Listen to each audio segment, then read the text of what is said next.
Thank you. Welcome. This is the Board of County Commissioners work session for August 14th, 2012. It's about 11:15, and the first item on our agenda, we just finished an two-hour executive session. The first item on our agenda is the Hunter Creek Trail Extension, and the responsible staff, some say, is Dale Will.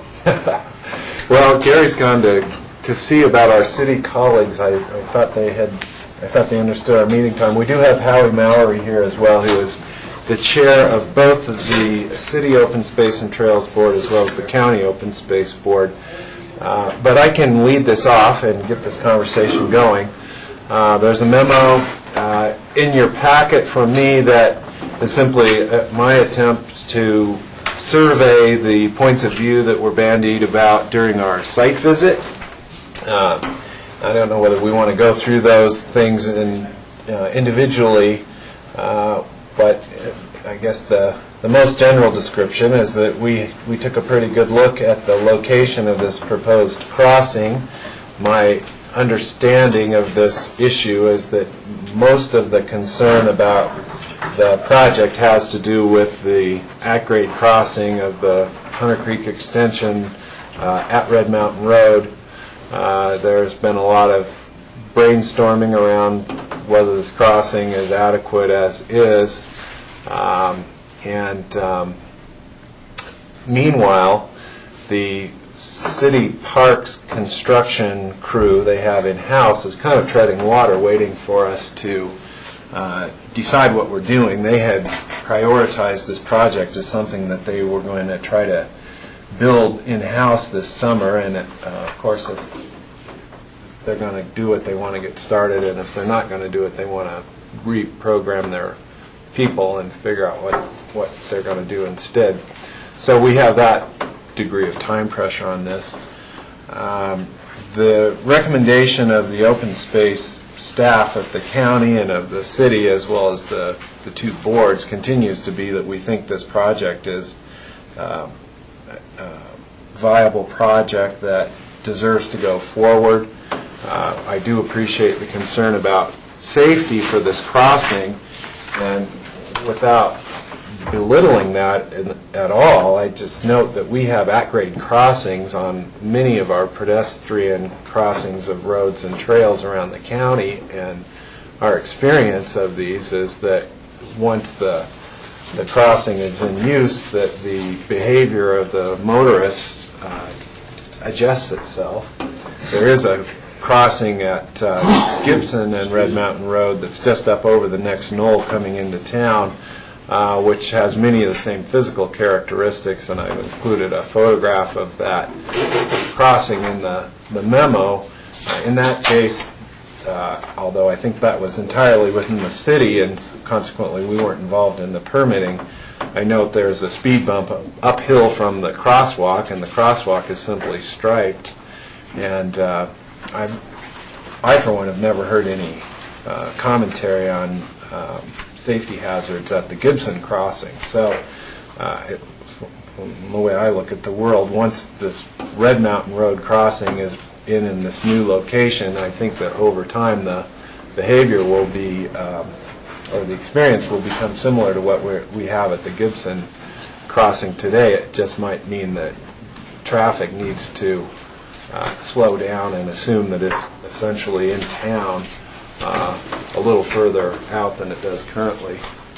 Stephen Elsperman is here. Thanks, Stephen. And I'm just kind of recapping where we are with the project. Stephen is the director of the Aspen Parks Department, and they put a significant amount of time into this. First, in the scoping of the project this spring, in the design work, and Stephen can also comment further. I noted that you've got a crew that's kind of on hold, waiting to see if this is going to go forward, and it's a management issue for you. But that's correct, right? I don't know, Howie, on behalf of the boards, do you want to add anything to that? Yeah, I'd like to make a few comments. Well, Howie, just a second. Okay. Let me ask a question of you, Dale. There was some discussion about alternate access to Hunter Creek. That really was never the question here. We all are aware that there's access to Hunter Creek. The question that the Open Space and Trails and the City Parks and Trails was trying to address was access from the Rio Grande Trail. Is that not right?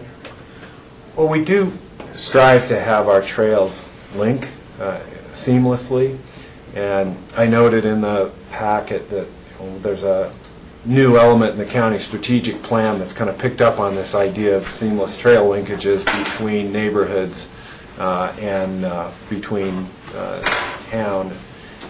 towns in the county. We do have a situation now where the two most popular trails that Pitkin County as well as the city administer could connect, but they don't presently connect. From the point of view of the experience of our users, and we know that our economy in our county and our town is largely dependent upon the quality of our recreational experiences that are provided for visitors and residents here. From the point of view of those trail users, the opportunity to grab the Rio Grande Trail anywhere between Heron Park and down at Pitkin Green, follow it up, and then get directly onto the Hunter Creek Trail off of the Rio Grande Trail, we think that would be a significant improvement over what the access is presently. And Stephen, how did you get together with our Open Space and Trails? Did we approach you, or did you approach us, or how did that occur? In terms of having the Parks and Open Space Department of the city work on the project? And the idea of the project itself. You know, I think we work quite well together, obviously, and we have a lot of connection, and we strive to ensure that those resources where they mix or integrate between the city and the county are well understood. This project was one that certainly was on the radar of the county, and the county in so much came and presented this opportunity to our City Open Space and Trails Board. Number one, asked them about the support of the project, but number two, made a request if we were interested in working on it, we could maybe accomplish the project on a timeline which was more realistic than was possible in the county staff and their current project workload. So I think that our Open Space and Trails Board was very enthusiastic about that opportunity, number one. And number two, felt like it was something that they would want to see on a timeline that was shorter than 4 to 5 years out, or whatever it might have been at that time. And that's how we came to the process of working together. This is a very common occurrence between the city and the county. We do a lot of projects where one entity takes the lead and the other takes a back seat, but as a funding provider. On Smuggler Mountain or on the Sky Mountain Park, it's very common to see the exact same collaboration. So it's a model that's worked well for us. And there was some collaboration on the east of Aspen Trail, too. That's correct. And the Highlands Trail and the Rio Grande Trail, many bridges we've worked on together. It's a very common element. Now, Holly, do you want to speak as your Parks and Trails of Aspen? Is that what you want to address now? I was going to wear both hats. Both of Open Space and Trails, and so one with the brim forward, one with the brim backward? Okay. Why don't you just address that? Okay.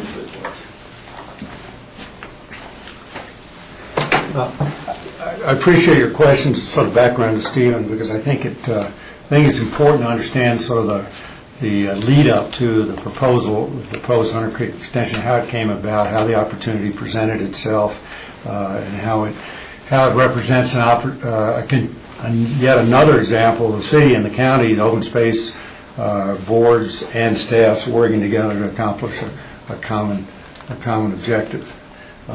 As chair of both the City Open Space and Trails and the County Open Space and Trails Board, and that just coincidentally occurs this year, I am asking that you approve the Hunter Creek Extension Trail proposal so work can proceed this summer and fall as planned. I believe you may have in your package a recently delivered letter from the City Open Space and Trails Board reaffirming that request.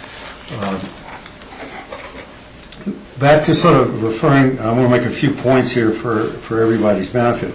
For both the city and the county, this trail section completes an important link in an identified trail plan, trail scenario for both the city and the county as identified in the trail inventory, trail gap inventory analysis. This is not something out of the blue. This is part of what has been perceived as accomplishing the objectives of both of linking as seamlessly as possible. Obviously, road crossings are often involved. Popular trails so that both locals and visitors can enjoy a trail pedestrian experience as much as possible without having to walk through congested neighborhoods and commercial areas. But having said that, neither board wants to construct a trail that creates safety problems, creates unreasonable safety issues that's unsafe. It's bad for the system, it's bad for tax dollars, expenditures, and it's a danger, obviously, to human life. The recent site visit that we attended last week at the proposed crossing, I think, revealed several safety questions, which need to be addressed, and are very legitimate. First, the intersection of the trail coming from both sides of the road raised the question of being able to block or to slow down pedestrians or bikers intersecting with the road. How is that going to be addressed? The county and city staff have talked about a series of bollards or chicane, boulders, whatever it is, so that that kind of pedestrian traffic would have to stop before it goes across the road. I think you'll find this will be the first one that has that in our system. I don't think that we have anything quite so severe as this proposal. So I think it's meaningful that that's being addressed in that way. Public comment at the site visit made several remarks about speeding traffic on Red Mountain Road, that it was dangerous for anybody to be there because the traffic was going too fast. I think that is a real issue, but it should be aggressively addressed as part of the proposal. Initially, a pedestrian-activated lights are to be installed on both sides of Red Mountain Road. However, that may or may not be adequate. I would encourage the county to consider, and the city felt, and the county boards felt that the consideration of speed bumps or the like on both sides of the bridge to slow down, to calm traffic should be considered. Bearing in mind, this is not a new concept. There's speed bump. The county has a well-established policy of speed bumps. There's 3 on Owl Creek. There's 4 in Cemetery Lane. There's 5 in downtown Woody Creek. There's 1 around Gibson and Red Mountain Road. And there's 2 that's been recently installed on county roads, Castle Creek Road, right by the hospital entrance, or near that, to facilitate the safety of music students and others coming out of the Merle housing. So it's being done. Obviously, it seems to work. I would even suggest, if you're not familiar, that you go look at the speed bumps or speed tables up by the Merle housing on Castle Creek Road, because that really addresses a very serious road crossing issue that seems to be working well. It's a paved path that comes on either side. It even is more conducive for people coming out onto the road before stopping. I refer to George Newman and I have ridden our bikes up that, and it's often a tricky intersection coming up from Merle housing. So it appears that what we proposed for the Hunter Creek extension is an improvement above what we already have in place. The final safety issue, I think, that is not our direct responsibility, but I want to bring it to the board's attention, is the problem of the bridge, the Hunter Creek Bridge.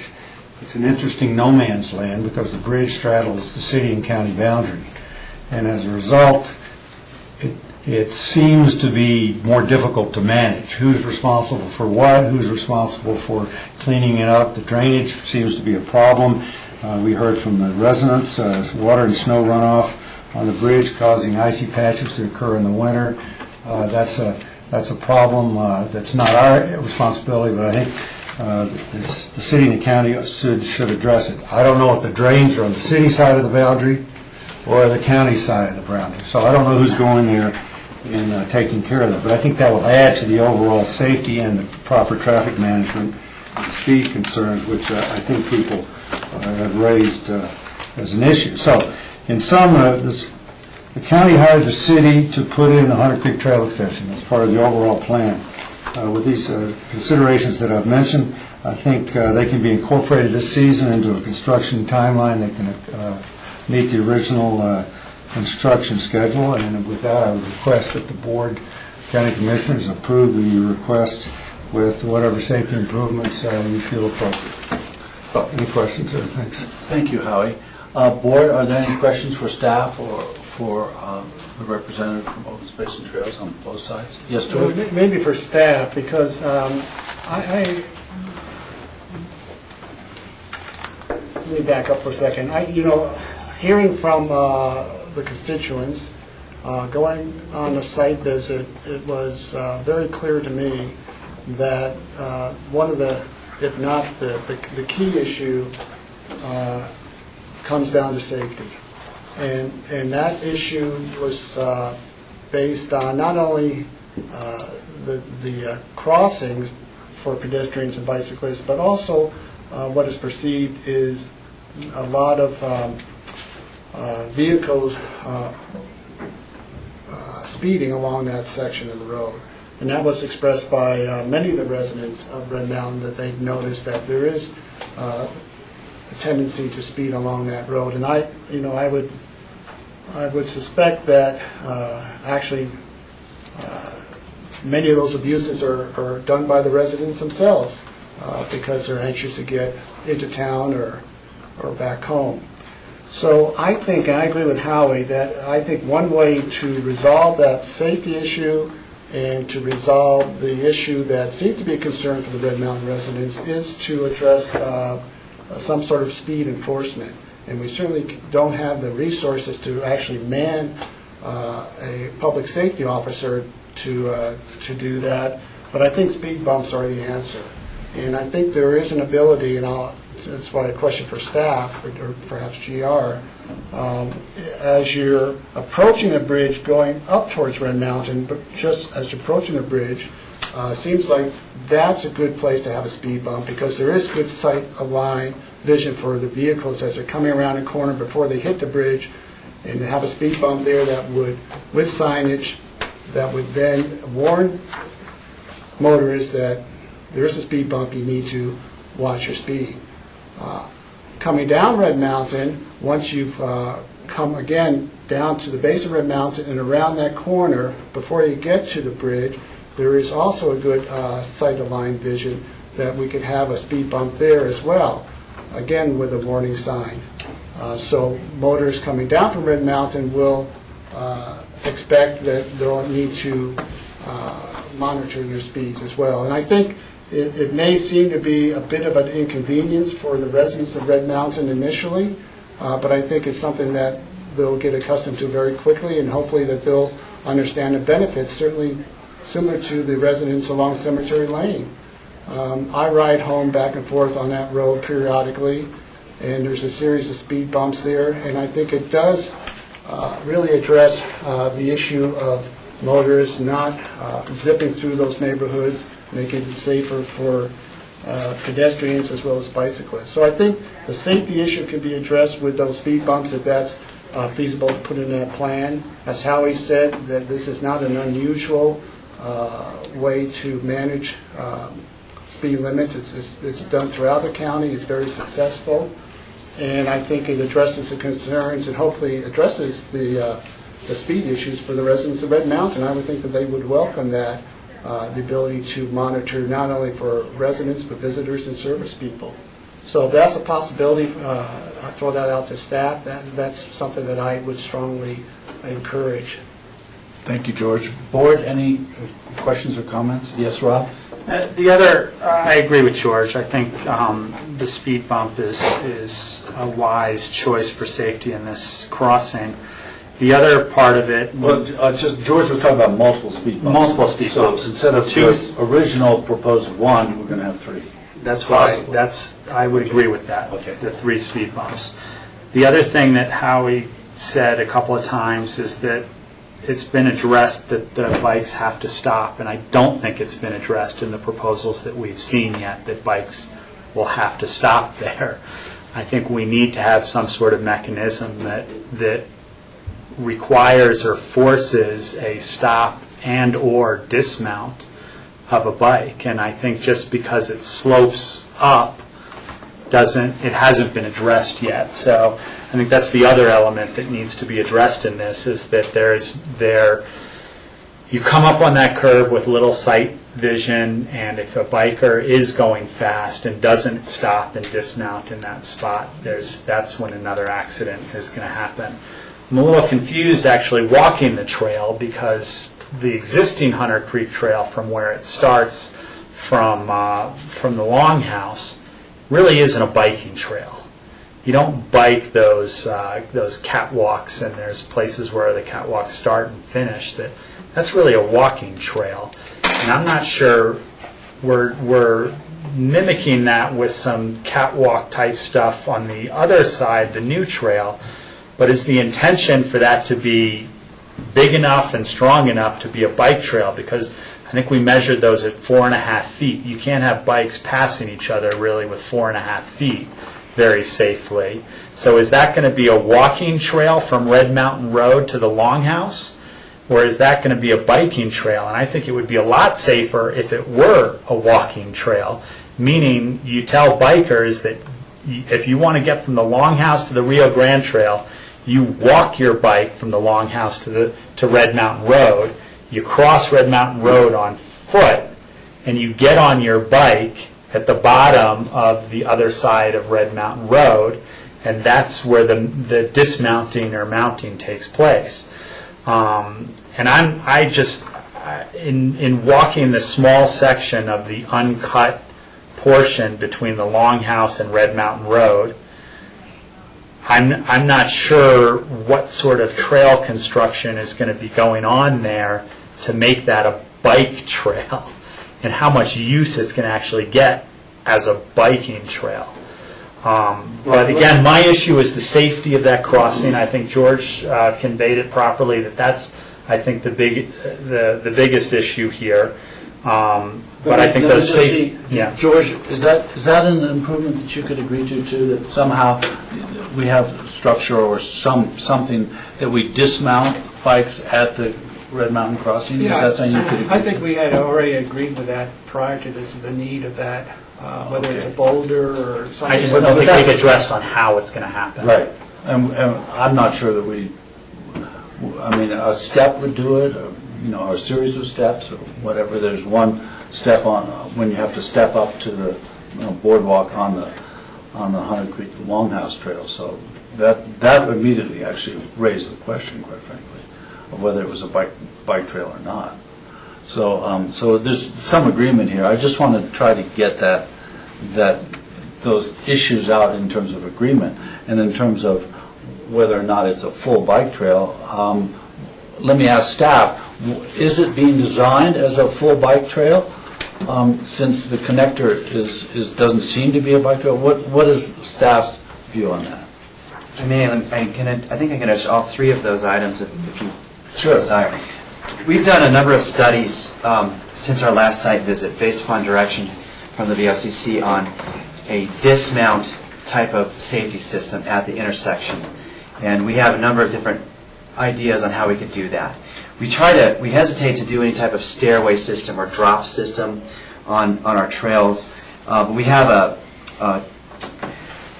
chicane or a design that you would have to dismount.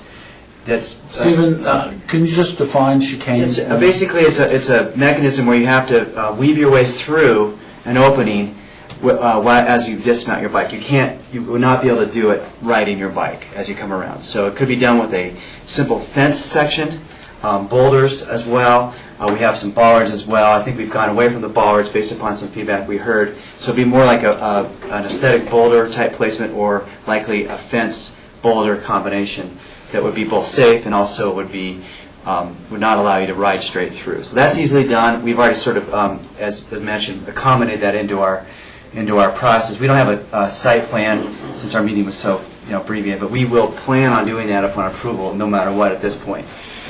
In terms of the usage of the system for bicyclists, that leg from the Rio Grande to the Longhouse, we don't anticipate being a extremely well-traveled bicycle connection. And that bicycle connection is more for local arterial traffic, which would utilize those systems to commute from the Longhouse to the Rio Grande or back and forth, or in-town connections.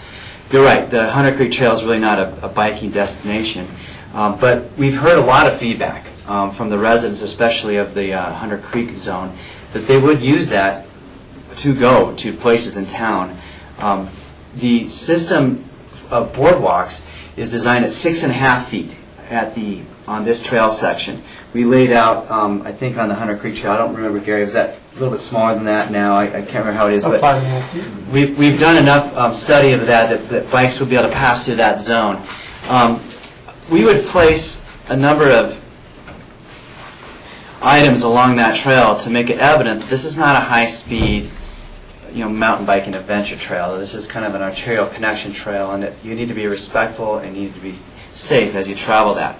I do think that whether or not if we could design this thing so no bike could ever get on it, I guarantee that. But if we make it even almost halfway accessible, bicyclists are going to use it. I think it's staff's opinion that from that section down, we should make it safe for bicyclists, and the ideas that have been communicated are good ideas. I think we can communicate that, and those will even make it more safe.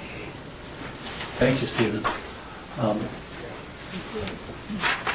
Jack, you haven't said anything. Would you like to say something?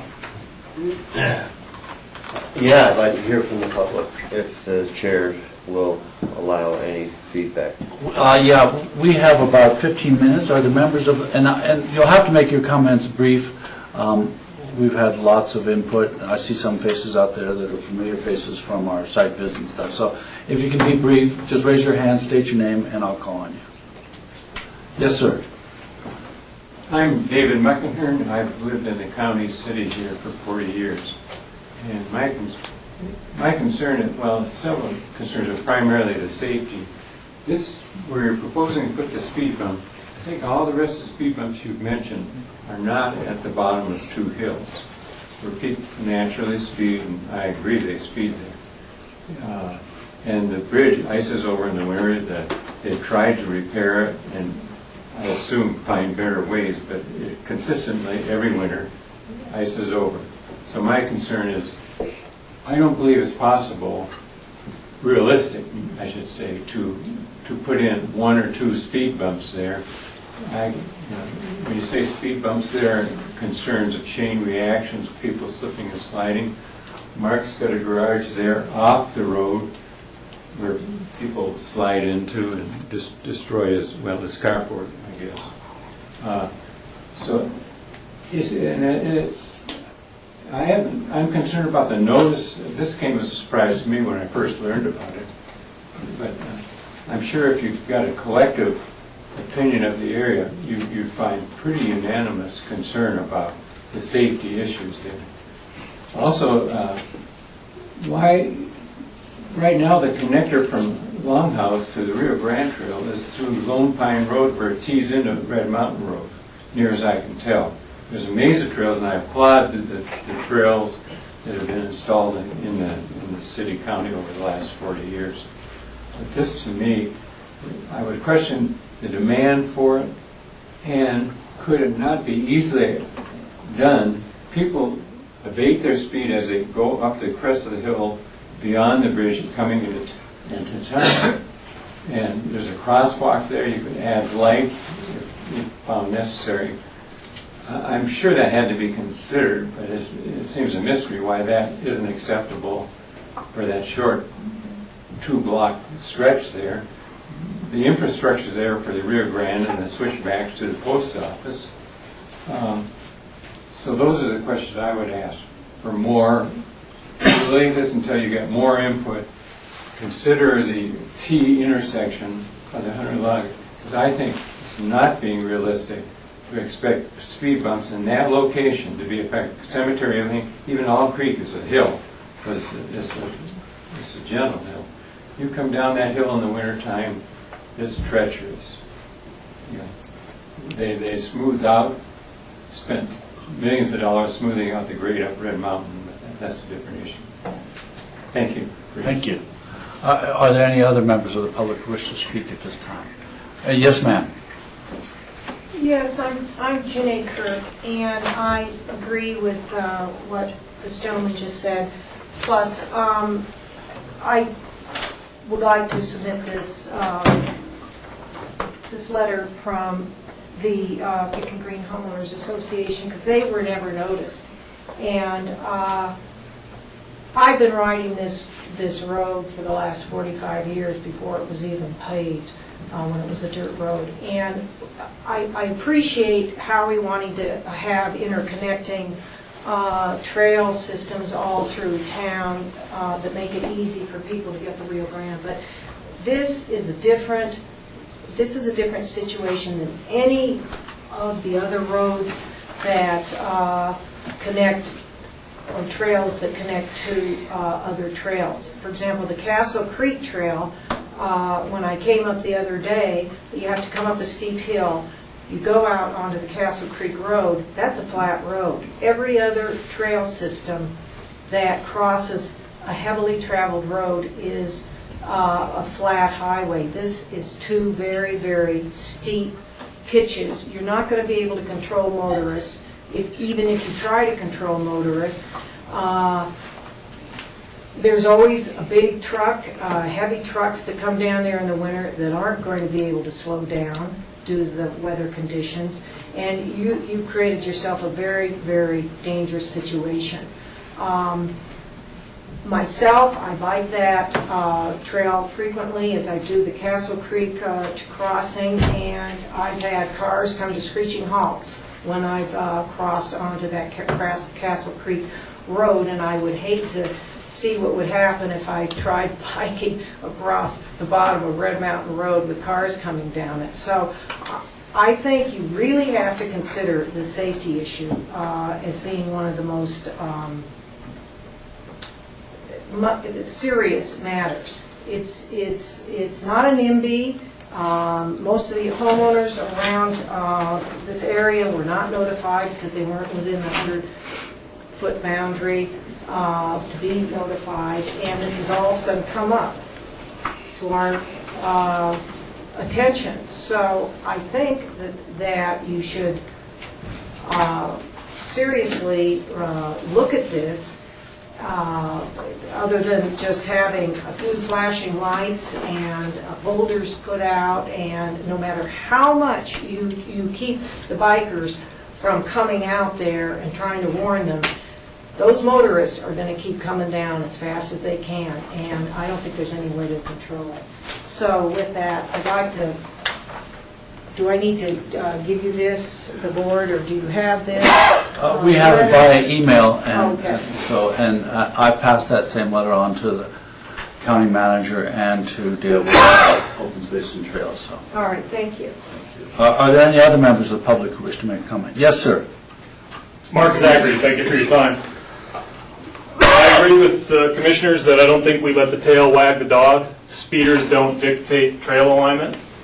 I've told Howie I never met a trail I didn't like. I just am not in favor of this trail as designed. And the only reason that I'm hearing not to put it off until we can address these issues is a construction schedule. The money's been in the bank for 6 years. The easement's been there for beginning in 1988 and again in 2006, 6 years ago, roughly. I don't think waiting until the following construction season is going to kill this project. We have a chance to get it right. If the private sector came here and asked to design as they go, whether we're going to do bullards or boulders or whatnot, you tell them no. Come here with something we can be sure of. And there's so much here that I'm not sure of. For instance, at the site visit, I asked about the boardwalk width, and Mr. Elsperman said 10 feet, 6 feet, and immediately corrected himself. And I believe Gary spoke up and said it was 4 feet. And here today, I just heard the boardwalks are 6 feet again. I corrected it at the meeting when we were out there at 6 feet. Okay. We're not going to have a dialogue, though. Sure. And you I can apologize. make your statements, Mark, and that's fine. My statement is, this trail needs an underpass, and I think Dale made the point earlier, we're using this Gibson underpass in his memo, which I haven't seen, as an example of a safe crossing. Personal experience shows me people rarely use that crossing because there's an underpass parallel to it, about 50, 60 feet away. The Rio Grande Trail goes under Mill Street right before it forks into Gibson and Lone Pine, as it should be. Thank you, Mark. Are there any other members of the public who wish to make a comment this time? Yes, sir. Mark Friedberg, I just want to thank you for coming out and doing the site visit. My priority obviously was and still is safety. I have no problems with the trail. Whether this will solve the problem or not, I'm not an engineer and I don't know. I think I echo some of the comments made in terms of the differentiation between this road and many of the roads where we have successfully used speed bumps. And I guess the only way we'll know for sure is after they're installed and we actually have experiential benefit. But it is the issue. It is definitely the issue that I don't know. And as a layperson, just having observed for as long as I have, I hope that your theory, the engineer's theory in terms of arresting that speed in a way that doesn't create an additional danger element is important.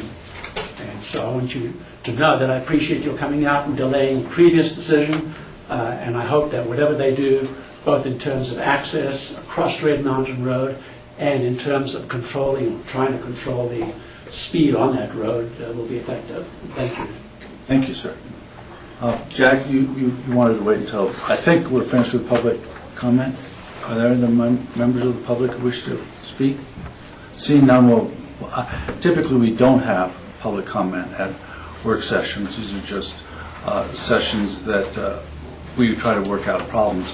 And as a special courtesy to people who are deeply concerned about this, I've allowed public comment. And also as a special courtesy, we had that site visit because the public, a few members of the public wanted to do it. And I think it was fruitful for us to do it along with the public. So, Jack, do you want to make a comment? Yeah, and I do appreciate the feedback from the public. Ultimately, at the end of the day, we don't serve the trail system, we serve the people and the land in total. I'm not supportive of this trail, and it is primarily, of course, about safety. Without question, though, for me, there's the element of, must mankind place his footprints all over the place? And I'm sensing, and it was reinforced because, we're all here and we don't go on every trail all the time. And so I had to reinforce about that 2-block length from Hunter Long House down around the corner, across a crossing, an existing crossing that has great sight lines all the way and an uphill. I think a motorist could see a turtle on that, much less a person in the roadway. So I think that's a very safe crossing. I believe we are making an error here because my sense is, I think if I had to count votes, we're going to move forward with this. And so I'm really left with just making a statement in opposition, and it only takes one accident to prove me wrong, and I never want to be wrong. So we'll leave it at that. George, let me just, we're getting close to the time, and sometimes time doesn't matter to us, but today we have a employee recognition picnic, so we really have to be cognizant of that.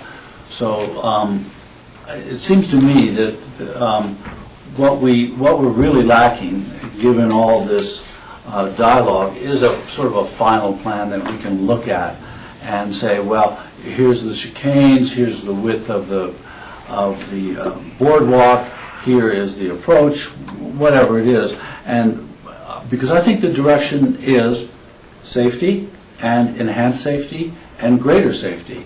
And that's been the direction that's asked for by the public, and it's been the direction that we've responded to in our various design suggestions. But we don't have it as a full package. So I hate to introduce one more step to staff, but I think we really need to have some sort of final document that outlines the crossing, the widths, and those kind of things. But let's get going on this. Yes, Rob, and then... Real quick, two quick concerns that I'd like to have come back in that final package as well. One is the consideration of winter closures, and if there is going to be a winter closure on this, because ice is certainly another safety issue regarding a car not being able to stop, and what traffic is there going to be in the winter. And if it's not closed, then that's a consideration that I have in terms of safety. And then the other is what was brought up regarding the drainage and water and the whole IGA. There's got to be an IGA that considers that bridge somewhere in terms of who's maintaining it, whose responsibility it is, and all that stuff. And if not, we should have an IGA that talks about the whole drainage issue around this whole project in that whole area, because I'd like that to be addressed at the same time in terms of consideration of safety. Joy? Two quick things. One, I think we can address the safety concerns as best as we can. We can never make anything 100% safe. You know, I ride my bike up and down the valley, and at some point I have to take a personal responsibility to look after myself and watch what's going on around me. So there's a personal responsibility involved in anything that we do, whether it's walking on a trail, bike riding, or climbing. We have to take that responsibility. Skiing, too. Remember skiing. Skiing, too. Yeah. So anyway, that's one point. The other point is, for me, I envision this trail really going to be an enhancement, not so much for the bikers, because I don't think it's going to be a lot of use by bikers, frankly. It's going to be an enhancement for pedestrians. And for me, linkage is really a key point in this. It's the ability to access what I think is one of our pristine areas, Hunter Creek, which is so close to an urban setting. You know, from Aspen, you can get into a wilderness area within a very short period of time, and you can't do that hardly anywhere else in any urban setting. And to have an ability to access such a great trail system, Hunter Creek, from a trail, an existing trail, and have that feel that you're already leaving an urban setting and you're on a way to a more pristine area from the Rio Grande Trail going up with this new link which goes right through and onto Hunter Creek Trail, I think is a totally different feeling than having to walk down Mill Street and weave your way up and around and going through what is a fairly congested, high-density area. And that's a totally different feeling. And I think that's what our trail systems and our open space program is attempting to do, and has done very well, is to allow the ability for people to enjoy our great outdoors and get away from what their normal mode is in terms of dealing with cities and roads and cars, and this is the ability to get away from that. So I think the linkage is a critical component of this, and I support this, and I think we can move this ahead with all these safety issues. Okay, so it is 12 o'clock. We do have a picnic waiting for us. The direction to staff is one last final design packet, and it can be in a form that is just understandable. It doesn't have to be as extensive as your other packets, but whatever you feel is appropriate. And I think also the other direction is, and this is prior to GR, is that, and there was a lot of comment about it, was the bridge itself is in effect, but all bridges are in the wintertime, are areas of freezing, but maybe there's some special problems. And I think that you need to, GR needs to approach the city, decide on who's going to look at that and on a joint basis using the model of our open space and trails, and their joint collaboration, and try to get some joint collaboration going on the improvements to that bridge.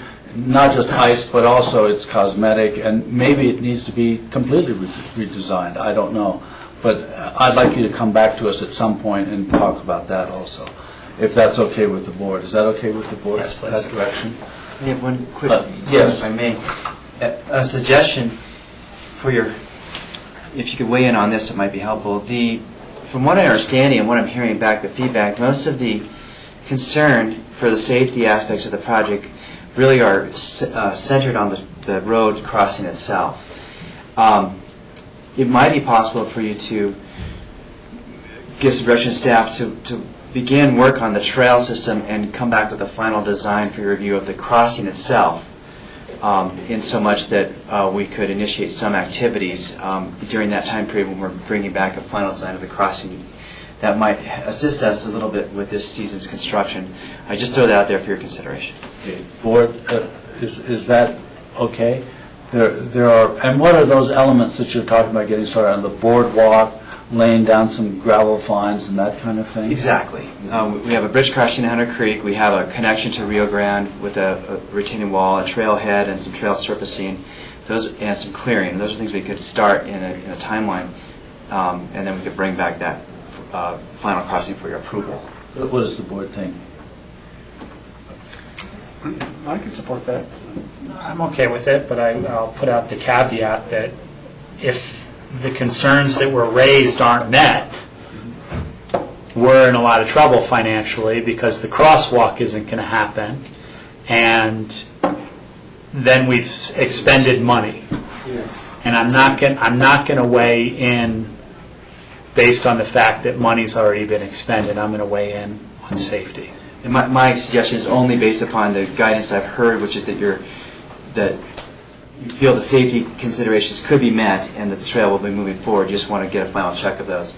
If that is the case, then that's okay too. We can do one final site plan and submit it. It'd be your decision. Well, I think the direction, I would give the direction that we would countenance the beginning of construction on the trail, but that the safety improvements and that packet has to incorporate all the elements that we've talked about at this meeting. And I'll try to summarize what they are, which is not just one raised platform, but three.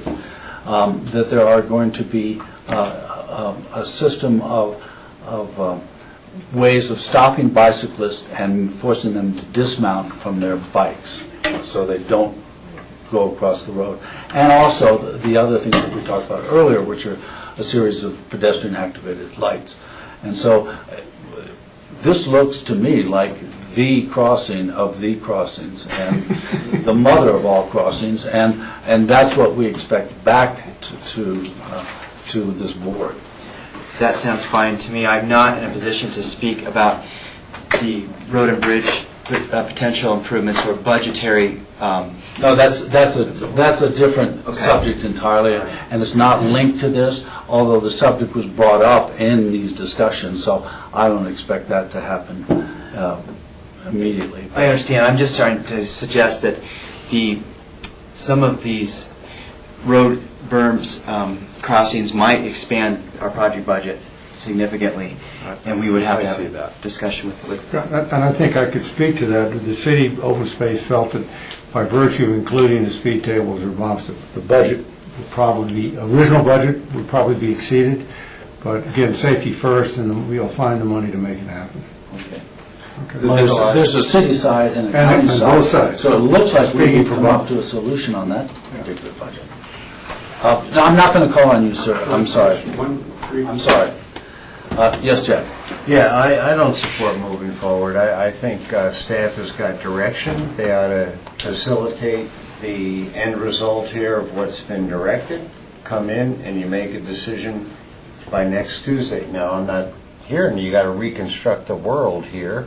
It's a few design elements, unless there's something innovative. So I don't like starting a project. It's just like you say, well, a developer, yeah, go ahead and proceed at your risk. But then, what is the risk? If people aren't satisfied, hey, timing is everything. If you get it right, in each step of the way, then there's no looking back. So I agree with Rob's comments, and I would be conservative. Thank you, Jack. So, but the direction from the majority of the board is to proceed and come back to us, in particular, with the improvements to the road crossing. When can you have that done? When's your next work session? 21st. It is full right now, but I think there's an opportunity to move things around. The packet materials are due tomorrow, and so it is unlikely we could present it, if the board is okay, having it presented in the meeting and maybe not being part of your packets, because it's, I think, unlikely we'll get the designs done today. Yes, I would say that's unlikely also. So we'll just do it, and if we need, today we started at 9 o'clock, and that was a lot of fun, so we can do that again next Tuesday. Okay, thank you very much. Good to see you.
This is the Board of County Commissioners work session for August 14th, 2012. It's a little past 1. We just had an employee appreciation picnic, and we're back here in our room, and the topic we're going to address is the airport master plan and the terminal area plan update.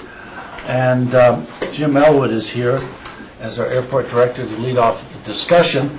I just want to say that we've had numerous meetings, and we're at the end of our time on this particular planning phase, and we're going to be passing this on to planning and zoning. But I want to say that it's been a great process, and I deeply appreciate the planners, and I deeply appreciate the commissioners. The commissioners have had lots of questions about this process and studied it in depth. And today, some of those questions are going to be answered by our planners, and then we're going to move on. So, Jim, thank you for being here, and thank your colleagues also. Appreciate that. Thank you, Mr. Chair. Today is really going to focus on answering questions that came from the June 19th meeting that all of you had, and I think we're going to be very specific about certain points along the way, and I'll get into that in just a moment. But I'd like to introduce the presenting team today. On my left is Rick Dunkelberg. He's a principal at Bernard Dunkelberg Company. They've been our planners for this project and other planning work we've done at the airport historically. On my right is Steve Horton. Steve Horton is also a principal at Leibowitz and Horton. All they do is airport-specific financing programs for communities like ours and for communities that are much larger and airports that are much larger as well. So there's quite a bit of experience between the two parties on either side of me. Along in the room, in case there are specific technical questions that you would like to ask about as we near the end of this particular presentation, I'd like to tell you that we have Dan Reamer, who gives us outside legal advice as well as in-depth knowledge of FAA criteria and responsibilities that we have as a community and at our airport. Tim Malloy, who's a local planning expert who has worked with us in the past and has really great history in the Valley. Mark McFarland, also with Bernard Dunkelberg and Associates. I believe you know Mark, and he's here to support and get into technical issues if you have some on the planning process that for Rick might not have immediate touch to. J.D. Ingram, who's with J-Aviation, he's also a principal at that company. They're our engineer of record, has been doing engineering and has been doing design work, that is not correct, has been doing conceptual work on a number of the projects on the airport. So, and J.D. is here today, in part because a familiar face that you're used to seeing, Scott Carey, is busy with his wife at the hospital having a baby. So we're really excited about what appears to be a young Carey boy en route to the real world. So JD's will aptly fill in for that. Today, as I mentioned, we're going to really focus very narrowly on the subjects that came from that June 19th meeting. At that time, we took down notes from that meeting directly, and then we went back and looked at the tape 3 or 4 times to make sure that today covers all of the questions and thoughts that we believe the Board of County Commissioners gave us to go work on. There's 35 slides, and a great deal of analysis has been done for today's presentation. Those questions, and they're shown up here on the board, and we tried to tag those as the same questions and answers in your packet. So as the slideshow goes forward, we're going to target question number 1, which happens to do with 2 fixed base operators and how the terminal might operate with all automobile surface parking. That will be covered by Rick Dunkelberg. The conceptual view planes, we did some rough massing of all the facilities that are being talked about in the master plan and some of the analysis we did regarding a second fixed base operator that might be located on the east side of the airport. Rick, again, will be handling that question. Question number 3 is some clarification moments on the financing plan. We thought that we understood from those previous meeting on the 19th of June that you wanted to see some additional detail and how some of those pieces fit together, specifically what some of the revenue sources were going to look like and how those pieces actually work. That's a question that Steve Horton will work on, as well as any of the revenue streams and the debt service coverage. I think it's important to note on a couple of things here. The master plan is really a space reservation system. And what you're going to see in here along the way is some analysis on east side, how we might go forward over the next 20 years at the airport, and some pressures that we might see at the airport. And it ends up being really a cornerstone for our airport to move forward and continue to be a leader in the aviation industry moving forward. So we believe this master plan is a strong one, and I think you'll see as the day goes on that we've covered those questions that came from those particular meetings. At the end, we're going to ask you to have this plan move forward to the planning and zoning, and then it'll ultimately come back to you for public hearings and further comment. So one final question or request I'd have of the board is that with 35 slides, we'd like to keep the presentation going, and we believe some of your questions might be answered as we go through the presentation. And we'd request that the board hold their questions until the end. I'll make sure that they do, Jim. Without further comments from me, I'd like to hand it over to Rick Dunkelberg. Thank you, Jim. As Jim said, what we would like to do is go through the presentation and address the 4 questions that were asked. And the first question I asked was how would 2 FBOs on the east side work based on the minimum standards. So what I'd like to do is very quickly just remind us these are the minimum standards. And what's important to take away from this slide is that the ramp, parking, circulation, staging areas of uncovered apron area is really the critical piece, and that's what we're trying to accommodate as we go through the analysis. And just as a big picture item, I'd like to show this slide represents the east side development with 2 FBOs that meet minimum standards, along with the surface parking in the terminal area and the noise berm here. This is the big picture slide, which I'll walk through the analysis on how we got to that particular slide. One thing that is important is how aircraft operate today from the parking and circulation standpoint. This photograph represents a picture taken basically a year ago that shows aircraft parking on the widest area of the apron. And as you can see, we've got a lot of aircraft backed in here, and there are spaces between the aircraft parking which are used for circulation. Aircraft moving in and out of the parking spaces. So even though we have a lot of ramp space, much of that ramp space is taken up for circulation of aircraft getting in and out of parking spaces. You'll also notice that we have hangar facilities and maintenance facilities, and in front of those facilities we have aircraft parked. And that happens a lot. If you go out there today, you'll see that happening right now. At the north end of the ramp, we see, again, transient aircraft parked in that area. And those aircraft basically are tugged in and out of that area for parking convenience. So that kind of sets the stage on what's going on today.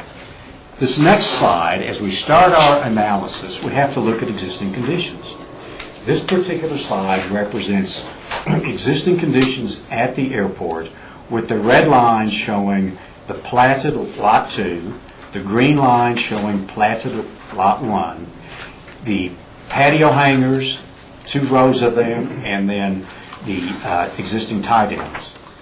The black aircraft represent existing aircraft as of about a week ago, as they are in the hangars and on the tie downs. We have transient aircraft over here.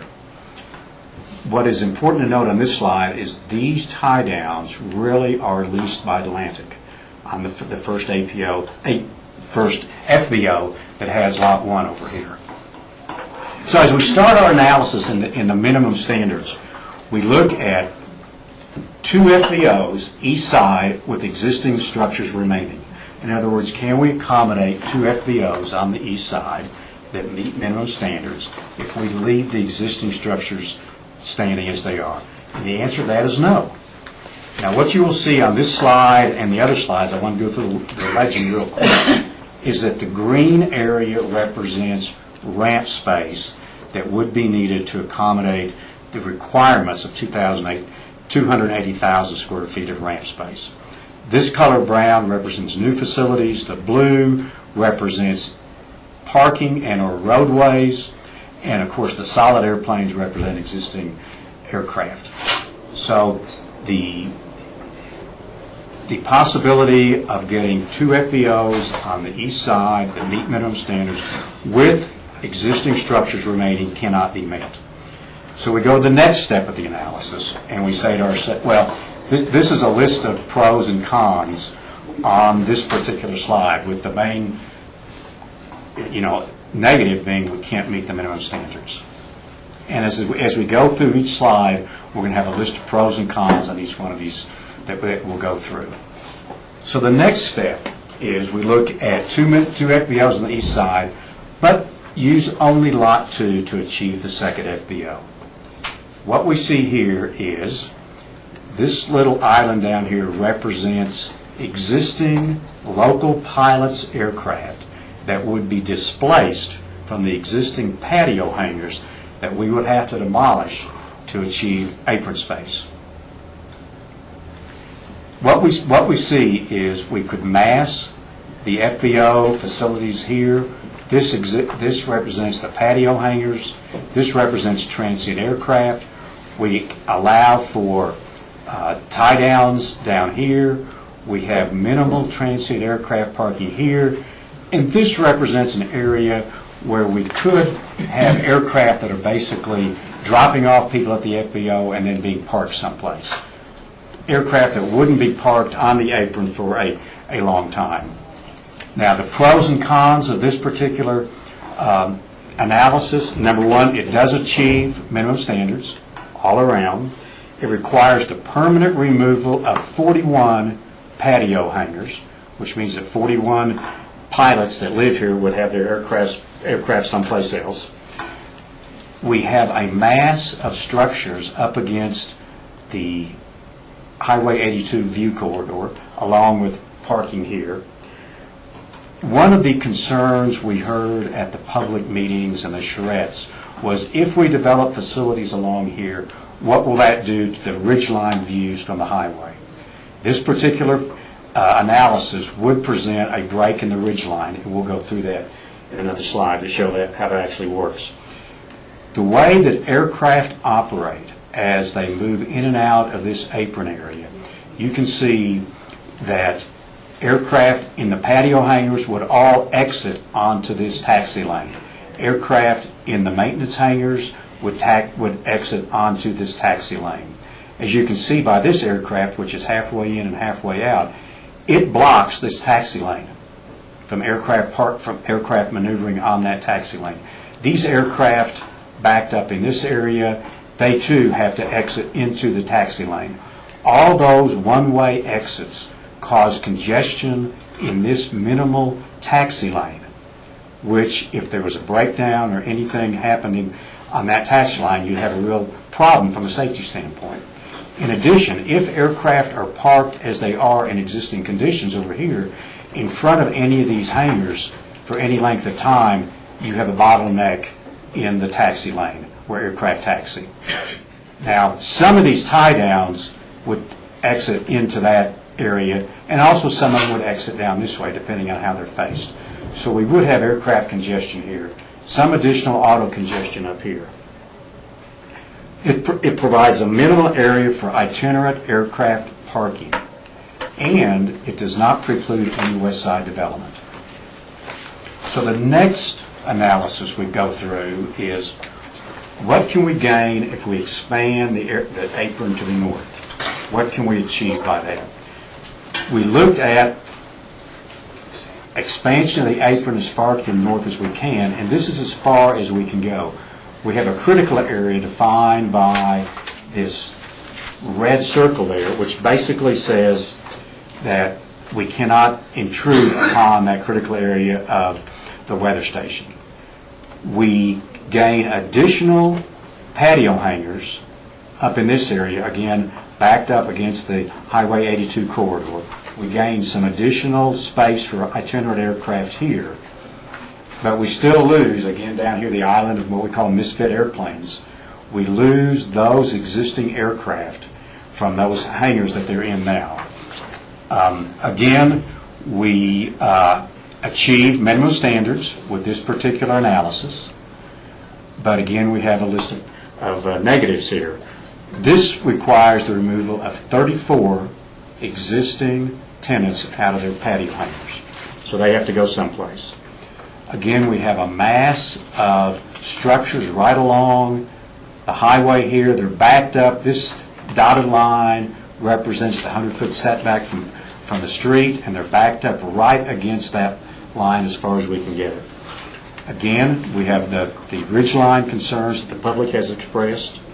We have the same type of congestion here, although it just stretches on north because we have more aircraft parked in the hangars as they exit into the taxi lanes. Additional parking congestion here as this road leads to this parking area. We don't gain a lot of itinerant aircraft parking space with this scenario. And again, it still does not preclude the development of the west side. And from an airport planning standpoint, this analysis just doesn't work well for the safe and efficient use of the airport. It provides a lot of congestion. What I'd like to show you now is a view plane that shows what those facilities would look like. I want to orient you, and that each of the slides I'm going to show with the view plane has got a little key map down here. This view is down valley from the Service Center Road, which is right here, looking across the road at these facilities. On the left, we have the existing FBO maintenance facility. This is the existing tower. This is what the new FBO terminal would look like, the shop and the maintenance hangar with patio shelters on down here. The hangar is 35 feet tall, the same as the existing facility, and this is what it would look like. If we then changed our view and looked back up valley from the highway, but basically from the north end of where the snow dump is, and that's shown on this key map right here. Looking up valley, we see the same facilities. The patio hangars, we see the FBO terminal building, and we see the massive hangar here.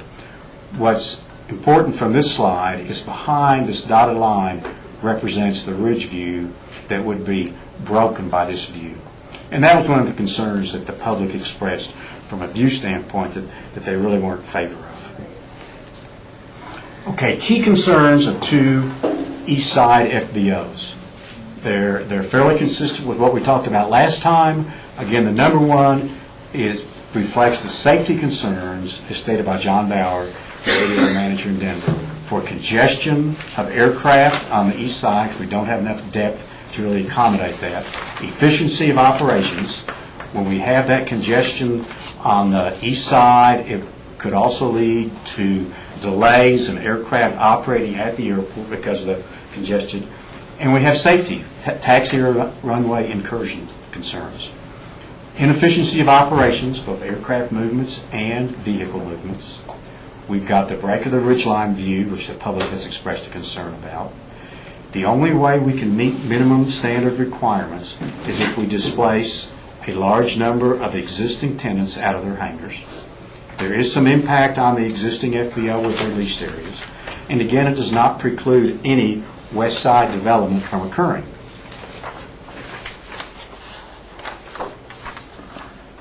Okay, this particular slide represents the recommended improvement plan and carrying that FBO analysis forward with the minimum standards. What this slide represents is we achieve minimum standards for two FBOs on both the east side and the west side with this. Existing patio hangars remain. Not only do they remain, there's some extra space. We can add additional hangars when that demand arises. We do not create any additional congestion on the east side, any aircraft operating surfaces over there, and it takes into consideration environmental sensitive areas, the development here and development here from an airport development standpoint. The next part of question 1, we were asked to show what a surface parking only option would look like for the future terminal. This particular slide represents a plan view of accommodating 1,150 automobile parking slots. An additional 150 would be distributed throughout the general aviation areas, so that would accommodate additional ones. Distances, parking distances we were concerned with, but as we analyzed it, parking distances from the terminal to the passenger areas and to the rental car would not be any greater than they are today, so they're about the same. Now, I'm going to present a number of slides now which show view planes. And one of the elements in those view planes will be a depiction of the one-story and two-story terminal buildings. There's been a lot of concern and question about the one-story and two-story. And common sense tells us that a two-story terminal building is going to have a higher elevation than a one-story. Now, I'd like to bring JD up and explain from an engineering standpoint why that's not the case, and that the one-story and two-story terminal building have the same elevation as they're constructed. So, JD, wherever you may be.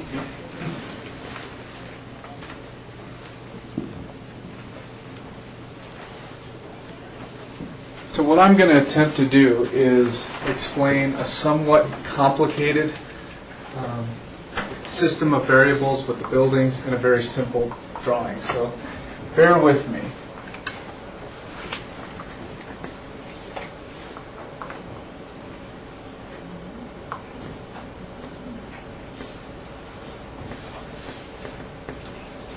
So what I want to first start with is let me orientate you.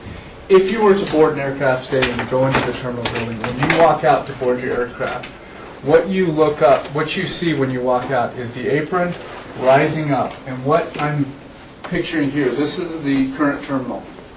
This is the ramp, and then this is the center line of taxiway alpha here. So you're standing here looking up. So then what happens is the train actually continues off into the parking structures, and then out here we have Highway 82. So what we want to try to improve with this is we want to improve two issues. Currently in a major rain event, and this happened last year and it has happened before, the terminal building is actually flooded. So water comes down the ramp, there is some drainage right at the bottom, but it can't capture the big events that happen. So it actually flows through the terminal building. So what the one-story and two-story concepts do is we actually take the apron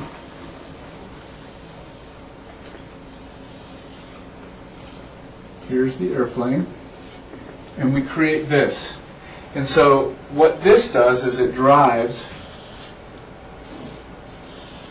what we're calling a second story. The advantages to this are twofold, two very key things. It takes the drainage that would normally come down and flow through the building and actually pushes it back, and then we put in a drainage system back here. The other thing that this does for the life safety of passengers is NFPA, National Fire Protection Association, says whenever you have fueling operations at a building, you have to drain away from that building for a minimum of 50 feet. We may be able to accomplish that at a lower elevation, but what this does, it actually takes the life safety event and it adds the airplane and the passengers to it. So in a fuel spill, what will happen is this fuel will drain to the back. In a fire event, you have fuel draining away and towards the back of the airplane. If you don't have that, what happens is you have fuel draining towards the terminal building. People are trying to get off the airplane, and they're actually walking into a fuel spill and a potential fire event. So this is really an ideal situation that solves both. Now what happens in the two-story scenario is we actually come out here and we translate with the roadway system. Now, I'm going to go to green.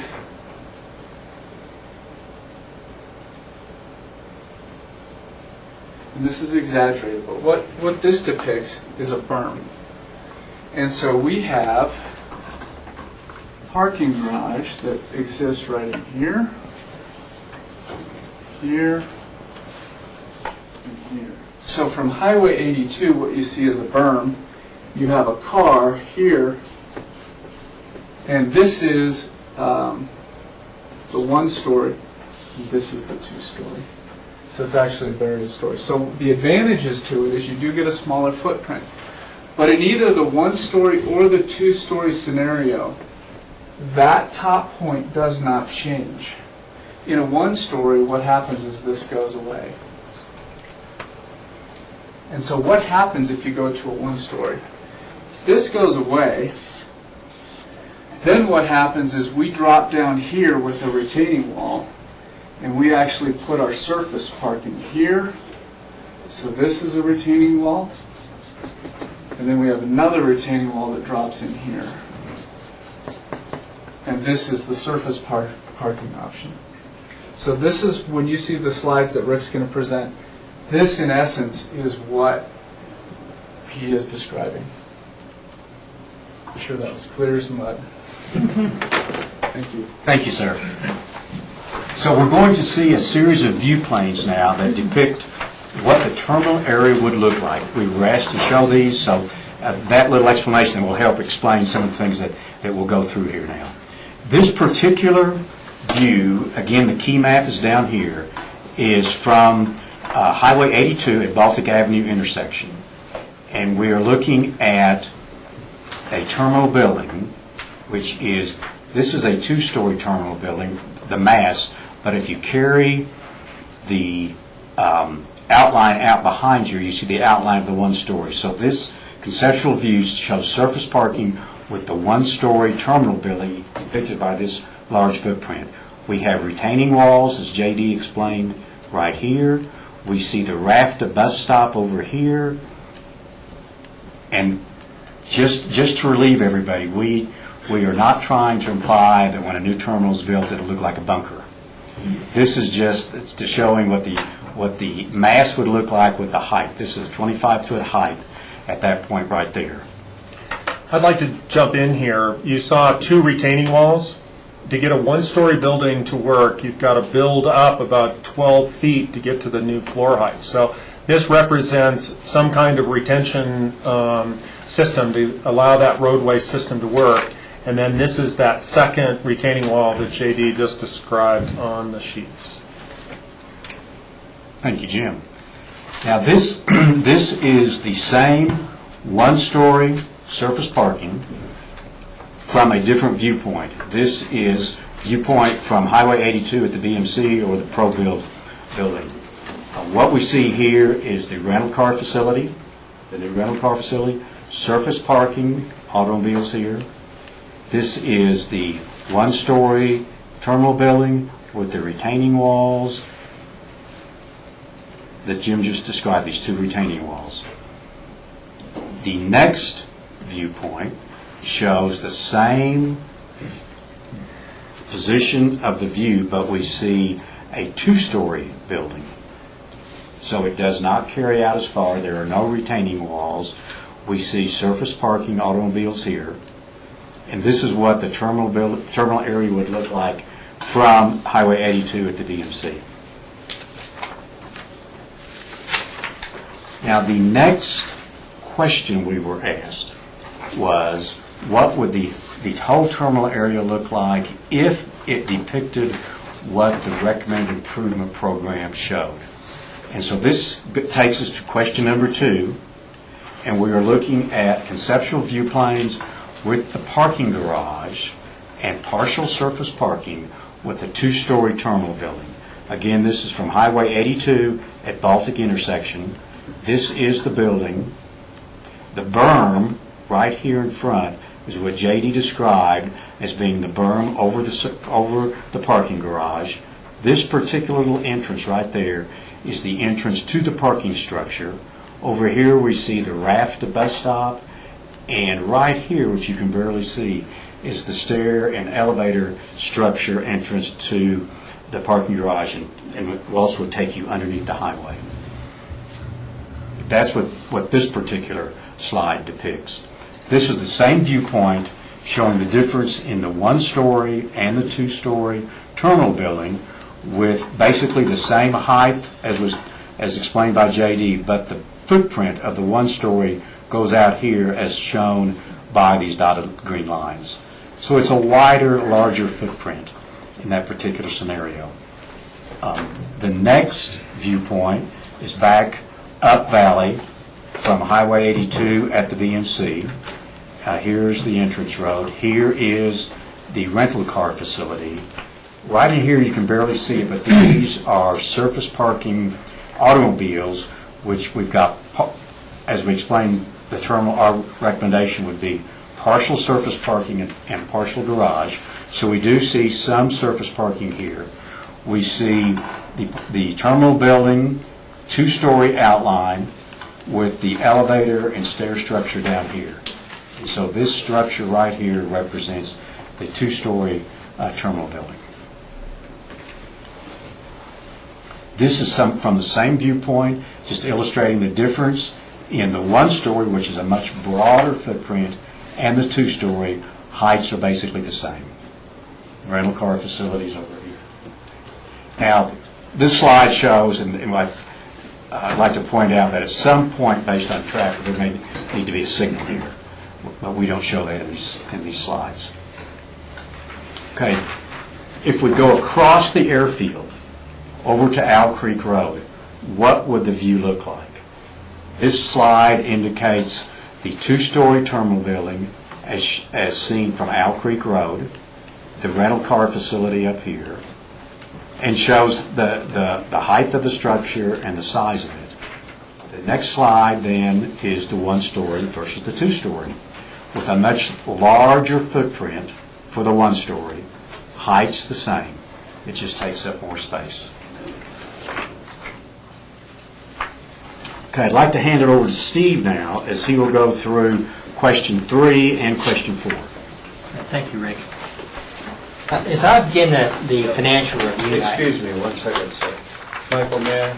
Well, we were going to hold the questions until... I understand, but I have to state my thinking here, and then we can move on. Doesn't make sense to do site planning and then go into financials. They're two very different animals here. So my thinking is we ought to talk about the other stuff, because this is numbers driven, inflationary numbers and bottom lines and projected costs. It has nothing to do with site planning. So I'm asking we might separate this out and do it in two pieces.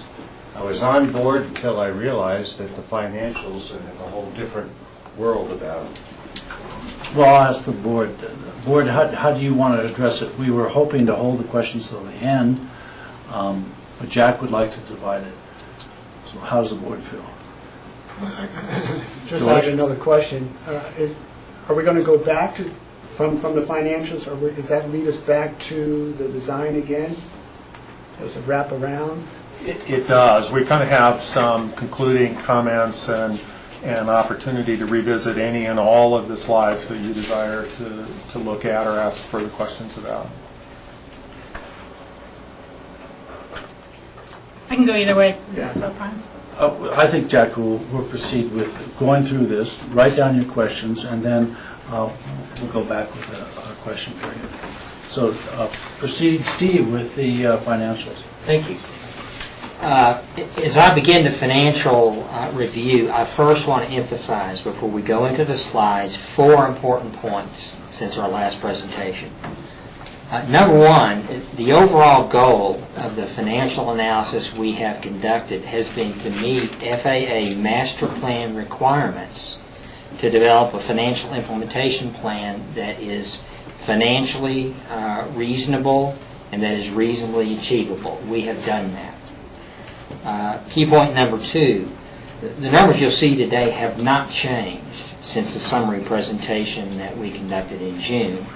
Today, we are providing additional financial details to answer your specific questions. And on the financial issues, it will be question number 3 and number 4. And my third point, that it is my professional opinion, with 30 years of airport finance experience, that we have presented a feasible financial plan. If the board adopts the plan, I am saying that it can be accomplished from a financial perspective. And the fourth point, the finance team for the project, and that includes key county management staff, and it includes the FAB, have concurred that the plan is conservative and reasonable. The FAB is the financial advisor. That's correct, the Financial Advisory Board. Now, with that backdrop, let's review the first slide, which we have presented in front of us. And again, this slide addresses question number 3. This slide has been updated to clarify the timeline for project development. The intent of the program is to indicate the planned sequence of project development rather than any specific year for implementation. And the way we have done that, if you look in the top row, the titles for these columns, we have indicated year 1, year 2, year 3, etc., rather than any specific years. It's the planned sequence that the program is trying to address. The actual development of projects, any individual project within this whole plan, depends on many factors, specifically including, first of all, board approval and the availability of sufficient funding. If these factors don't occur, the project simply won't be done. Now, before we go to the next slide, I just want to mention the next slide, which is included in your packet, is very detailed and frankly difficult to read once we display it on the projector, but it answers the question. We're now into question 4. It answers the question, what are the detailed revenue streams? Now let's look at the slide. As I said, somewhat difficult to read. In later slides, we highlight key revenues and the growth assumptions that drive them. And I'll emphasize again, these numbers have not changed. They're the same numbers that were driving summary figures in our June presentation, and they're the same numbers that have been in the financial plan, frankly, for months now. Let's move to the next slide.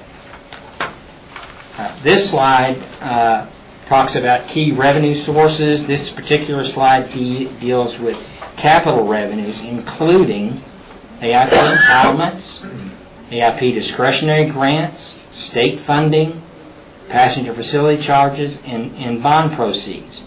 Now, in other presentations, we have discussed these sources, and I'm sure you have at least a basic understanding, maybe an intimate understanding of the types of funding sources we're talking about. I'll also point out that $50 million in debt funding is anticipated. Another question that was asked us was, what is the detailed debt service schedule that goes along with this debt?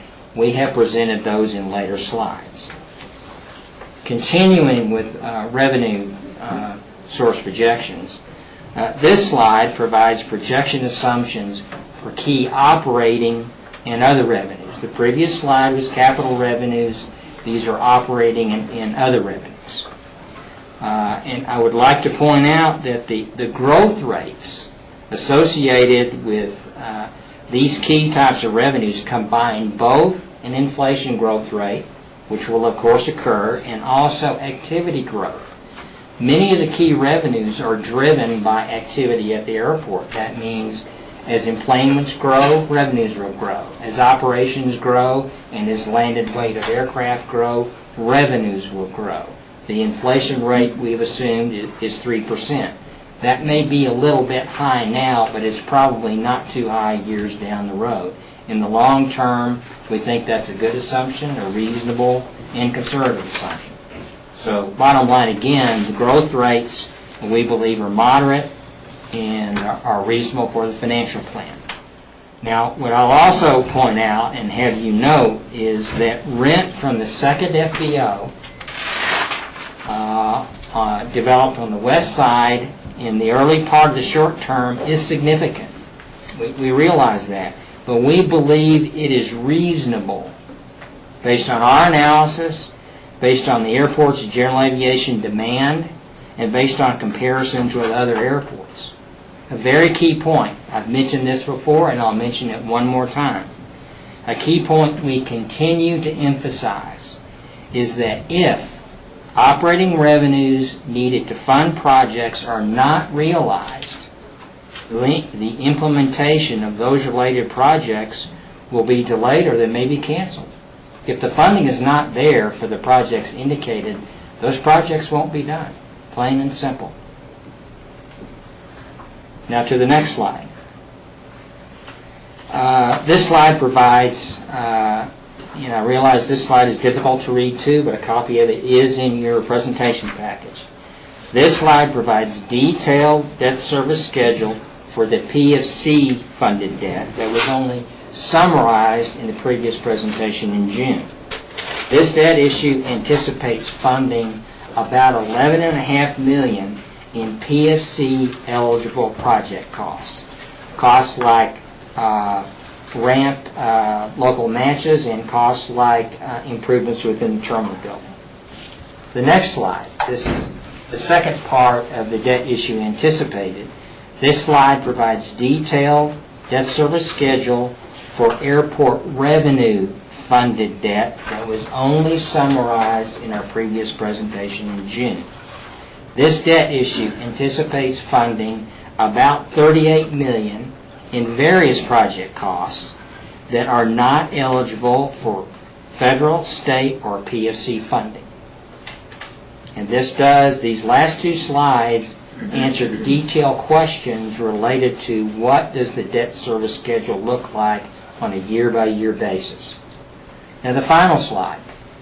This slide summarizes the sensitivity stress test that was conducted and reviewed by the finance team on the project. Under very stringent stress assumptions that we have listed here. These are the assumptions here. The results of the analysis demonstrated, in spite of the reductions, mainly in revenues, demonstrated acceptable cash flows, acceptable positive cash flows, and acceptable debt service coverage ratios. So we say we pass the sensitivity test, however unlikely the assumptions we made to stress the financial plan. And for the third time, here again I have to re-emphasize, implementation of all individual contemplated projects is subject to the amount and timing of funding availability, not to mention board approval before you even get to that point. It's the third time I've said that. Now in closing, as I began this financial review, I want to close by repeating some key points. Number one, we have met the goal for developing a master plan financial plan. The capital program meets FAA requirements for presenting a plan that is reasonably achievable. We have accomplished that. Key point number two, again, it is my professional opinion that the presented financial plan is sound and reasonable. And finally, point three, and I'm repeating it again, the financial team on the project, including the Financial Advisory Board, has endorsed the reasonableness of the financial plan. Now with that, I believe we'll move on to presentation To me. continued by Rick. Thank you, sir. And as Jim said, we're going to try to tie it all together now with our recommended improvement plan. Based on the analysis that's presented earlier in the presentation, and based on all the work we've done and the community involvement we've had, we still believe, in our professional opinion, the recommended improvement plan is still the best plan for the airport and the community. It balances the airport's needs with the community values on what the community has told us they'd like to do. And we still believe very strongly, professionally, this is the best plan for the airport. As you can see, it has three major components: the terminal area development, the west side development, and the east side development. It does not add to any congestion on the east side development. It provides minimum standard FBO on the west side. It actually allows for some additional hangar space. This particular plan shows surface parking and the underground surface parking with the terminal reservation space here. We clean up the area in here. We provide a noise and visual berm in this area for the folks on the North 40. This shows a potential long-term hangar. It's a space reservation for that hangar if we need it. There's a place to put it. It shows existing and potential hangars down here, as I mentioned, and some expansion of apron space down here. It's still the best plan to meet the needs of the community and the airport, in our opinion. Some key considerations to remember as we move forward. And we've said this throughout the process, that the master plan is a planning tool. It's a reservation of space for what we think or want to happen.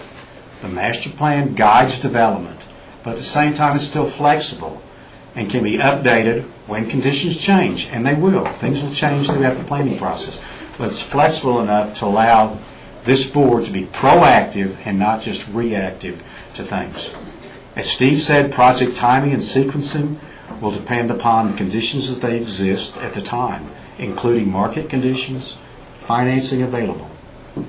And the thing that we need to remember is all the projects, whether you all approve the master plan or not, will still require additional approval as we go through the design process for each of the facilities.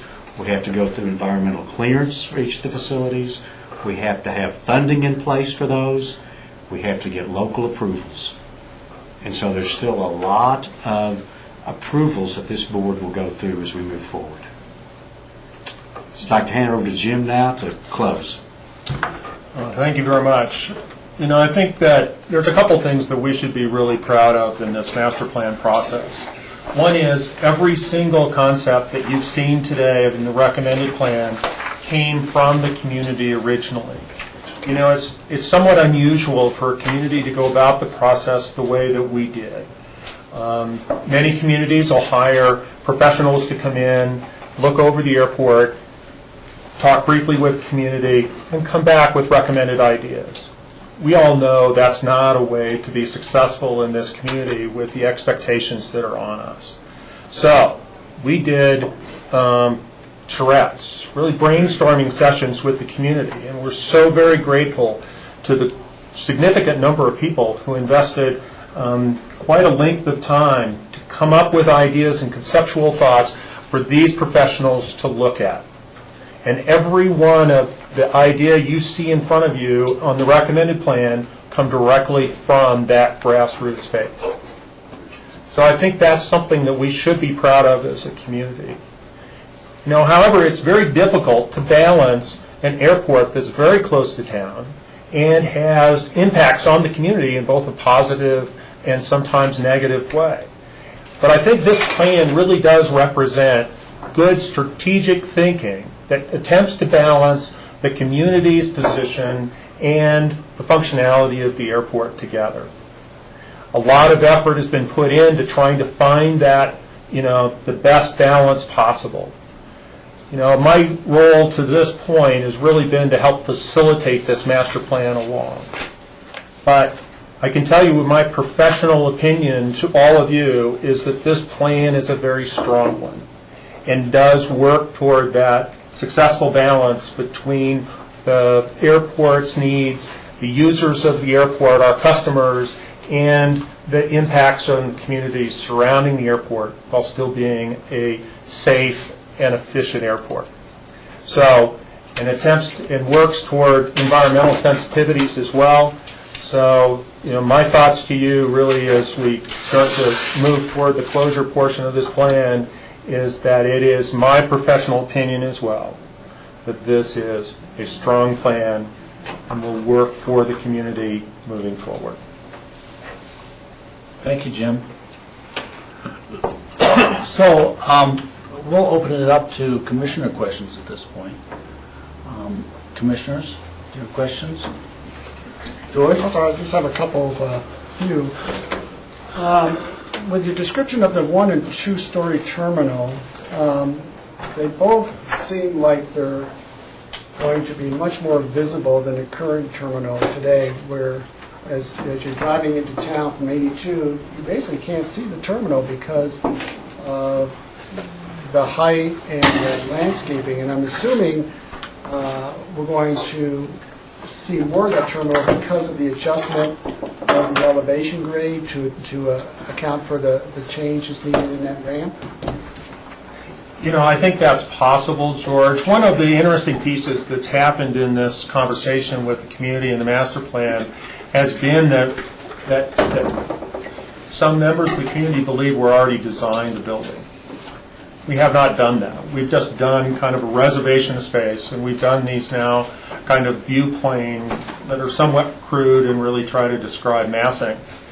It is possible that the new building may have a higher visibility plane from Highway 82, but since we haven't designed it, we haven't spent a lot of time trying to find a way to soften that perspective on any kind of design process that might be in our future. And so I think there's going to be a lot of ways to help minimize that and soften it from all sides. But until we get into the design, include the community, include all of you, this is kind of our best presentation of what impacts you might see. Part of that design element, or the view of it as it is right now, is due to the fact that you've got to change that elevation grade for the ramp. So that changes it by 7-8 feet. Yeah, out in front of the building, we haven't done those full designs. JD's kind of described the overall objectives in his drawing, but we haven't designed that ramp adjustment. But we believe there'll be about a 7-foot adjustment. Now, the ground actually rises as we come up valley. So if the building does move, 500 feet up valley or whatever the number determines to be, you're also climbing an overall elevation and how you sit next to 82. So we're going to have to work really hard to soften that view. Cut to the question, there's a strong probability that you'll see a higher roof line visible, but I can't tell you that's for sure. And I've got one other, this is a financing question. We've been very fortunate, thanks to staff, in securing some great FAA grants over the years.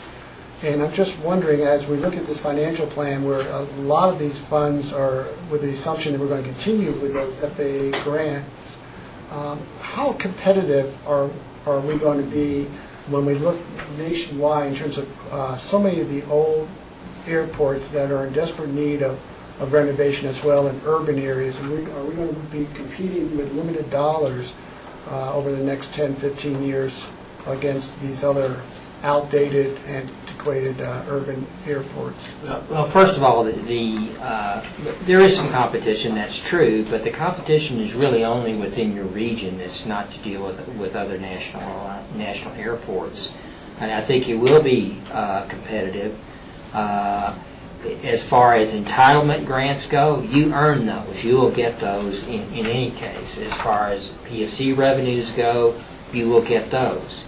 CDOT money, Colorado Department of Transportation money, it's very likely you'll get those. What's not certain are the AIP discretionary funds. Now, for some of the early projects, like the first part of the ramp rehabilitation, it's frankly very highly likely that you will get that funding at a 90% level. Some of the later projects is not quite as certain, but we want to emphasize that any project within the financial plan where we have applied and assumed that discretionary, AIP discretionary funding will be available, we have positive comments and support from the FAA. I stress, not commitment. You are never guaranteed any AIP discretionary money until you actually have an executed grant agreement in hand. But if any of these projects where we anticipate discretionary grant funding was in question from the FAA's perspective, we would know it because they would tell us, because we have asked. So it's not certain in some of the later projects in the latter part of the short-term and mid-term, but some of the earlier projects, that is mainly the ramp work, has a high priority ranking system that the FAA uses to assign and allocate the discretionary money that, yes, is limited, but it's really only limited within your region. Great, thank you. Lloyd? Yes, Rachel? Thank you. Back to your fairly unreadable charts on the financial side, trying to figure out which page this is. The East Side FBO numbers are showing the current one at a rental rate of $167,000 a year, but then the second FBO, should it occur on the west side, is shown with a $3 million a year annual rent.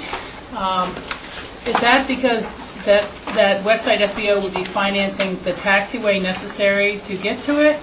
Why is there such a huge spread between the two numbers? Is the first FBO under a very outdated lease and should be paying significantly more? Or why are we seeing two really large different numbers there?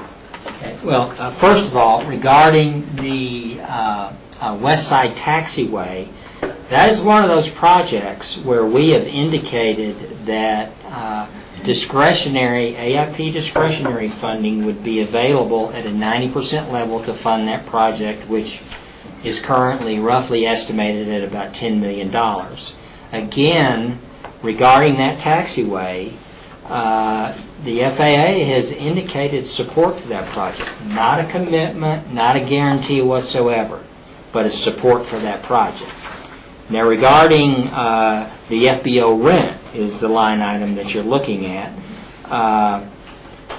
What we have done is researched comparable airports, the most recent FBO development, or a very recent one occurred with a final contract execution back in April, and that was at San Diego International.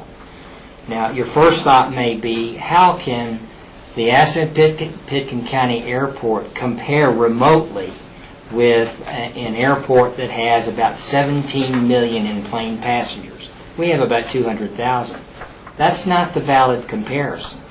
The valid comparison is general aviation activity. In 2010, the San Diego International Airport sold 3 million gallons of Jet A fuel. In 2011, Aspen-Pitkin County sold 3.3 million. That's the key comparison, and frankly, for any FBO operation, coast to coast, that is the most important statistic. FBOs generate revenue from hangar rents. FBOs generate significant portion of their revenue from fuel sales, and FBOs generate revenue from services. Those revenues tend to be higher at a higher end airport from a GA standpoint, like Aspen-Pitkin County is. In San Diego's process for issuing their RFP, developing their contract, and negotiating that contract, they reviewed in their preparations FBO developments in the last 5 years in Miami, Oakland, Atlanta, Tampa, and they also looked at Reno. And they developed an RFP based on that. And actually they started with an RFQ. And they got 7 responses from major FBO companies operating in the nation to that RFQ. 7 major. Aspen-Pitkin County has gotten 10 serious inquiries from 10 serious FBO operators in the country. So there's the first comparison. When San Diego International, the real estate department, went to an RFP, they got more specific in their requirements. And they received 3 bona fide bids. One was from 3 major companies. One was Atlantic, one was Signature Aviation, and one was Landmark. The bids they received, I'll mention 2 aspects of those bids. There was a capital contribution requirement from the FBO, and that was required to be no less than $25 million. The highest bid they got was $39 million, and the lowest was, I believe, $32 million. The rental amounts that were bid were in order $5.25 million a year for 35 years with inflation adjustments over that period of time. This is an airport that sells 3 million gallons of fuel. The next bid was $4.5 million. The next bid was $1.35. Now, first question, that's one FBO. $5 million a year about for 3 million gallons, one FBO. In Aspen, we adjusted the 3.3 million gallons that are sold here and reflected a 2 FBO operation, and in those calculations derived a $3 million conservative, frankly, rental amount for the FBO that would begin operations at that time. There was great interest. The market value of any FBO operating in Aspen, we have evidence that shows the value has grown significantly over the last 20 years and will continue for the next 10 years. Sorry for the long answer, but a lot of work went into looking at these estimates, vetting them, doing our due diligence, and coming up with what we think is a reasonable and, frankly, conservative calculation for what that real amount could be. Rob, do you have a follow-up? Yeah, just to follow up on that. San Diego, how many FBOs do they have? 1. So they only have 1, but and you're saying that it's reasonable that their market, which is comparable to ours, considering the GA standards, the amount of fuel of GA, the amount of employments of GA, and those sorts of things. But if we had a second FBO, that second FBO would only hypothetically get half of the business. That is correct. So why wouldn't it be half of the lease amount, given the fact that it would be half of the business? We did calculations, and we looked at the comparison between 3.3 million and 3 million. We divided 3 million gallons by 2, assuming the fuel sales would be split between the existing FBO and the second FBO. And we applied adjustments to calculate $2.9 to $3 million in rent that would occur because of that. It's not half, it's really about 55% as the numbers work out. So we accounted, that's a very key point, and we accounted for that issue in the calculations when we derived the rent that we project to occur late in the short term whenever that development, at least at this point, is planned to occur. So we accounted for that. Now, I'd only add to that comment by saying the market will ultimately tell us if we end up in that stage.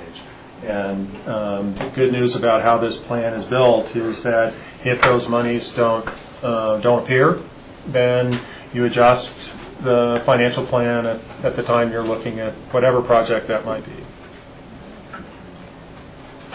Board, any more questions? Jack, you said you had some questions.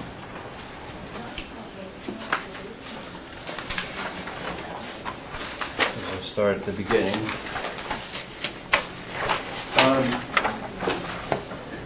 It was represented at the beginning when talking about the second FBO on the east side that couldn't meet minimum standards because, and I quote, leave the existing structures as they are. Why is that a necessary assumption? We understand, of course, that there's a current lease, but it doesn't preclude conversations, etc. Down the road, probably when that lease is over, and we haven't flushed this out, but probably when the lease is over, that's when it's anticipated the FBO terminal would move anyway. But no one says that that's all written in stone. No one says you can't negotiate with the current leaseholder to make things work. Another element, well, let's focus one at a time. Would someone, whomever... The first analysis, we took it a step-by-step process. And the first question we asked ourselves is, can we achieve 2 FBOs on the east side if all the structures remain as they are? Do we have enough space to do that? The answer is no. So the second analysis was then, what do we need to do that? And that's when we came up with, we would have to displace some of those patio hangers to meet the minimum standards. And the key critical factor, as you point out, is the apron area. So we had to remove those hangers to meet the apron area. Jim, you have told us that, and consultants have told us that essentially the Board of County Commissioners makes the decisions on the master plan. I feel there's something more driving this. Not the Board of County Commissioners, not the Citizens Committee. I mean, all of that is a part of the process, as it were. But my impression is there's something driving this, and maybe it might be some big, this is Jack's assumptions, speculations, no one else's. But maybe there's some big players driving this second FBO. Not only people who, might want to apply, but you have even bigger, and I guess it's businesses, not people.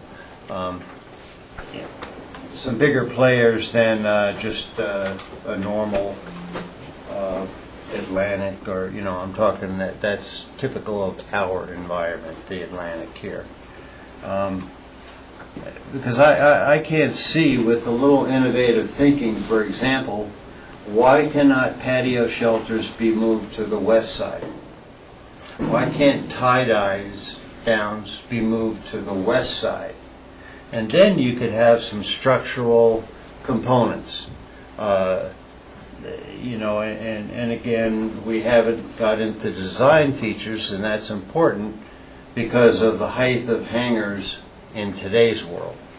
I think they're higher, and so I'm just not sure exactly how much difference that means. But I'm still not convinced you can't make this work. I know Mr. Bauer from the FAA indicated, and it has been repeated here, that there is a congestion problem. I believe congestion problems are a matter of good management, and you can deal with them. And incursions onto the airfield, the taxiway, I don't know taxiway, the area by the FBO, for example, terminal, and the associated areas, that's about management also. And I thought we had kind of addressed that anyway, Jim. You'd brought some ideas to us, and I don't know, I don't remember me being involved in understanding what that meant. But I'm just still not seeing where we have to actually, because essentially it amounts to our legal advice says you can't stop an FBO on the west side. I can't see why we, the commissioners, can't make community decisions and moving certain things on that side. And that would preclude by our choice. And somehow I have this real strong feeling that we're in this seat because we were supported by the community. So I'd like to think that we represent, not everyone, because we all have, if there's 2 opinions you can have, we at least have 12. Anyway, so, opinions vary. But I just don't see why we have to have this giant development in this environment. For me, one of the things I'm convinced about sitting in this seat is that the market does drive a lot of things, and how we deal with how that occurs is what makes our community character. And as a result, my sense, and everywhere I go, whether it's at a concert, down Valley shopping, or in town here, for example, people are talking to me, they're really worried about where we're headed with this master plan. And I understand space reservation, and I think phasing, we deal with a lot of the space reservation issues by not overbuilding early, so it's a phasing. But a new West Side FBO is totally out of character, and I don't. At this point, I'm not on board. Then we've seen the development of an additional. Now, this is a space reservation. An additional future hangar on the east side. If we just took what we have now, and it looks like the terminal building, FBO terminal building is relocated, and then there's a new hangar. Well, by doing that, we've just exceeded our minimum standards, haven't we? And does that not mean we have to let the new guy potentially on the west side exceed our standards so things are even? Those are more questions and speculations. So, when you look at some of the elevations, and that was, we had a little bit of the FBO and then the terminal scenarios of 1 and 2 stories. Well, we could see things were certainly going to exceed anything we have now. But this new terminal, it's right there. There's no ridge line, behind that terminal. So you use an argument in a way on this side, but when you look at the full picture, with a limited view that Jack might have, of course. I'm not a consultant. I don't see all this.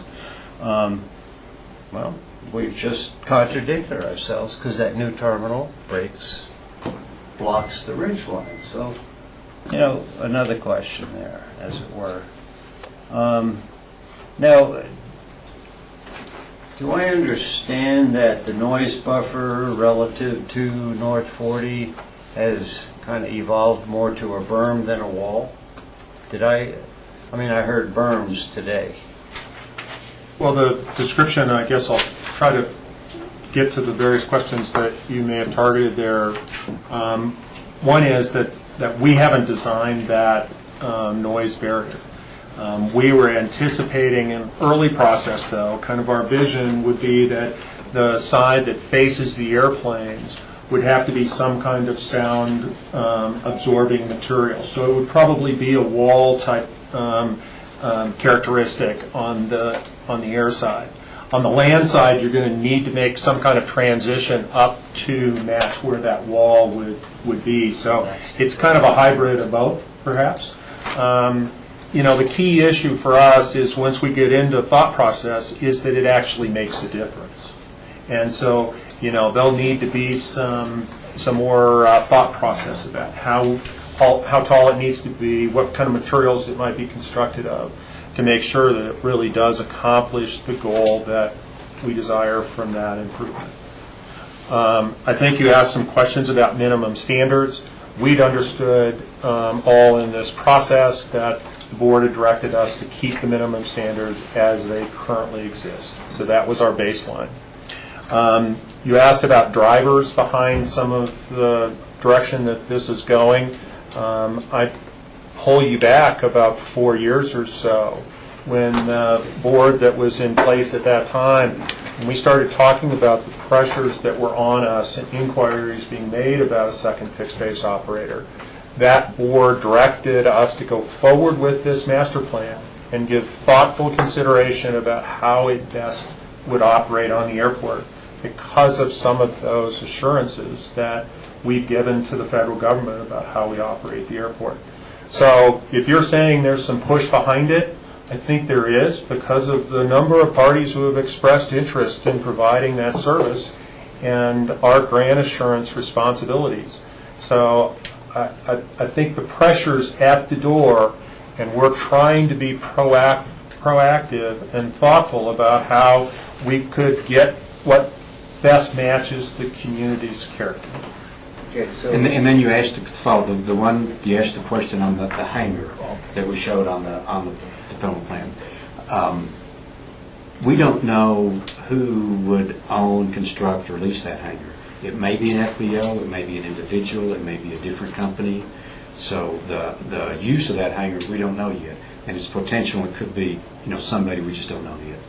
And its projected development is way out in the long term. Yeah, way out, right.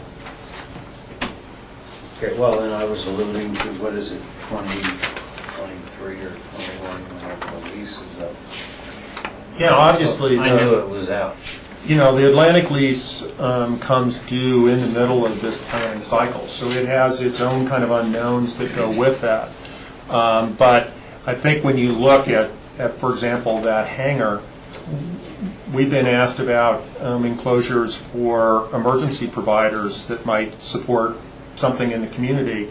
It wouldn't have to be in a fixed-base operator's lease, which then would trigger another upscaling of our minimum standards. So you're saying that at the discretion of the board, we have the ability to, in addition to the possibility of a second FBO, that we could actually rent a footprint for a hangar, a separate entity of either FBO if there were two. And an example of that is we've been approached by Mountain Rescue, who would like to have some space on the airport to carry their aircraft and such. So, what that becomes is really more than 10 years out in this, as it's shown in this conceptual idea. So, that one gets a little, the quality of the crystal ball gets a little fuzzier as you get out that far. Yeah, good. Michael, may I continue so I just get Well, through these? Jack, I want to follow up on that one at least, but Yeah, we also, I want to make sure that the rest of the board has time too, and you're mixing, it's troubling for me because you're mixing assertions with questions, and I think if you ask questions individually and sequentially, you get answers to them, but when And if I would have asked them earlier, we'd be past this part, so let's I'm just asking you then have a to, discussion. I'm just asking you to, I'm not discussing with you, Jack, I'm asking you to just ask your questions without, in an order that we can answer or the planners can answer, and eliminate the assertions between those questions, that's all. Yes? yeah, I just want to follow up on the second hangar because I was confused by your question and then that meant I was confused by the answer. But because I thought we were talking about the second hangar as required by the FBO minimum standards being on the east side. And I thought that's the hangar when you were saying, why is there a second hangar now? It is one of the minimum requirements for a second FBO. Correct. And so that's where that was the only real discussion of a second hangar I heard at all.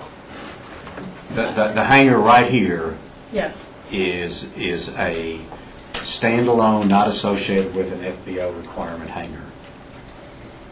Okay, but when you have your page with the minimum standards for FBOs, you say the standard is a 14,400 square foot hangar. And our current FBO has one, and the second FBO would have to have one. Correct, that's correct. So Okay. this could be in addition to that, So this could be a third hangar. a third hangar. Okay, that helps, because that's why I was confused about it being That's all the correct. second hangar. Can I follow up on? Yeah, sure. And I just want to make sure I'm clear on this because it seems like people are not totally clear. Minimum standards are just the minimum standards. It has nothing to do with the maximum. We have no cap to the standard. The standard is just creating a non-competitive or a competitive environment on a minimum level. And if a new FBO came and said they wanted 5 times, we could see a proposal that they say they want 5 times as many hangars over here. Or we could see Atlantic Aviation come back, and I think they actually sent a letter to all of us saying that they are considering wanting another hangar on their side. So they could always increase their standards. The minimum only is the floor, not the ceiling. Am I correct in that? That is correct. However, I think we heard very clearly about concern about massing and other issues we've created a kind of de facto maximum standards in this conversation regarding this master plan. So you're right in a technical level, but in terms of control, The Board of County Commissioners can say, we'll allow the minimum standards to occur because of grant assurance responsibilities, but we do not have to approve anything greater than that, and you have that ability to say when. Thank you. Yes, Jack? Yeah, so specific questions. I stated that we could move patio shelters, tie downs to the other side. Is there anything that would keep us from doing that? No. You'd still end up building the parallel taxiway because the FAA will require you to have access to the runway ends. So the parallel taxiway will still occur. And if you look at it from a highest and best use of the property, it probably doesn't match planning standards for that idea. Yeah, highest and best use usually, in my mind, relates to development and developers' perspective. Highest and best use, for me, there's a critical element called community acceptance. So I respect that. Yeah. Again, can we have a dialogue back and forth on some of these points, Jack? Or otherwise, we're all going to have to wait. Yeah, please.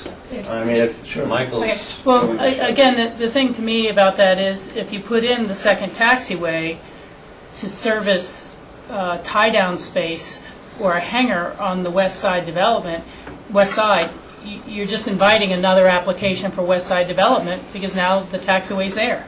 I mean, it may be a step and a half slower, but it's a step that just totally enables something on the west side.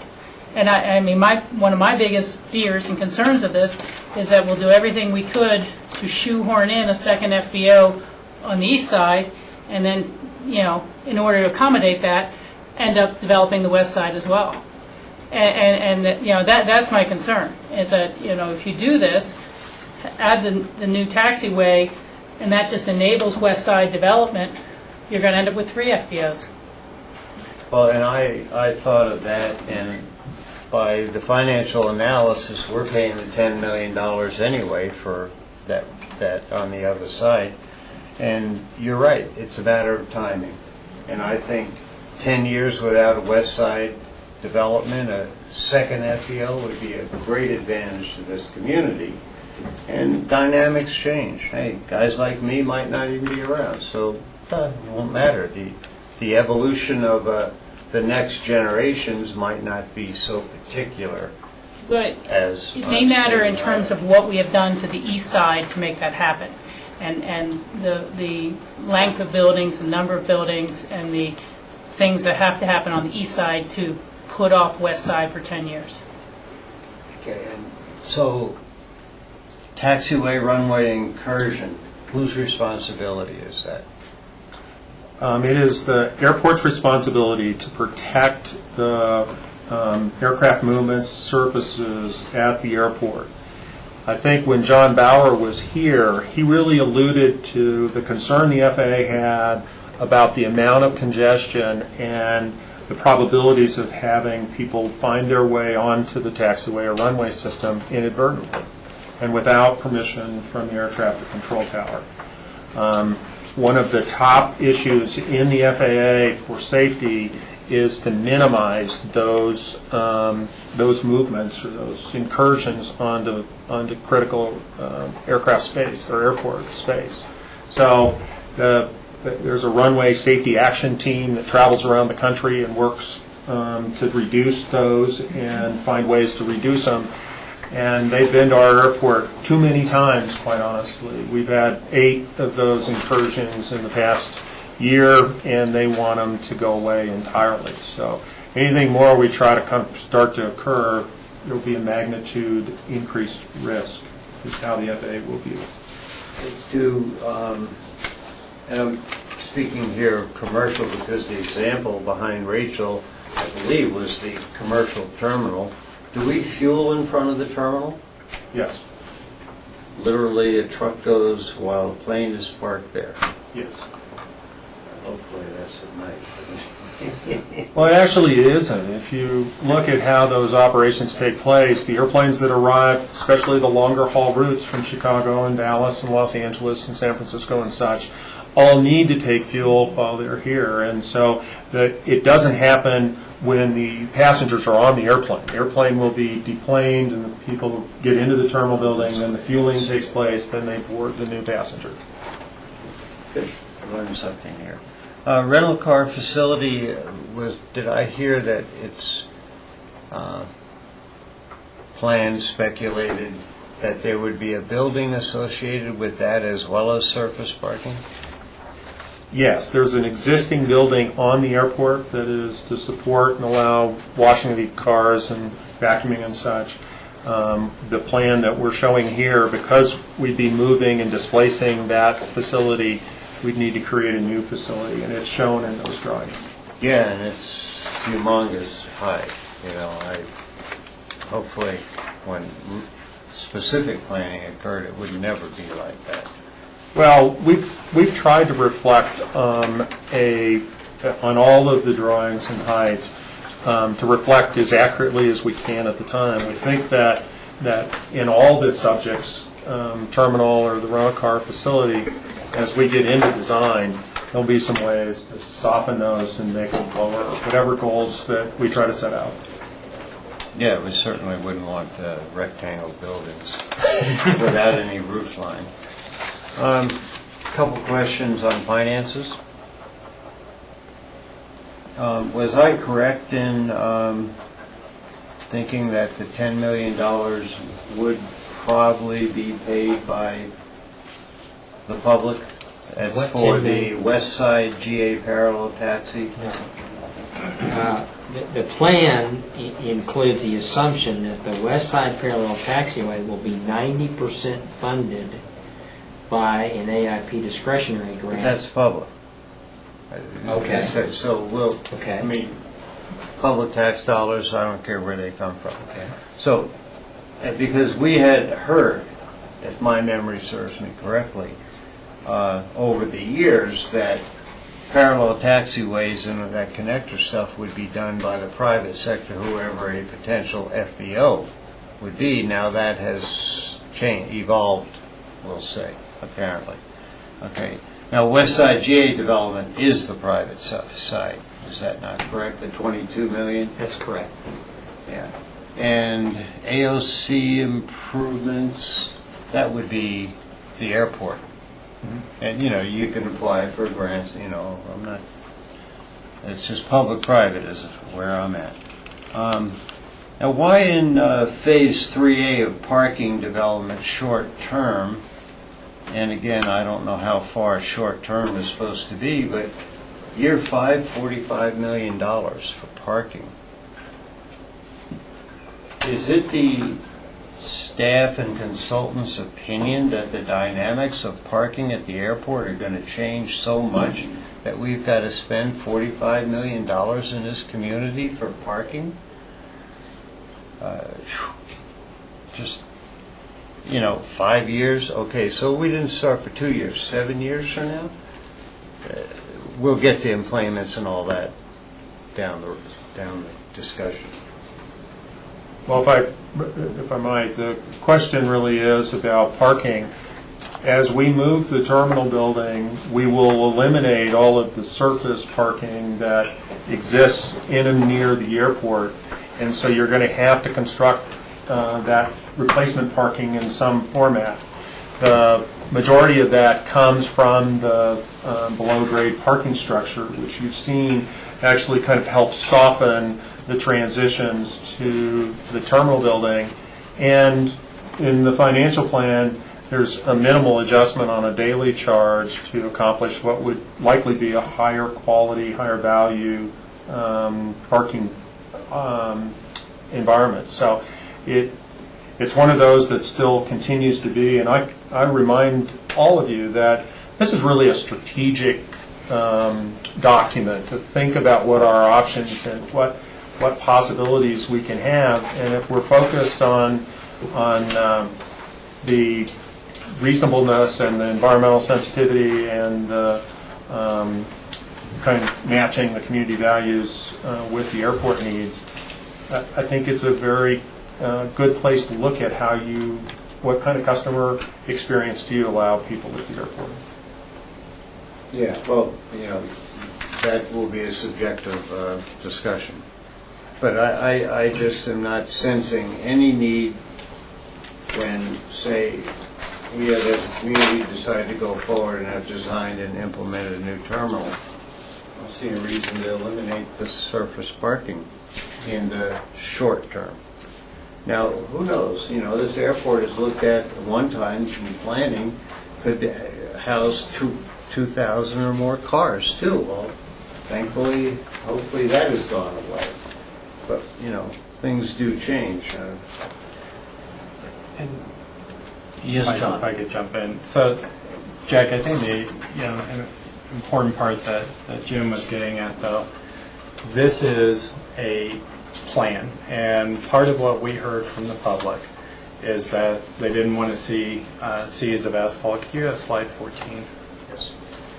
And so part of what we were showing as a possibility for the board and showing the financial possibilities of is instead of having surface parking that extends as this does with circulation, that we could put parking underground. It's financially feasible, but that would be a future decision for the boards once we got to the point of deciding that we were going to look at these types of improvements, understanding what our revenue pictures are, and going through specific design exercises.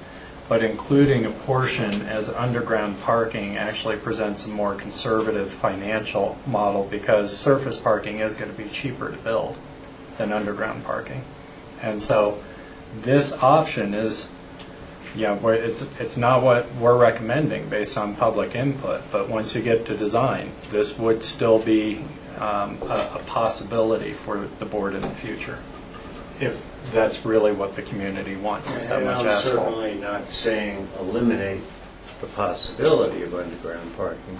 It's timing is everything, and everything about we do. So I'm not sensing the need. And my support for the master plan might be 2/3, 1/3, who knows? I don't know. But phasing helps me get to certain places and move forward, and I certainly understand the well-worn term space reservation. One question about Rachel's on operating revenues, page 25. There, and she brought up the difference approximately of $3 million on the fuel fees. Now, why doesn't GA landing fees, why do not GA landing fees track a significant increase also with, if you're going to use more fuel, does that not mean some element, I know we're not supposed to have great growth here, but still, isn't there a component, additional component of revenue there? Or is it because growth somewhat flat that I just don't know how you get, I'm confusing myself because I don't know how you have flat rent and higher fuel revenues and not have large growth in number of planes. A second FBO is not going to make you have more aircraft landings. It's not going to make you sell more fuel. So it would just be, the landing fees would be split between two FBOs. The same amount will be there. The same amount of fuel will be there, but it'll be split between two FBOs. The issue is that the value of the property, in our judgment, has significantly increased over the last 20 years and will continue to increase from a rental standpoint. And that's why the rent goes up. The other component, fuel flowage fees. The fuel flowage fee is a charge that the airport places on each gallon of fuel delivered to an aircraft.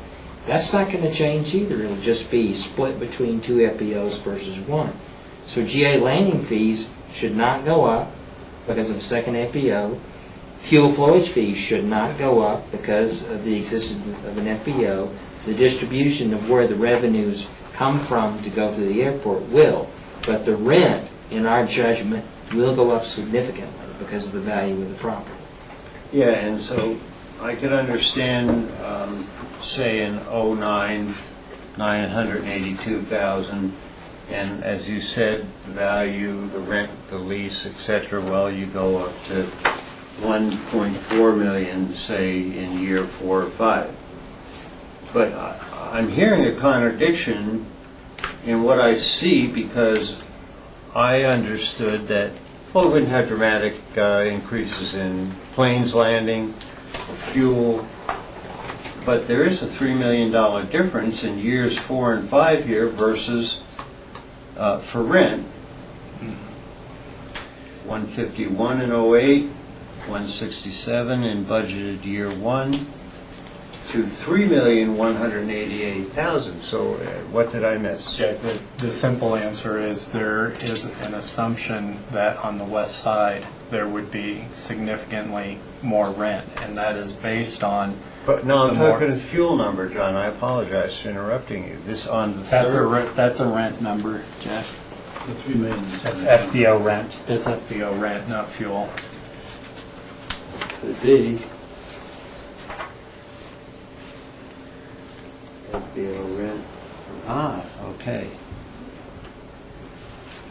Guess I gotta get my bifocals checked. Yes, right on, John. Okay. Thanks for clarifying. I was one line off. So that's right on. Couple, like year 4, we have annual growth rate. All of them are within the ballpark of 3, 5, whatever. All of a sudden, in year 4, 39.7. Is that because of the growth of those revenues? Yes. Is that what we're talking about? Yes. Okay.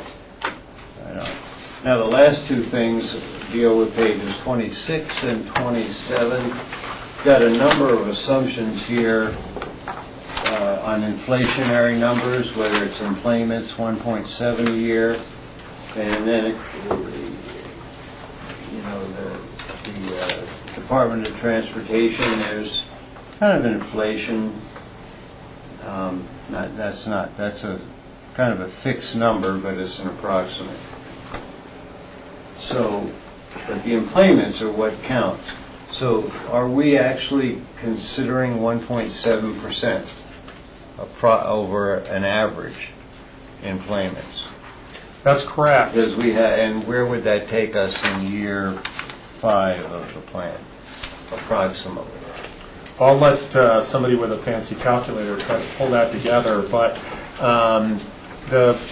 what we did, and there are 2 components that the FAA actually approves in a master plan.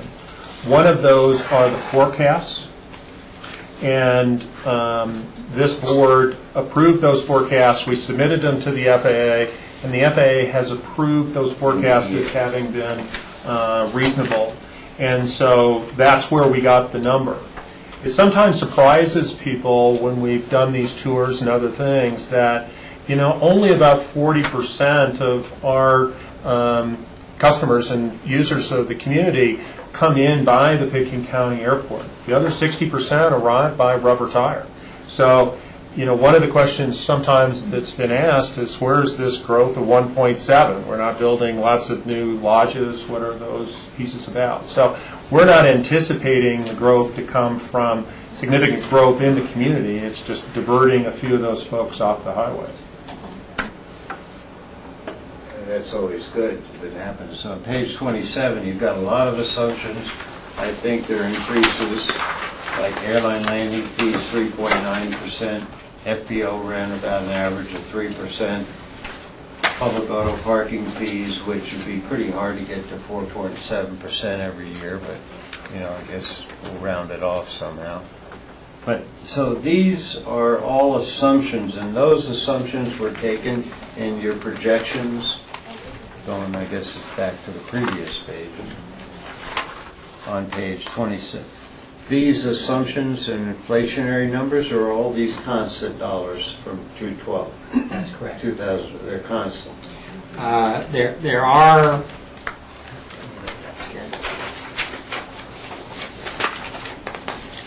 There were some projections in the earlier part of the short term that were driven by what was in the county's budget, which were mainly inflation numbers.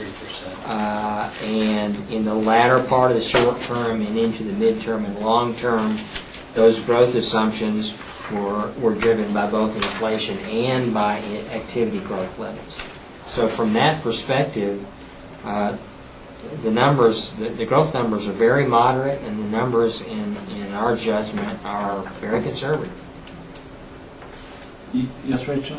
Yeah, just to follow up on this, it was more at our last meeting, I believe you gentlemen described how you had stress tested the numbers so that if these assumptions were not following through, where does it go? And maybe you could kind of review that with us a little bit. Slide 30. This slide demonstrates the results of that stress test, and let me just first briefly go through the assumptions. The assumptions were all really revenue driven, and as we've said, the employment level affects everything. It affects numerous key revenues, and what we did, as shown in this number, and I won't read every one of these, but we reduced employments 4% a year for about 5 years, so that the overall reduction in 2017, and we have to use exact years in this case, was 25%. What could make that happen?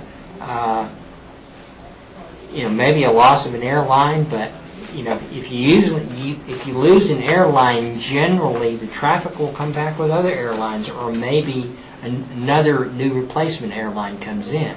That was a huge reduction.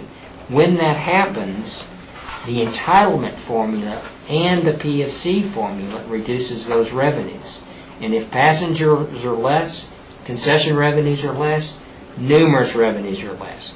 What was unfair, frankly, in the assumptions that we made regarding the stress test is even though employments are down 25%, no reduction in expenses. That's not realistic. But we did it, and we continued to do that to reflect a very stressful stress test. The end result was debt service coverage, which is a key number for us. Still, the lowest debt service coverage was 1.6, and the lowest positive end-of-year cash flow, $500,000 plus. In spite of the harsh assumptions we used, we passed the stress test. And this test, it wasn't just financial consultant looking at it, the entire finance team did. And we all concluded, we've passed the test, yes, the assumptions are not very fair, but that's the way we want it to have a stressful, real test, and what can possibly happen. If your revenues went down like this, if your employments went down like this, I guarantee you management's going to reduce your operating expenses. We did not assume that. John? Just for the audience and such, I just want to be really clear that moving this plan forward is not the board approving a budget for improvements. They're really different things. The purpose of this exercise and all the numbers and tables that we've been showing is really just to show that what we're proposing is reasonably possible for us to do. This is not a budget that the board is approving for a set of projects. That all comes later when we actually have designed projects and have actual cost estimates and know better what our revenues are. So I just want to be, even though we're going into some detail on this, just to be really clear, the approval is really a space reservation plan, and this is an exercise that the FAA has us go through so that they can ensure that their expenditure of funds to get the properties and such through grants is protected by us developing feasible plans. And it's just to make, I think, assurance to the FAA that the plan is, and the FAA airport won't like this, but it's grounded in some reality. So, that's what the point of this is, and and then you take that reality and then you subject it to stress. And it still works, or it's still feasible. So that's a reassurance to the FAA, as much as it is to our citizens who are viewing this, that there has been some analysis, but it's not the final analysis. Rob? This 1.61 debt service coverage ratio is based off of all of the improvements that are outlined in this plan with the reductions of this sensitivity test. And what is that correct first? Well, what the calculation represents is a totaling of all the revenues available to pay debt service divided by the debt service. Sure. So the capital revenue that we talk about to fund projects bears no role. Well, I take that back. The AIP monies, entitlements and discretionary, cannot pay the interest part of that debt service. Sure. PFCs can pay it all if there's enough of it available to do that. This is the ability for us to pay back that $54 million that we need to borrow in order to accomplish what's laid out in this potential plan. That's right. Given the reductions in revenue sources as laid out in this sensitivity test. That's correct. And what is the standard of the FAA in terms of debt ratio? What meets their threshold?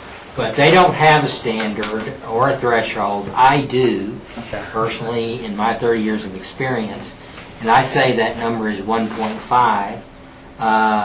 As a practical matter, when you issue debt, the debt service coverage ratio depends upon your credit rating and depends upon your history and experience, and it can be down around 1.2, 1.25.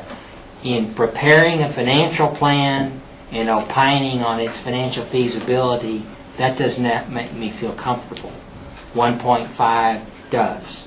So I say, even with the stress test, we pass the test based on my personal standard based on 30 years of experience.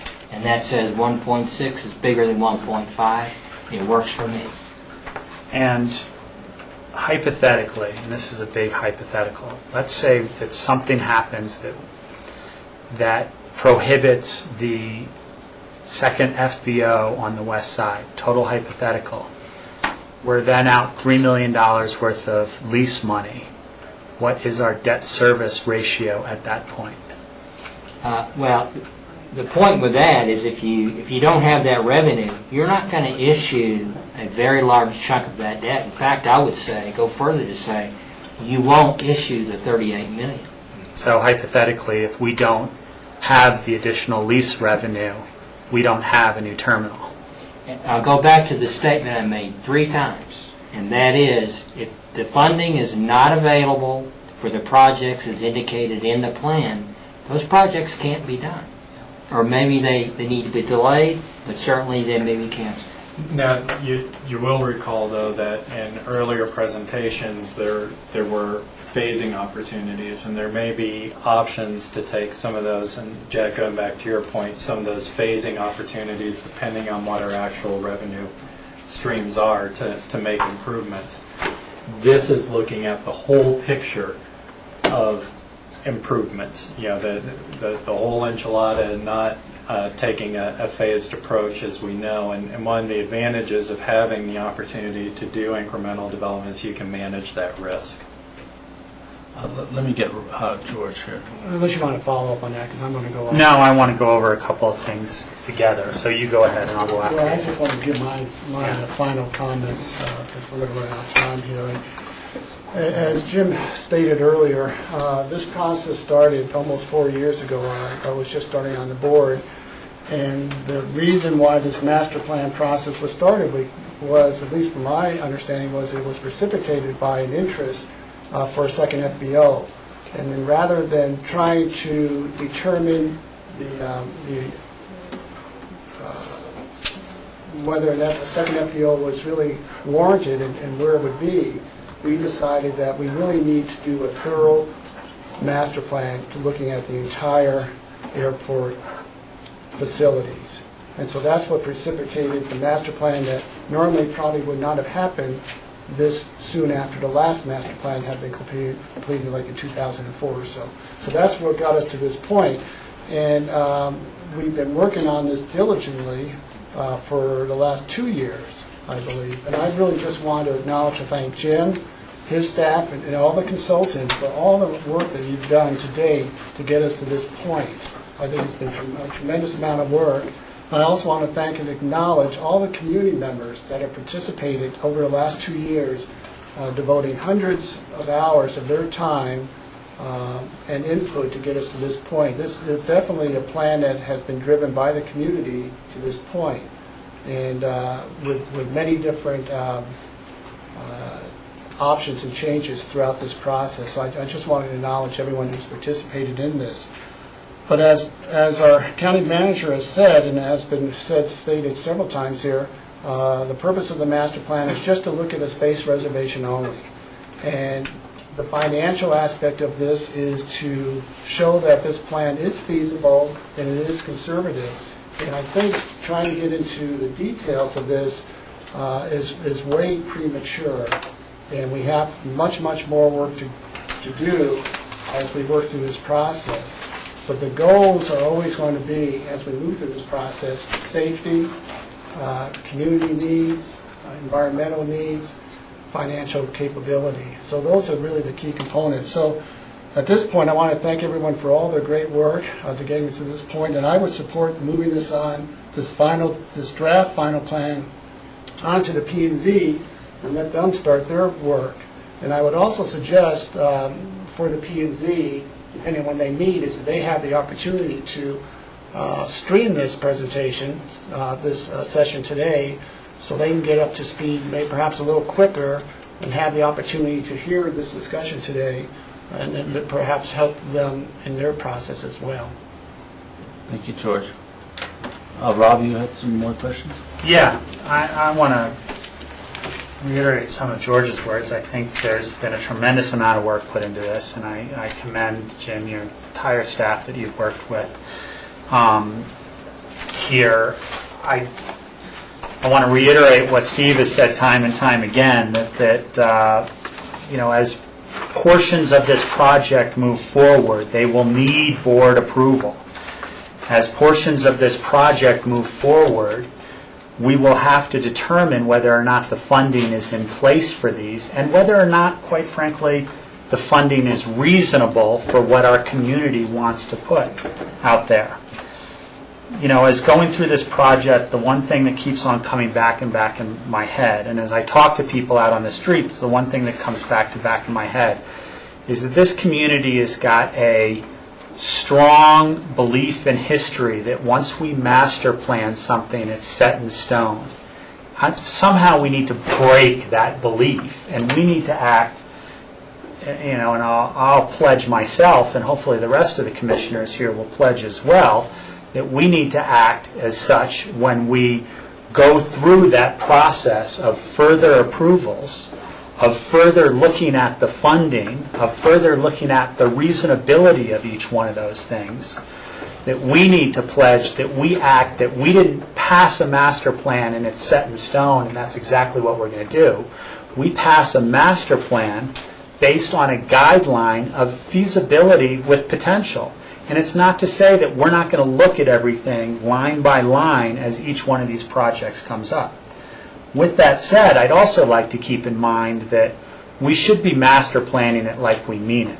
And I do think that there's a little variance in where that is here. And I'm totally willing to go forward with where this is, but looking at some of the financial outlays of the cost of the building, I'm not sure it's exactly how we mean it, but I'll tell you, I'm going to scrutinize it when it comes up again, and it will come up again, and hopefully the rest of the board will be scrutinizing it as well. I think they will. I will cite an example that I often cite to people that I run into the street with, and I went out and I was on vacation on my own time, on my own dollar, and I spent 2 hours with the director of the airport of Santa Barbara and the assistant director out there, took a full tour of their facility. Their master plan called for, I think it was a 97,000 square foot terminal. They just built their new terminal. I think it ended up at 62,000 square feet. So just because a master plan's set and vetted by the FAA doesn't necessarily mean that that's what the community is going to build when they start laying bricks. I think that's an important aspect to keep in mind through this entire process. I think the assumptions are reasonable. I strongly scrutinized a lot of the financial aspects of this plan. I do think we have a lot of work to do as we go through the various steps of this plan in implementing it, but we will take the time to make sure that we do that properly. I pledge that to the community as a commissioner here. I pledge that to everyone out there. I think there's been some fabulous work done. I think you've answered the questions that we've posed to you, and I'd like to commend the entire team on a lot of really good work. Thank you, Rob. Rachel? Sure, thank you. I would ditto on Rob and George's comments clearly. The one thing I really have some concern about on the revenue source projections is the inflationary rate going forward with the 3% a year plus the passenger employment growth. Combined, they add up to about 4.7% a year in the revenues. But I've just seen in the past where there's long-term parking plans, particularly the city of Aspen, and it would show, okay, we're going to raise the parking rates by a quarter, or we're going to raise the parking rates by 50 cents, and how incredibly difficult that is to do when that year finally arrives.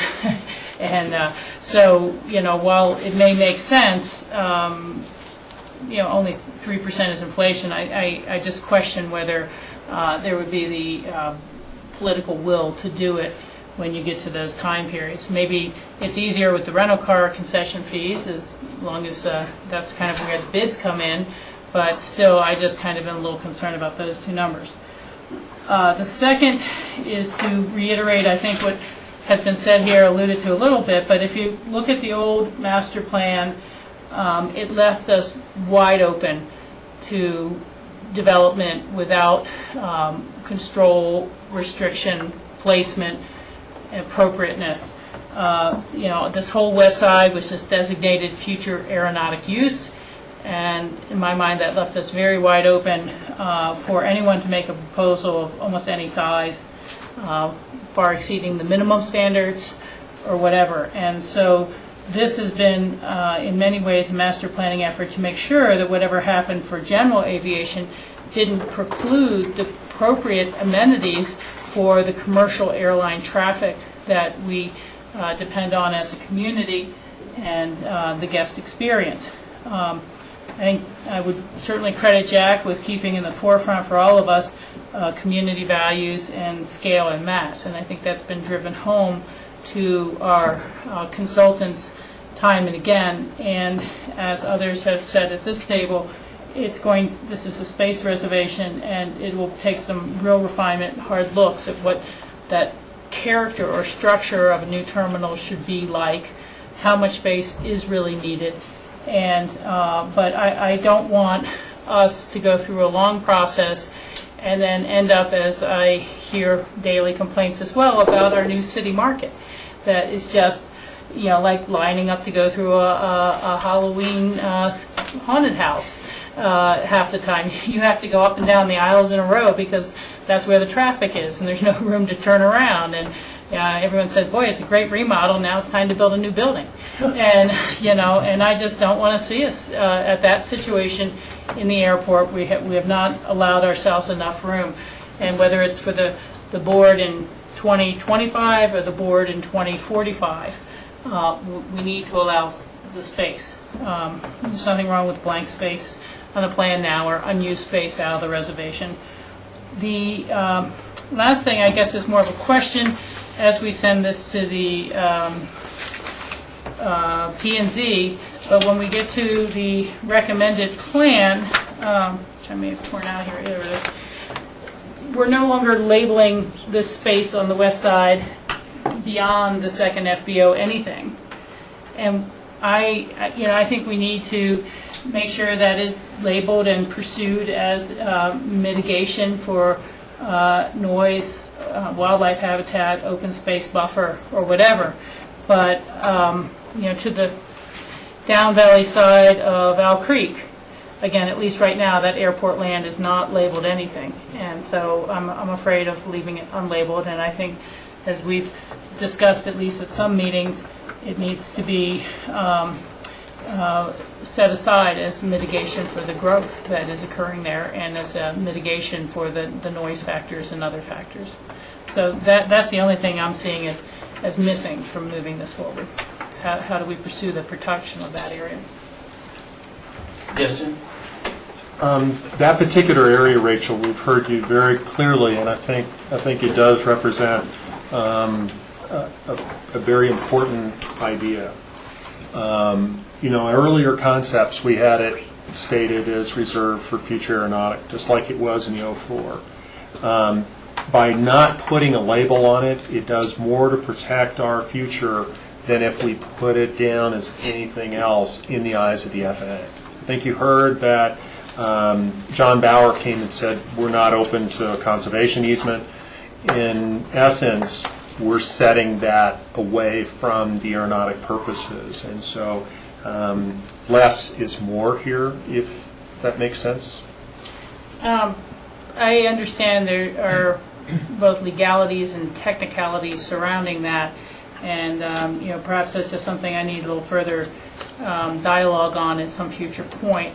But I would just like to make sure we're pursuing the maximum level of use of that area for mitigation for the other impacts of the airport. We've heard that message loud and clear. Thank you. Yeah, I'll just make a couple of comments. We had a hearing before you gentlemen showed up, before lunch, that was about the Hunter Creek extension going over Red Mountain Road, and one of the documents supplied in that hearing was a list of notifications to adjacent landowners. And that list was primarily Aspen people, people with an Aspen address. But it also included people who lived in Hawaii, and it included people who lived in New Jersey. And it included people from Australia to France. And this is one of the most connected, desirable communities in the United States. And commensurate with that sort of responsibility and that status of what we have today, we are obligated to give the best possible way of getting here, and at least of arrival and departure. And currently, I don't think we have that. The current airport just doesn't reflect a particularly high standard. It's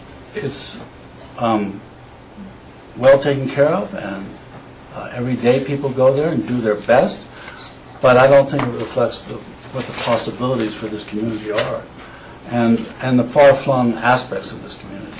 So I think this plan is a step towards accepting the responsibility of having the best possible facilities for our visitors and our residents. And I'm glad that we reached out to so many people. It took such a long time. And it shows that this board was responsible not just to the citizens here, but to all the citizens who use that airport. So I applaud again staff, consultants, and for their excellent job, patience, persistence, and ability to answer our questions. And I want to thank you. And I also will support passing this on to the P&Z for their approval. So, thank you. George, do you want to? No, I'm done. Are you done? Jack? Yeah, as far as what we're being asked to move this airport master plan forward to P&Z, I don't see any reason not to do that. But for me, there is some adjustments that would go on clearly as how to phase this. And that's, again, I've always talked about phasing. I don't think there's any way, shape, or form in the year or midterm we need an 80,000 square foot terminal. That's, I think, and I agree with what we've said, we will build a new terminal and not try to shoehorn this into improved. So I'm on board with the new terminal, and it can be done separate, as it were, and in phases, you know, and how all that works. But as far as space reservation, I mean, I would earmark 60,000 square feet and understand where, well, another long-term phase, 80,000, you know. So maybe we're getting the same way, but I would articulate it in two phases, not just 80,000 and then whatever goes. Because I want, to me, a master plan is part of a direction also, not only where you end up, but how you get there. And that's why you hear about every 12 words phasing. I don't want to know. As far as the east side, west side, FBOs, I still don't see a reason to put a west side FBO because of grant assurances. I mean, that's basically what it amounts to. I like what we've been told, that we have the choice.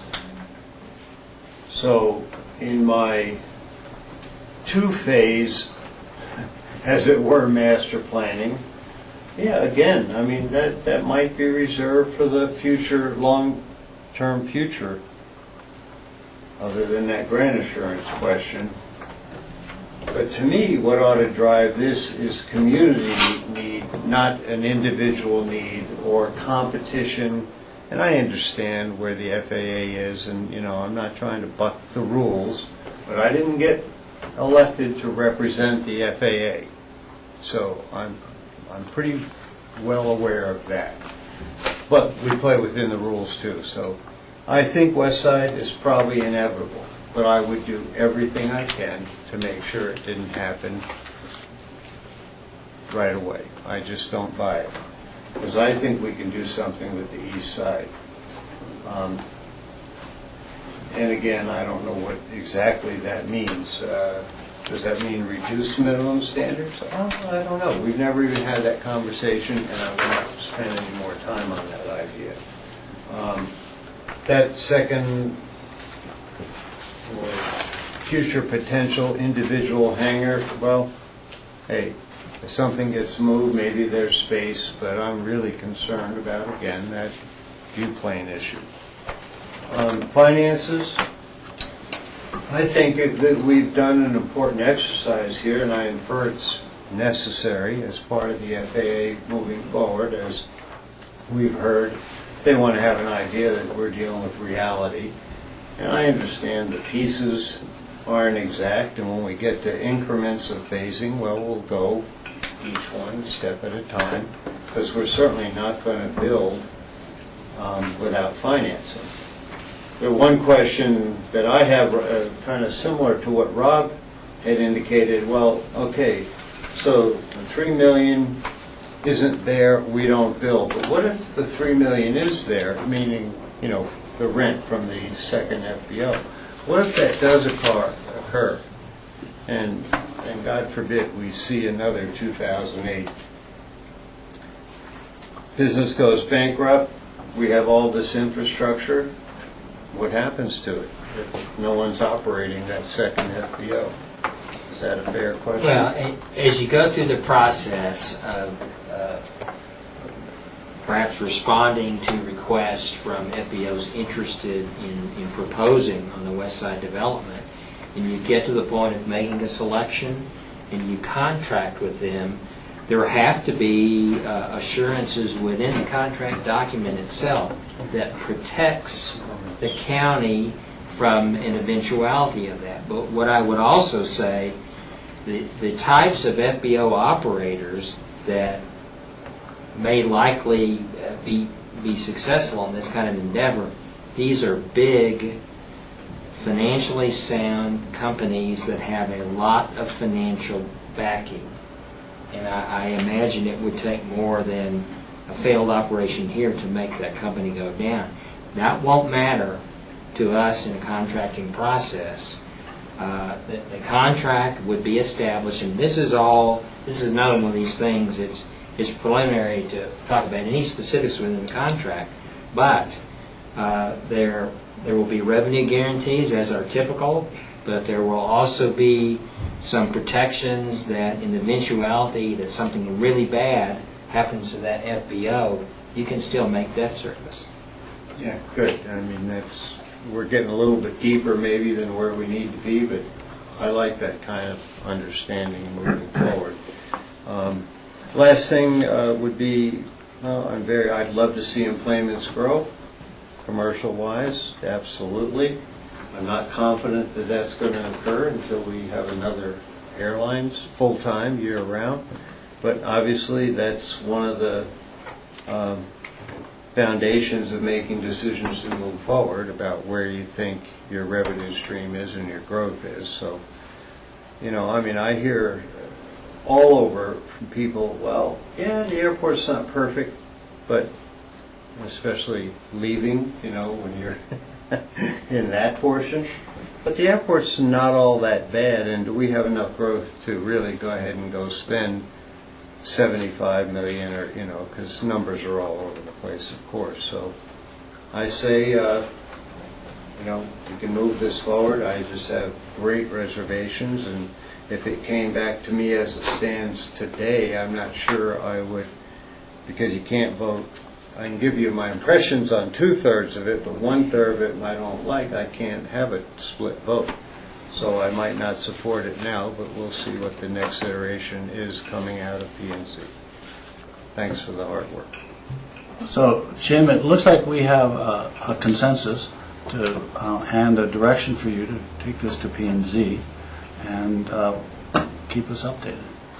Thank you. We appreciate that direction, and I'd also like to take a moment to acknowledge all of you as the board. You've seen a lot of us over the past couple of years, and some of it's been a little bit dry. So thank you for your attention and patience as well. So we're grateful for the support. Thank you. We're going to take a 15-minute break and be back here at 3:30. Not for us. But for P&Z. Yeah, they probably do need it.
Welcome back. This is the Board of County Commissioners work session for August 14th, 2012.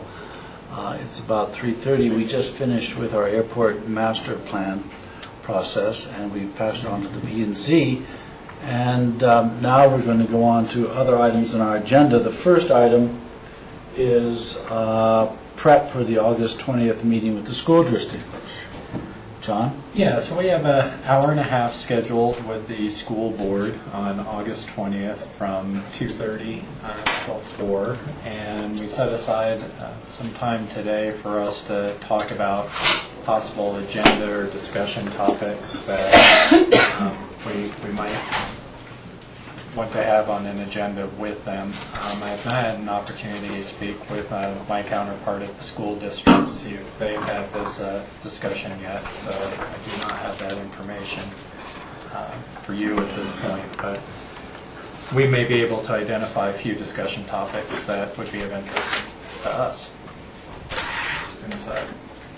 So that's on a Monday, August 20th? I believe August 20th is Monday, 2:30 to 4. Next Monday.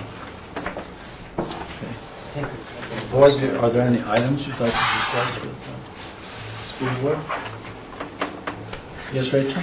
I don't know that this would be a top priority item because it's a broad-ranging subject, but I think it might be valuable to begin to discuss, how we as Pickens County or how we as a school district or as a valley participate in the long-range school state financing.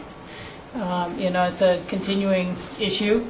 It's not going away. And, even as the school district is hoping to make plans for some tax relief to assist with their funding shortfalls, I'm not sure that they're not going to have new holes or gaps come up in their budget in the future.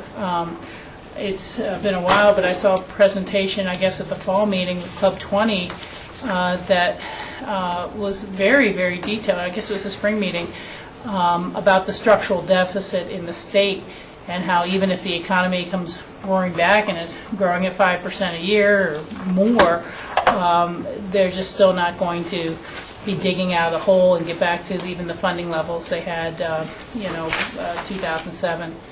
And so I don't know, again, exactly what role any of us can play or should play in that, but it seems that we're just, leaving ourselves up to this fate at the school for our kids that is affected by decisions at the state, and how do we all spur a better discussion, a better outcome?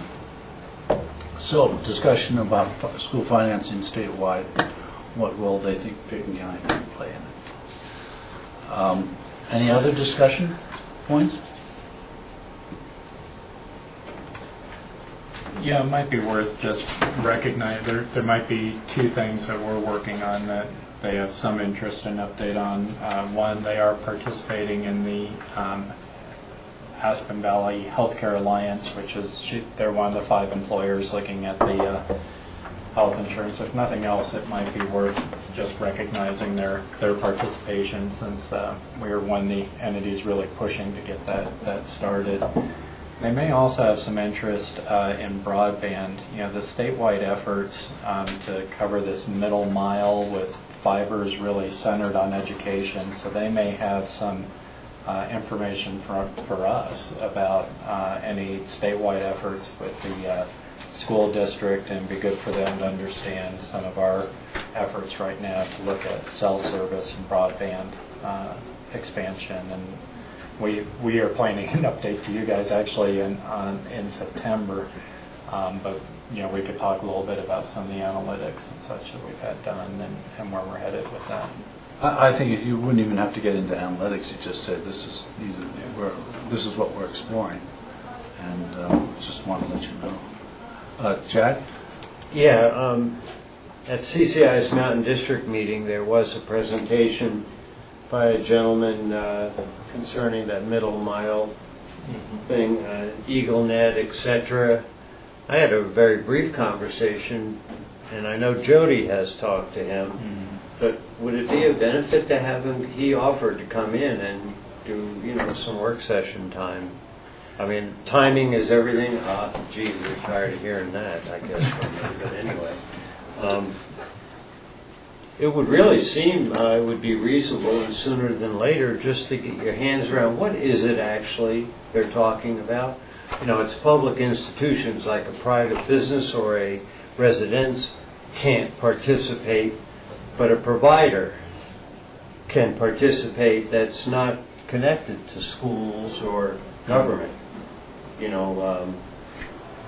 Just one of the local providers like Soper's we used to have here. I don't know if they exist. Somebody.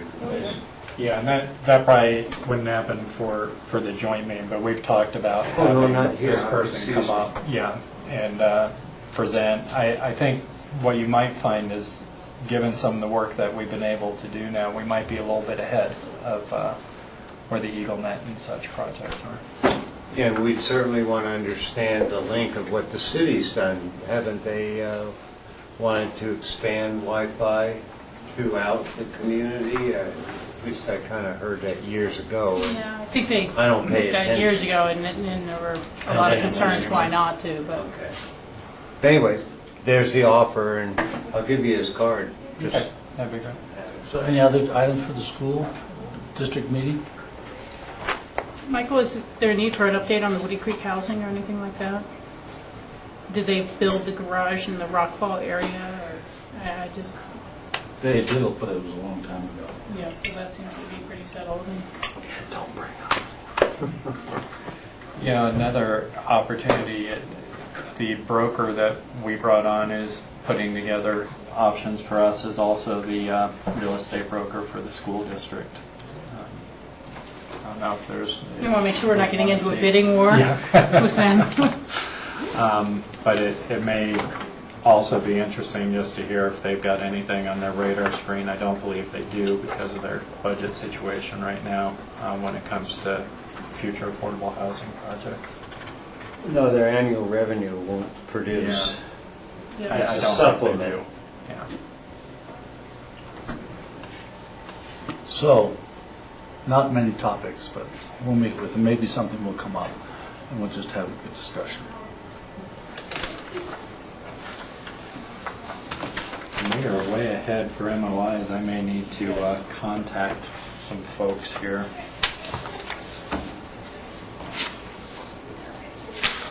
Probably maybe Future agendas? consider doing the other ladder items. After he's got a chance to contact people.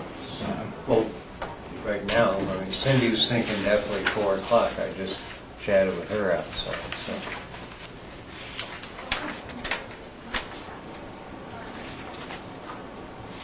Since you're on the road again. Yeah, I'm not sure if I'm leaving. We have our meeting with P&Z at 5 anyhow, so. It's okay. Fine.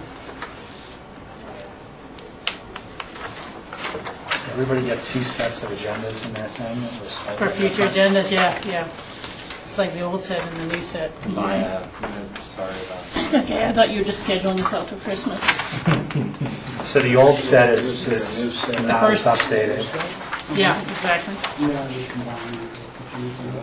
Because I had kind of a little different looking one.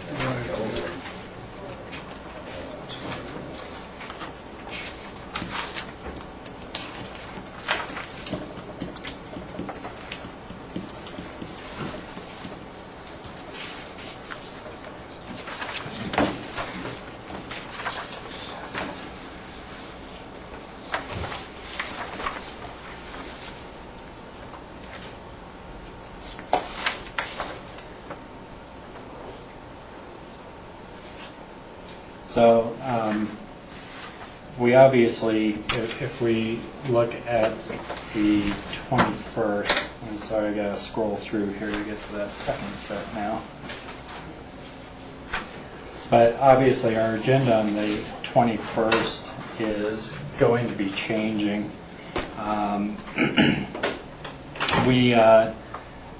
I just wanted to check with the board. Right now, we've got 2 hours scheduled in special meeting from 10 a.m. to 12 on the library ballot questions, the REMP grants, and the IGA on the Child and Adult Protection Services with Eagle County. Do we really think, do you think we can get through those in an hour? We wanted to add in a few items like another take on the Hunter Creek Trail extension design and that sort of thing.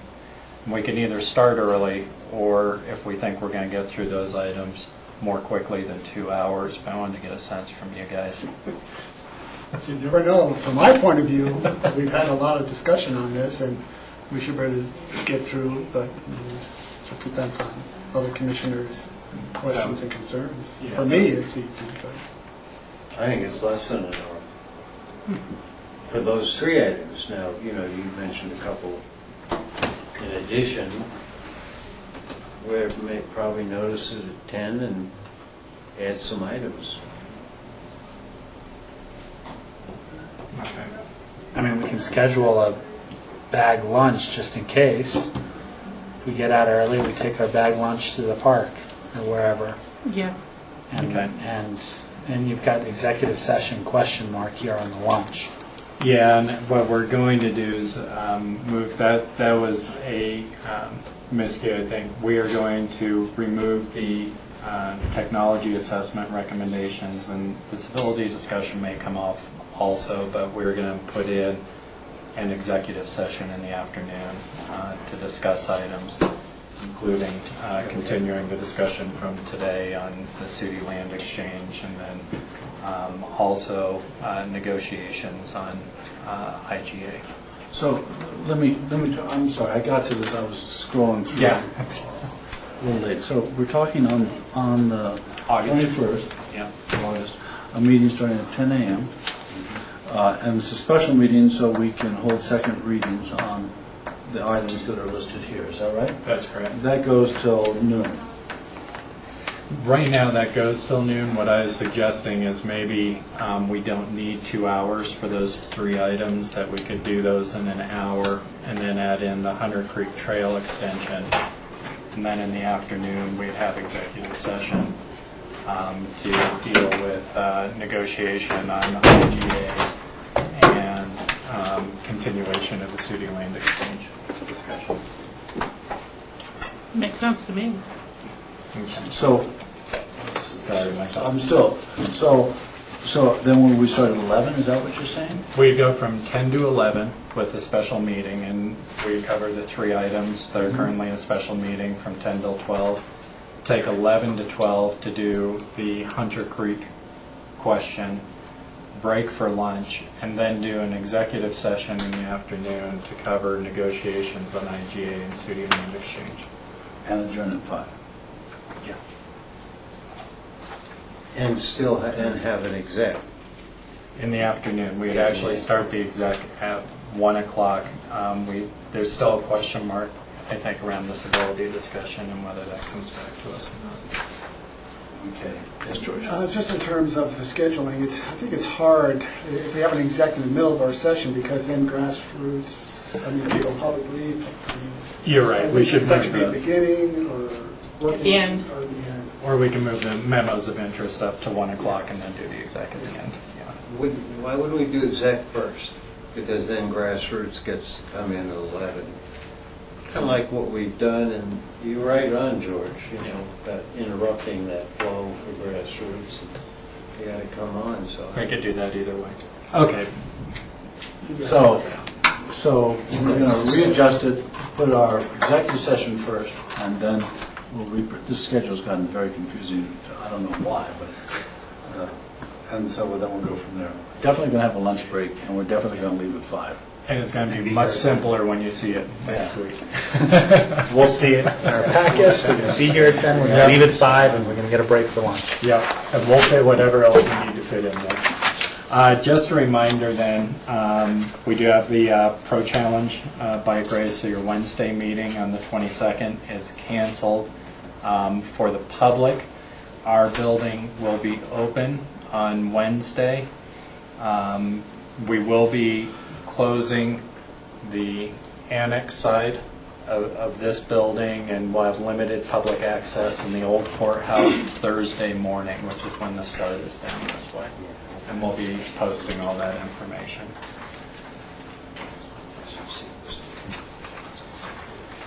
We are going to be working, I think, for September 11th to bring back an update on broadband, either September 11th or September 18th. So we'll be bringing back a presentation to you guys on the work that we've done on identifying where we currently have cell and internet services and where we may need to place infrastructure, where we could place infrastructure to improve that. So, The housing summit dates. this is the disadvantage of having one.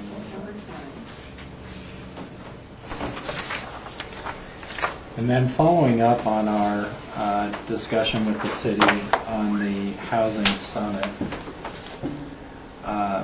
we do now have 3 proposed dates.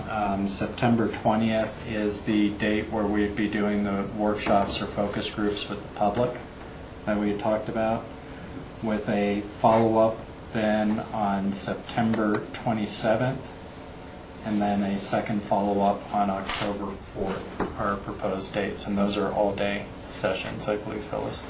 The first one's public. Yeah, the first one's public, so that's optional for you to go on September 20th. September 27th and October 4th then would be the 2 follow-up days proposed right now for policymakers. September 27th? September 27th and October 4th. I will need to drive, and perhaps both Jack and I will need to drive to Denver the night of Thursday the 4th for the CCI meetings on the 5th. And so I think it'd be valuable if that day ended at 3 or something like that. Okay. You know, that's the only caveat I'd put out there. Which date was that, Rachel? October 4th for the meeting that starts at 9 a.m. the next morning down in Denver.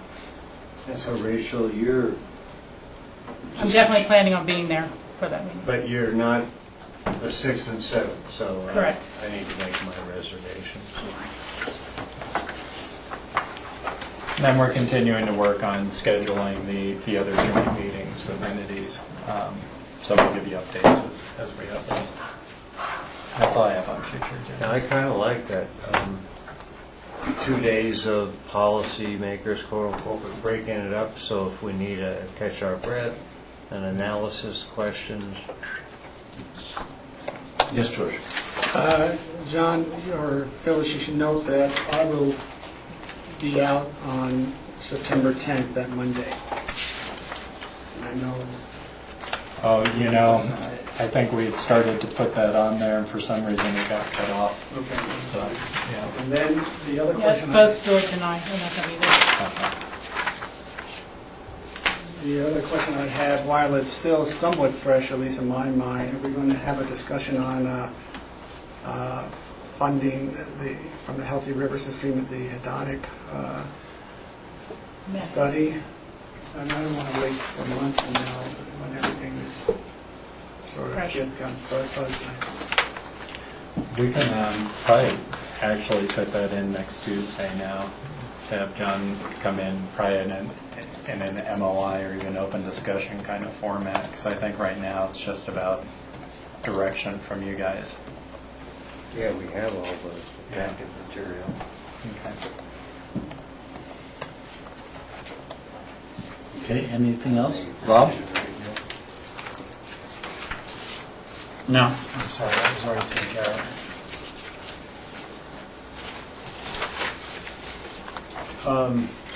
John, just only because it's already on here on September 17th, annual meeting with Lake County Commissioners, and the flip side of this issue is the east side of Independence Pass.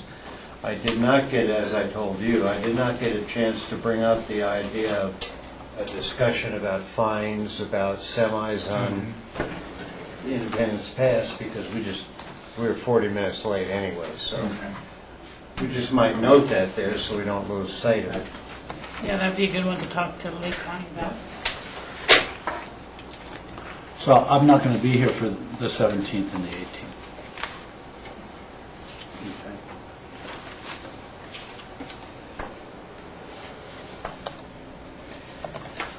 And then I want to say September 4th was another date where it looked like.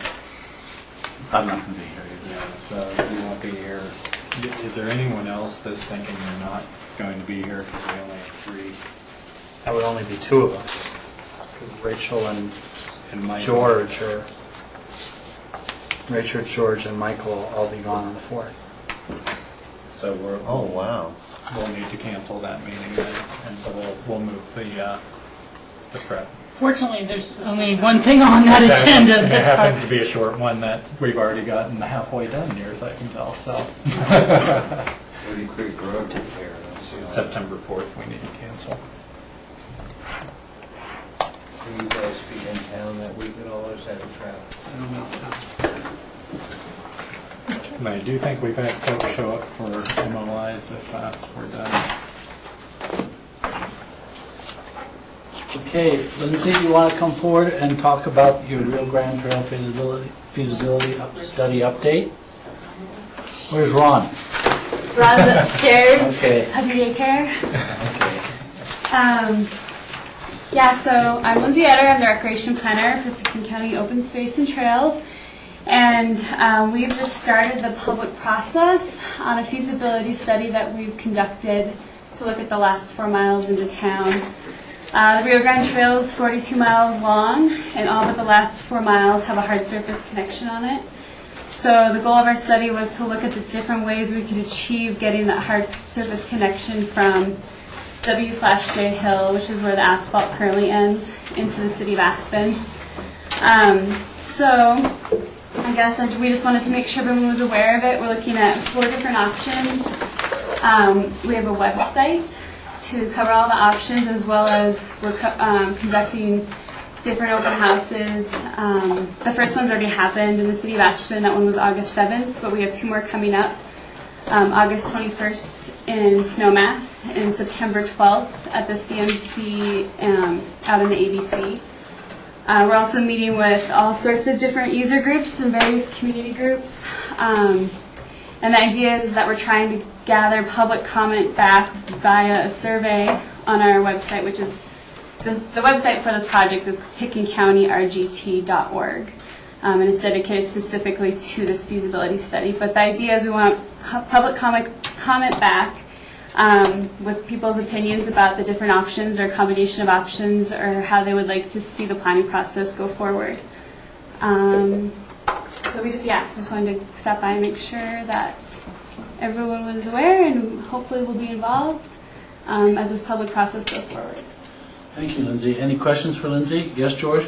Lindsay, when you're at these open meetings, I didn't see this as an option, or at least mark down that even within these 4 options, there's always the ability to do phasing as well. And so I just want to make sure that the public is aware of that in terms of some of these options, and at least one that may be picked may require phasing depending on the funding, so the public understands that aspect of it. Yeah, absolutely. No matter what, this will be the most expensive trail project that we've ever done. So we're waiting to see how the public's responding as far as the options they want to see, but phasing is definitely, it could be reality, or it could be a combination of options, and in that case, still phasing would occur. Right. But yeah, it doesn't have to be a hard line on one option necessarily. Yes, Jack. Yeah, I think planning, the planning part is good, but planning also can go to the extreme of being absurd. When you think of possibly $22 million, sorry. Is that a negative comment?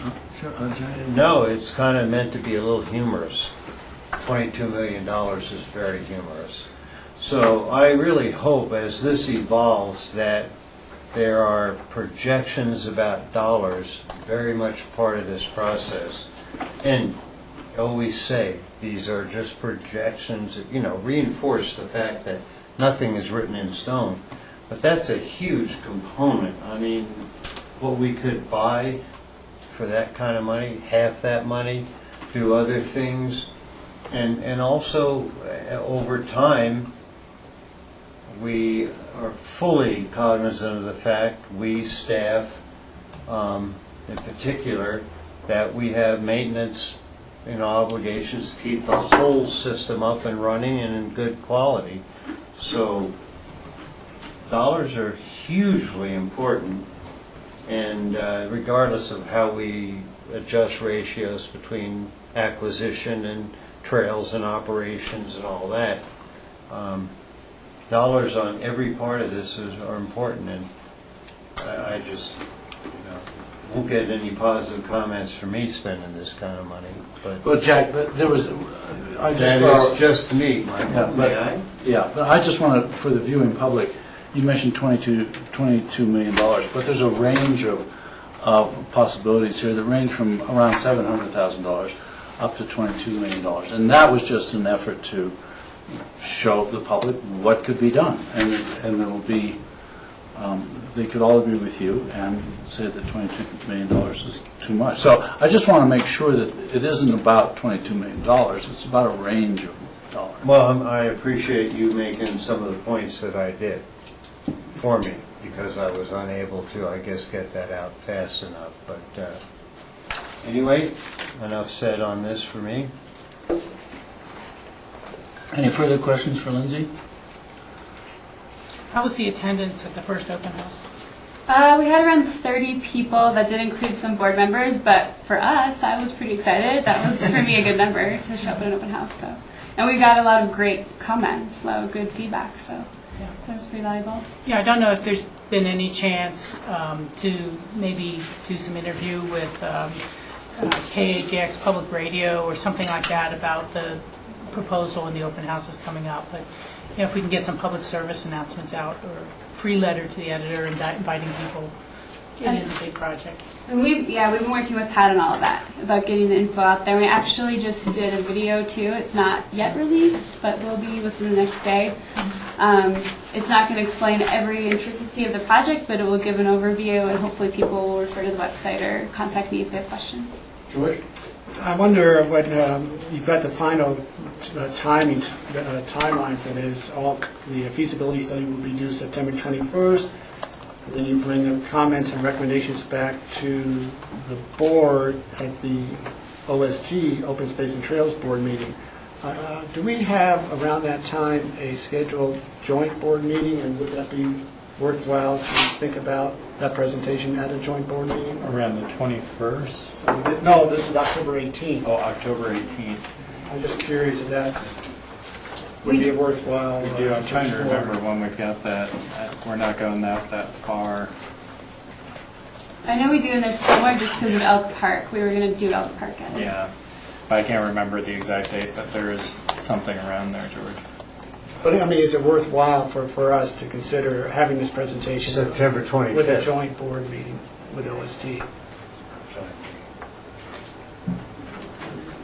September 25th is when we What does the board think? I mean, we also can attend these meetings too, so. Yeah, my impression of the process was for them to absorb the information and then make their recommendations to us. Maybe they want to make some in that joint meeting that's coming up, but I don't want to step over them in terms of them having their own time to discuss it among themselves to make a recommendation. So your suggestion is that we wait until the sort of public process is done, and then get a report in some session about what that public process produced? Yeah, and what the Open Space and Trails Board's recommendations are coming from that process. Is that okay, George? I mean, that's just kind of how I... Yeah, I just want to understand, because I heard two different things. Michael, what you're suggesting, which I'm fine, is that we would get a report when all the everything is compiled. You would then have a presentation to Open Space and Trails Board, and then at some point it would come back to us, which is fine. Yeah, that's how I mean, that seems to be the normal process. Yeah, okay. But So, can I clarify? Yes. So just to clarify then, because originally we were going to submit the report to our board in October, so you would want a report around the same time, or you would want a report Yeah, I mean, a if the- summary. When the report's ready, Okay. and the scheduling is good, I'd like to know what the results of the survey were. And then when we get to our actual work session on it, we'll have the recommendations from Open Space and Trails.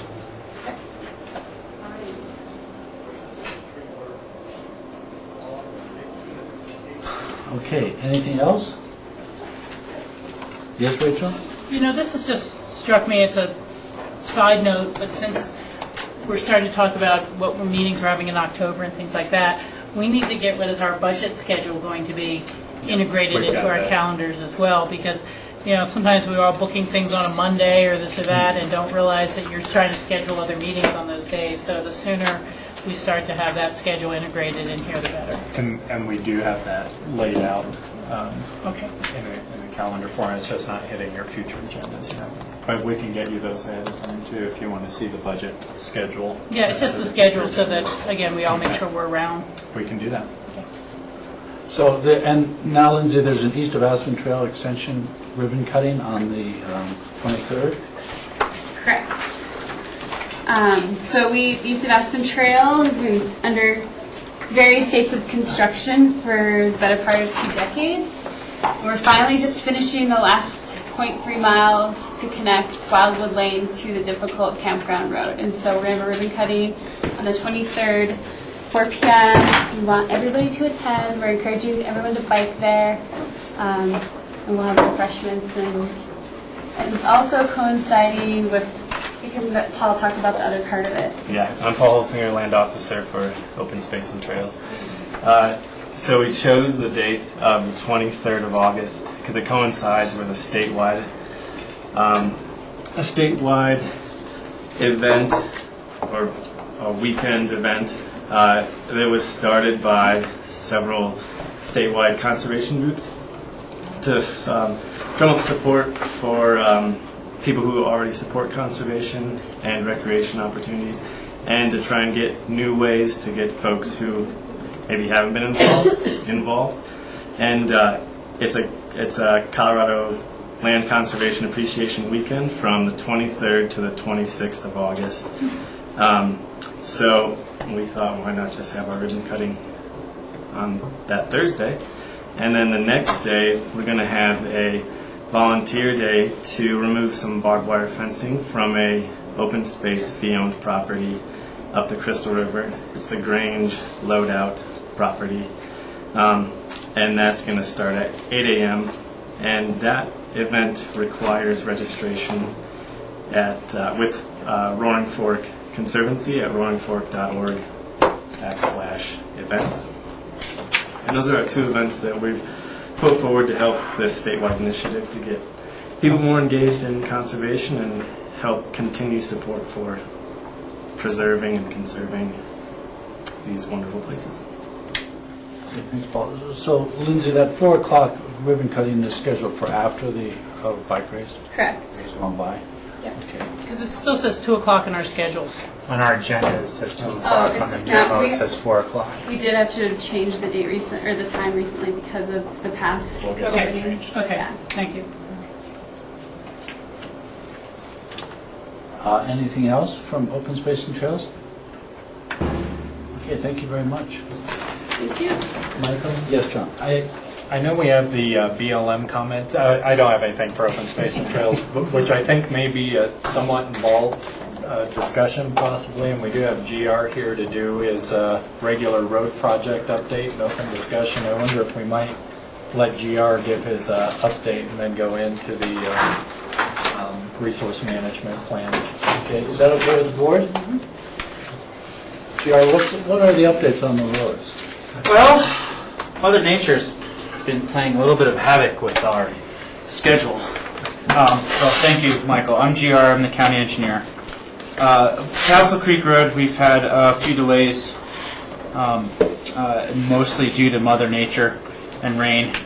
A lot of times you can't tell how hard it's going to rain, and there's been twice where we've had to pull off a little bit early in the day, and we haven't gotten much rain, and once where they kept bringing trucks and it started storming. we're using our best guess, but we've lost probably a day and a half of production before this week, and then we were unable to pave yesterday with all of the rain. But with all that being said, we have both lanes up to Little Annie now, and we should be able to finish Monday of next week if Mother Nature cooperates with us up there. So that's Castle Creek, and that pushed, with all those weather days, we've kind of pushed our schedule a little bit, and we're talking, that's where I just came from after our employee appreciation, was talking with the contractor and seeing what our options are, because our schedule really pushed us up into the fall, and we're looking at different options, the possibility of getting another crew in to do some of the other roads and have a couple of these projects ongoing concurrently. So those are all things that are happening behind the scenes right now. Up above Redstone, we have the culvert in. I reported to that last week, and we got that all backfilled. We have one lane of the road back open, and we're starting to build all the structural walls, and we should have that road fully restored within the next few weeks. And that's moving pretty quick, and it's pretty exciting up there as well. That's the Coal Creek project. Yes, it is. Yes, Rachel. I'm not sure at all of the schedule for the women's races that were separate from the Pro Challenge. Are they utilizing Castle Creek at all, and will this delay in the schedule impact that? I don't believe the last schedule I saw was going to use Castle Creek Road. I'll double check on that. Yeah, just since our schedule's been moving a little bit, let's make sure we're all coordinated. And they moved to just one day, but I'm not sure what race it is. I thought they were doing a snowmass race, but I'm not sure if that's what it is or not. So I'll double check. And I just don't know. I want to make sure. Anything else, GR? You have a question, George? On another topic, as long as GR is here, but I want to make sure everyone's finished with. GR, I asked you a couple months ago when we were going to start doing the paving project, and when we were down in the Emma area to take a look at the road work that was needed up in West Silvers Creek. And I know that some of the areas that have been damaged have been circled with paint. But I'm getting some complaints from people who live up there saying that traffic is swerving to avoid those areas and is creating a safety hazard. And just wondering when those maintenance areas will be repaired. I sent out the notice of award this morning. So we should have that project up and going. We have a contractor committed to doing the work through the month of September. What will that project entail? It'll entail patching back the areas where we've had some of the distress in that chip seal. If there's a few areas that we don't think necessarily dry out through the year, and so we're looking at adding some under drains in the areas that are most severe as far as wet subgrade in that. Yeah, because again, it seems like there's actually been some road failures, and I think maybe because that the last time the job was done, it wasn't done adequately enough. So I don't want to have us just do a Band-Aid approach and have you go back, have to ask you to come back a year from now. Well, the patching that we're looking at this year is much more significant. Last year we ran up against some weather, and so we did what we needed to do basically for the winter season. This year we have a much larger window and a bigger opportunity to go in and do it correctly. And so that will happen, I'm sorry. September. September, so yes. I can let them know in September. All right, thank you. Yes, Jeff. George, are you referring specifically to the section of the road where we had participation? Because remember, we did a lot of that work and then couldn't finish and had to finish the next year. Did that help? Could that be possibly responsible for some of this degradation on that section? Jack, there's probably a lot of things that are responsible for some of the degradation, and some of the areas we didn't have as much gravel as we assumed when we built that. Also, one of the guises that we used to conjure up that project was we were using that as more of a long-term dust suppression than as a pavement. And that's how we did some of our economic analysis at the time and those sorts of things. Now we have an expectation of a hard surface road. And that's and when we have the potholes come out, they become more severe because of that. And so that's now what we have to fix. You know, and I think the expectation back then, because there was participation by the Snowmass Mountain Ranch Association, was that that project would correct that road, improve that road, knowing that it was probably a life of it for about 7 years. So they knew that going into it, but you know, when the life only lasts less than a year, then it's more of a problem. Yeah, and I understand that concern, George, and that's why we're going back with the fix that we are. We have a couple problem areas. We actually are pretty impressed with a large portion of the road in the performance that we've had. It hasn't moved, it hasn't buckled, it hasn't sank, it hasn't rutted. But the places that have fairly significantly, and so that's our contention right now, is that we have part that's doing really great and part that isn't. So. All right, thank you. Thank you. Any further updates on the road system, GR? We have several work sessions coming up, and I think that's what I heard when you guys were talking when I first came in. One's going to be talking about the Woody Creek Road subsidence. We had a great kickoff meeting with some of the local residents out there, and we're going to have some options to bring to you folks in early September.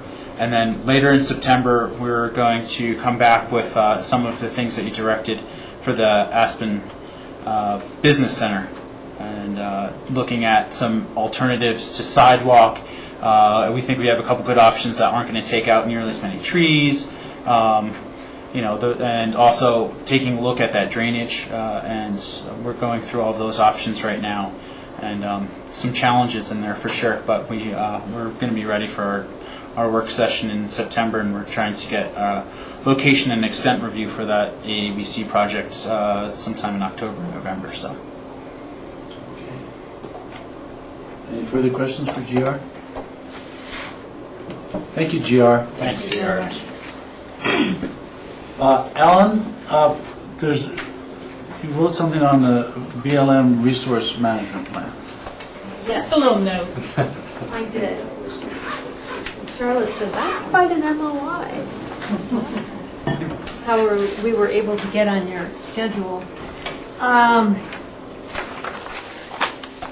So, yeah, first of all, I've made some edits to the draft you received in your packet. Could you just introduce yourself for the TV audience? Yes, Ellen Sassano, long-range planner for Macon County. I have made some edits to the letter you've got in your packet, mostly just cleaning up some run-on sentences and editing for grammatical errors. I've also slightly modified 2 sections that I'll walk through in a minute. So let me give you a copy of a revised draft just so we are speaking from the same document. Again, changes aren't significant, but let's see. This.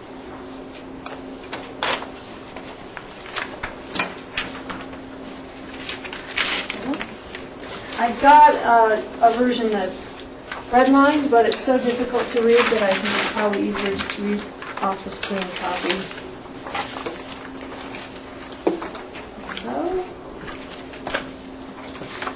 So, as you may know, the BLM has held several cooperating agency meetings over the last couple of months, and George Newman and Barb Dautrichet and Kurt Dahl and I have attended those meetings on behalf of the county, and these comments are the result of discussions at those meetings. I have to say that George Newman did a really great job of keeping us on task in those meetings, not only to communicate with the BLM, but also to work with other cooperating agencies that were at the table, including Garfield County, Town of Carbondale, Town of Basalt, Colorado Parks and Wildlife, and several others. But so there was a real effort made to come to some consensus on several topics. These comments will be considered by the BLM as they finally develop their final resource management plan draft, and then as they subsequently develop a final environmental impact statement. And this is really our last bite at the apple in terms of influencing that draft. The next time we see the draft, it will be in its final state and published for some public review, but no further comment. We'll have the ability to protest the final draft in EIS and possibly appeal it if needed. So the comments really focus on several topics. I'm just going to touch on three, unless you would just like to ask me questions directly and forego any introduction on my part. No, go ahead. Okay. So three topics in particular that we want to reiterate, though they were covered to some extent in our January 17th initial comments on the preliminary draft. We've carried them forward into this draft to make sure that they are addressed in the final draft in EIS. So the first is the need to provide specific direction in the resource management plan for development of separate area-specific management plans for the Crown, Light Hill, and the Albany Mesa parcels. Again, as we suggested before, we're suggesting that these specific plans be developed in a collaborative process that includes citizens, local, state, and federal agencies, and that the end result be plans that consider carrying capacity and a balance of uses that complement rather than diminish the resources on the parcels that we all enjoy. So that's one thing that we have carried forward because we weren't really comfortable with the fact that actually is clearly stated and specified in the current draft of the plan. Two, we also had a lot of discussion at the cooperating agency level that led to a consensus among the cooperating agencies that the Crown should be designated as an area that recognizes recreation as one focus rather than the primary focus for management. Again, trying to emphasize balanced use in that area, and that's coming directly from feedback that you as a board received from the public saying, these areas are all amazing and contribute to our local economies as well as our quality of life, and they're being loved to death. So again, bringing that forward, George, I did modify the draft to emphasize that there had been agreement amongst the cooperating agencies that this focus was really the best approach to take in terms of management. And then, to their credit, in response to public feedback that they received, I guess across the board and also from us, BLM included something they're calling an air resources management plan, as I guess it will be an appendix, as a mechanism for monitoring air quality and making changes to operations on BLM land to address impacts to air quality, especially relating to oil and gas use where necessary. And unfortunately, and this is another addition I made to the draft since it was initially put in your packet, unfortunately that management plan is referenced in the overall resource management plan, but it hasn't been created yet, at least to the point that we've had a chance to review it. So we have not been able to comment on the specifics of that plan. So I've added a suggestion that we have the ability to review that air resources management plan once it's been developed prior to its final implementation. So that we have some ability to comment and make changes if we think they're appropriate. Also, we've recommended that these this management plan, air resources management plan, be used as a standard rather than a best management practice when it's applied to oil and gas operations. And finally, we've recommended that industry be required to fund baseline data analysis and monitoring rather than the public. So we're making those comments a little bit out of school and that we haven't actually seen the air resources management plan, but we're assuming that those are things we'd like to see addressed when it's developed. There's several other comments made, but those are three of the more critical ones. I can walk through all of them if you'd like, or just take questions. Are there questions from the board?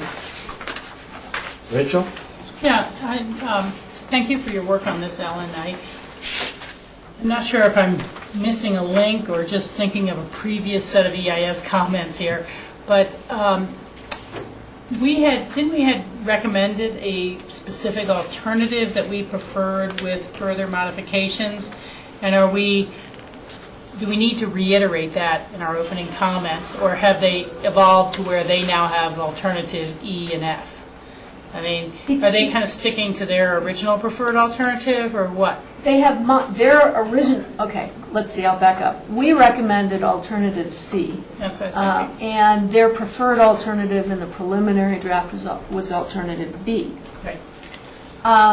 They have modified their preferred alternative to include several of the recommendations that they got from the public in general. So they have a modified alternative now that's not specifically identified as anything. It was just the only alternative that was identified in their working draft that we reviewed as cooperating agencies.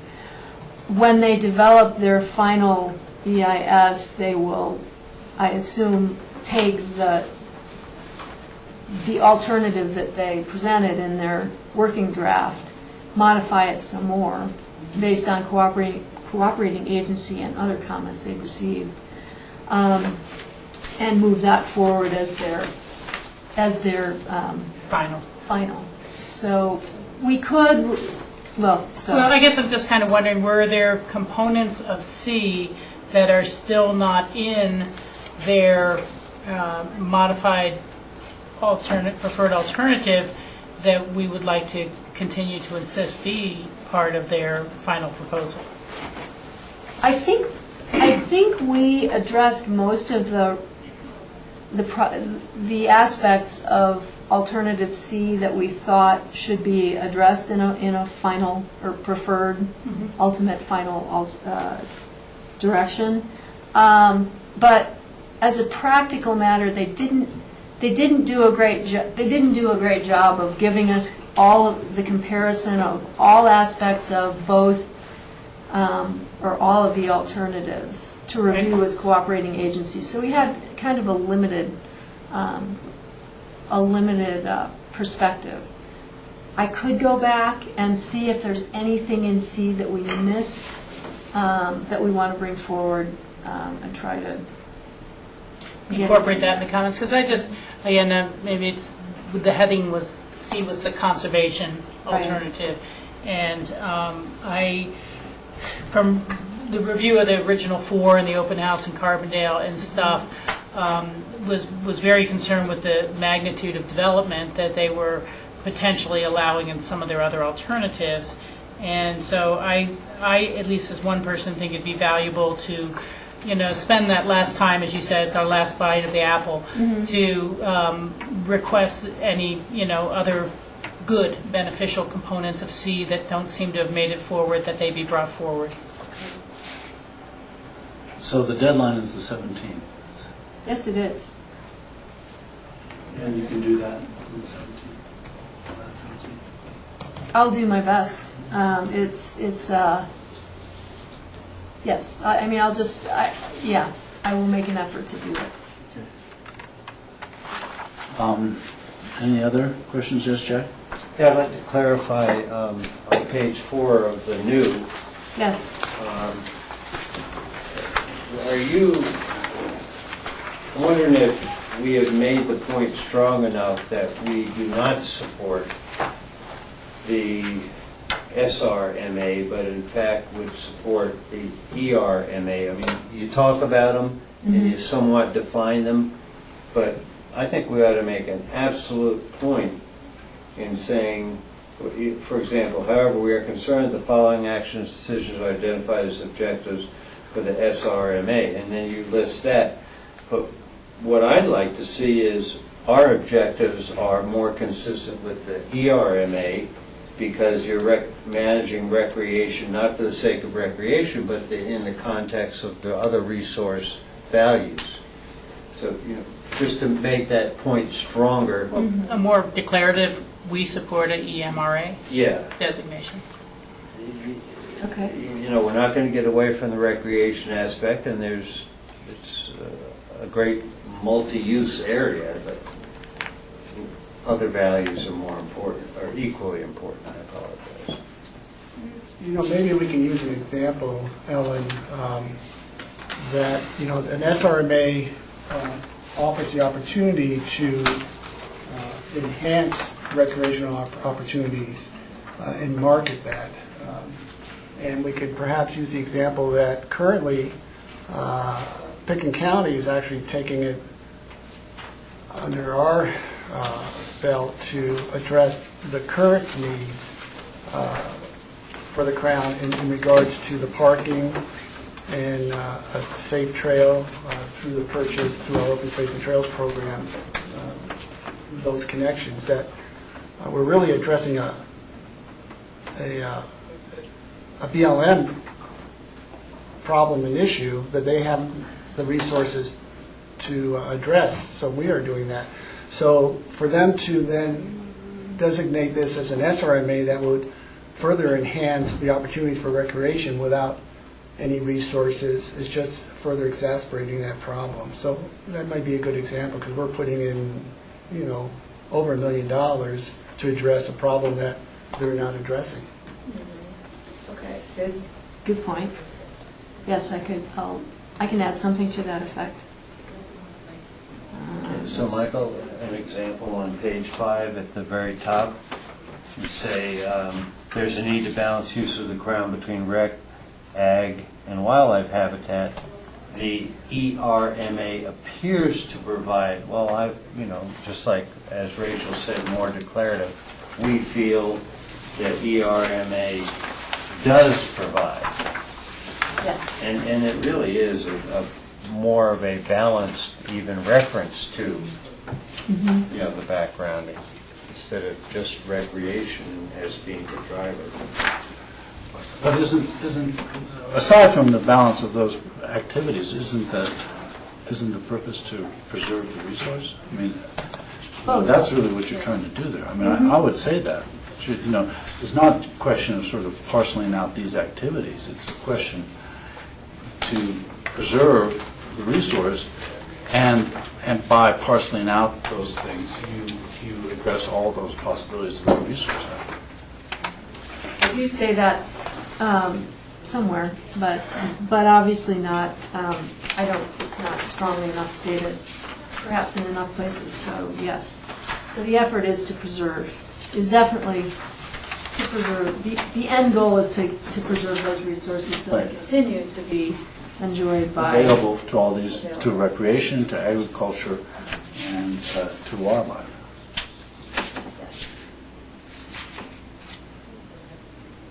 Yes. Again, just to try to understand and appreciate your work and George's work as our point people on this, we had sent, as you attached here, a really significant body of comments previously. Did the new draft, really address these items that we were concerned about, underestimating the number of well fields and the inadequacy of the air program and things like that? Did they go back and do the work right, or are they still assessing this plan based on a really limited number of wells that is possibly unrealistic? I think that they, as best as we could tell, based on the information we had, which was somewhat limited, they did address some of those specific items that we called out as lacking. And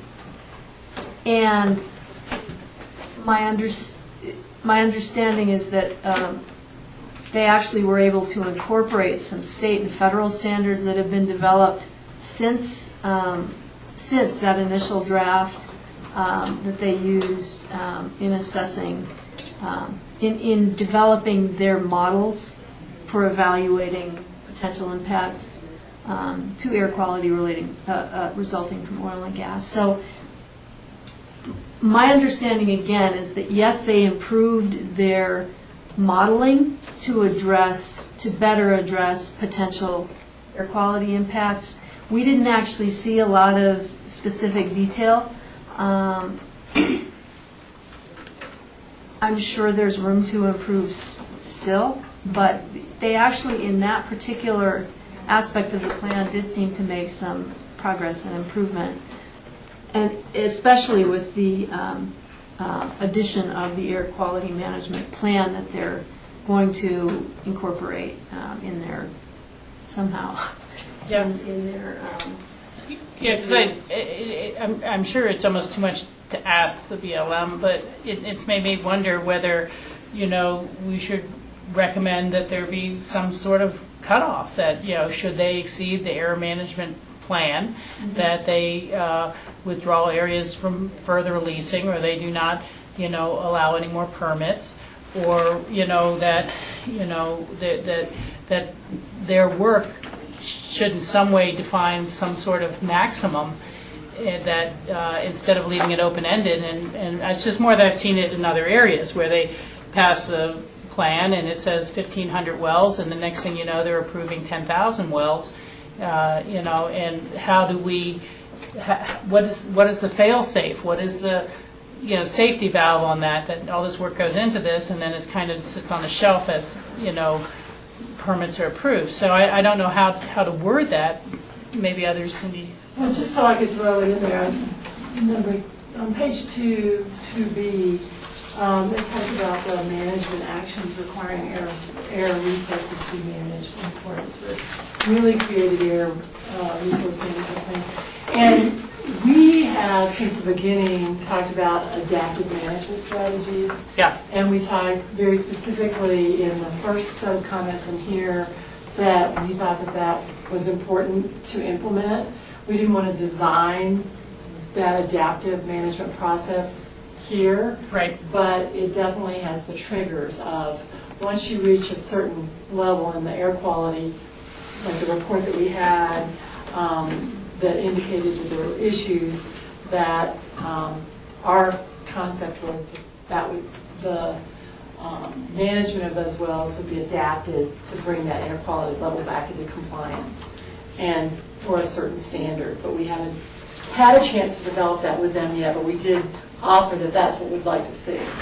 Yeah, and maybe it's defining that a little better of what we expect to see out of the adaptive management plan, that there's not some point at which we adapt to lower air quality standards, that we adapt to discontinuing additional leasing or well permits if the adaptive management plan fails. I mean, it's just got to be something other than, And it is a little bit difficult to comment on the air quality management plan because it doesn't exist. Because it doesn't exist. So it would be ideal if we had the ability to review it and make comments before it's a done deal, before it's that particular piece of the RMP is Well, I would request that then. Yeah. And it is requested in here, but it is requested, yeah.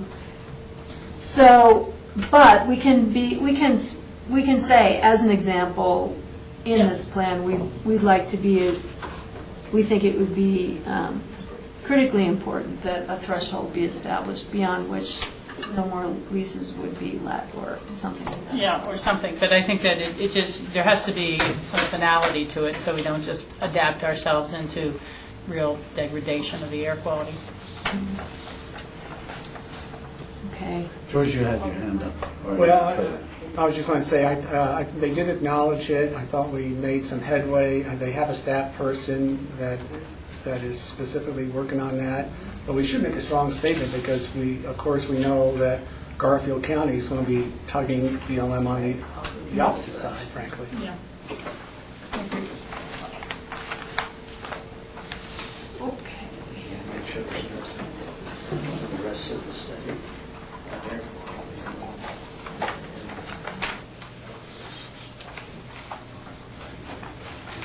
Thanks for weeding through all this. Oh, well, it really was a combined effort, and it could be never-ending, it's a huge document and quite an involved process. So hopefully we'll have some influence, and I'm making it a better plan.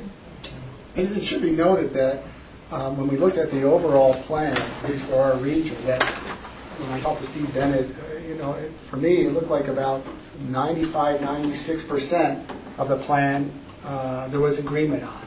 There was consensus, and there was just a few of these isolated areas that there was not consensus. So, to their credit, the BLM did a great job in terms of listening and changing and inputting all the comments, not only from the cooperating agencies, but from the resource advisory committees as well. When you think about the scope of the plan in the region, It's huge. it's huge. So.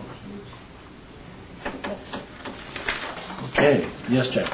So, Rachel brought this up, and I'm unclear as to where we landed. Did we want to reference the fact that we support, generally speaking, alternative C? Or did it break out so, our comments break out so much that it wouldn't be consistent?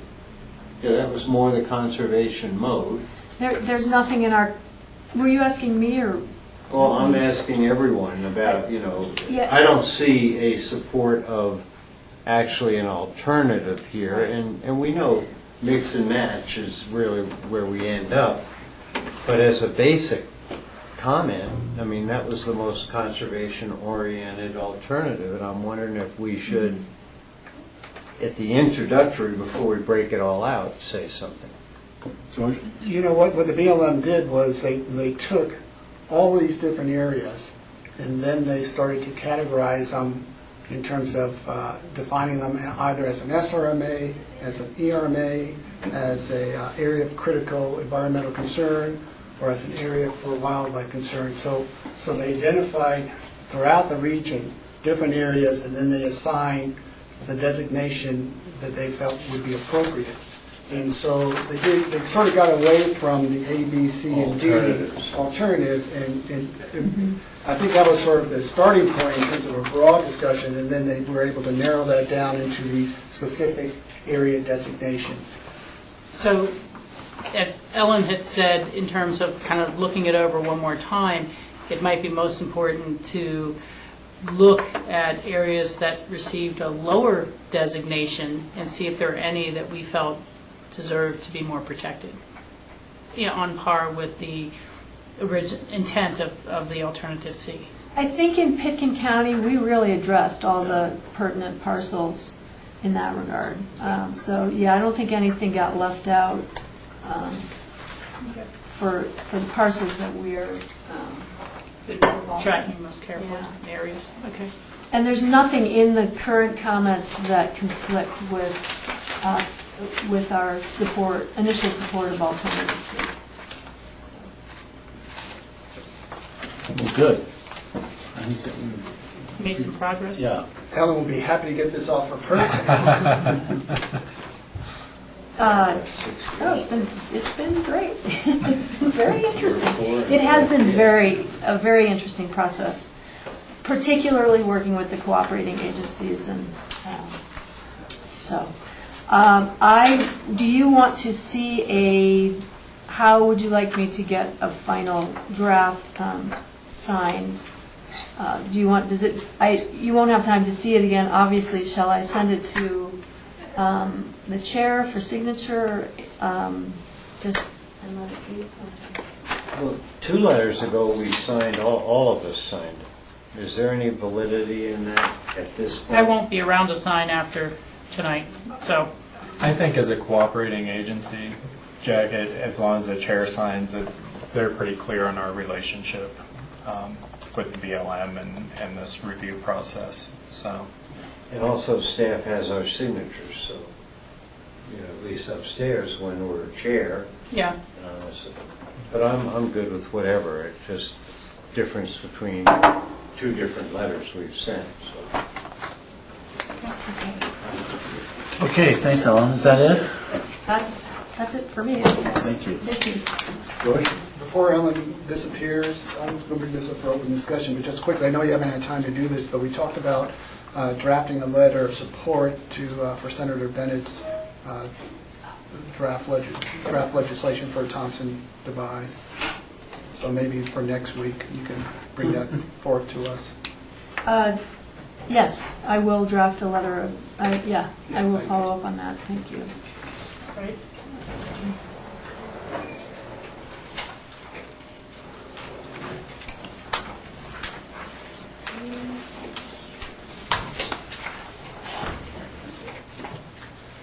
What's next?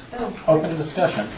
And I really just have one item probably to review with you guys. You may remember a few weeks ago now we had a representative from the Basalt Library Board come in, and they had requested that we consider a change to the bylaws and how appointments are done to the board. We had made a change along with Eagle and Basalt that we would make a selection committee with representatives from each of our boards, and they had requested a change to that, a hybrid method that include their board members and ours, which we did not like a whole lot, but yes, I get some feedback. I did have a chance to visit with Bill Kane from Basalt, and it appears that Basalt agrees with our position also. So I would, right now, I think our next step would be just to forward, that Pickens County and Basalt have taken the position that we should not change the appointment method from what it was last year to Eagle County, and see if we can just put this to bed. Yeah, and I talked to Sarah Fisher last week, and she was comfortable with that, but we should just forward that on, so I don't think it will be a problem. Okay. And that's all I had. Okay, board, is there open discussion? What time is the bicycle race? No, us. We have our team. Our team for the pedal carts. I did have that. It's right before I want to say is at 2:30, but I better check on that. Well, we can find out next week on Tuesday, but do we I have thought it 4 was people about who will be 2:15 here or at the race and able to do it? And Michael, we could use your pedal power. I'm not going to be there. Okay. yeah, I think they disqualified me, didn't they, at the joint meeting? Are you interested in doing it this year? I would It was a give my lot. seat up to John again. He did a great job. That was more fun watching, frankly. Okay. Okay, I'll double check on that. I don't have it. Yeah, I think Nancy said about 2:15. Okay, Yeah. we'll find out. That's all. I think it's at 2:30, and we're supposed to collect at 2:15. We do have the P&Z coming up at 5, if the board wants a break before that. Yeah, I think it's time to stretch our legs. Right? Let's do that. Walk around, 6 laps around the building, and then come back. Jack? John, I wonder in the future agendas, I didn't notice that we noted Wednesday was canceled, but we didn't notice that there was a race on Thursday morning as to the time. Well, only Doesn't because affect meeting schedule. yeah, that's why. So we're noticing that through other means. And the materials are going out about the bike race and such as far as what our openings. Well, I just soon have it on our agenda too. Okay. Just like So we can show up at the right time? nothing is perfect, but like, why is East of Aspen on our agenda? Because they asked it. They That's asked what it, we said. that's correct, yeah. But, Okay. and we have Emma, and then we have Woody Creek, when does it stop? Okay. As soon as we ask for it to stop. So you're asking for an addition to the menu, is that to the? Yeah, just an awareness about start time. I mean, I The think race it's that we're helping pretty neat sponsor. that it's here and we're public representatives. If we can be there. Okay. Okay, break time. Back at 5, and we'll meet with the A to Z on the Western Main called WOMP. Are we filming?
Welcome back. This is the BOCC work session.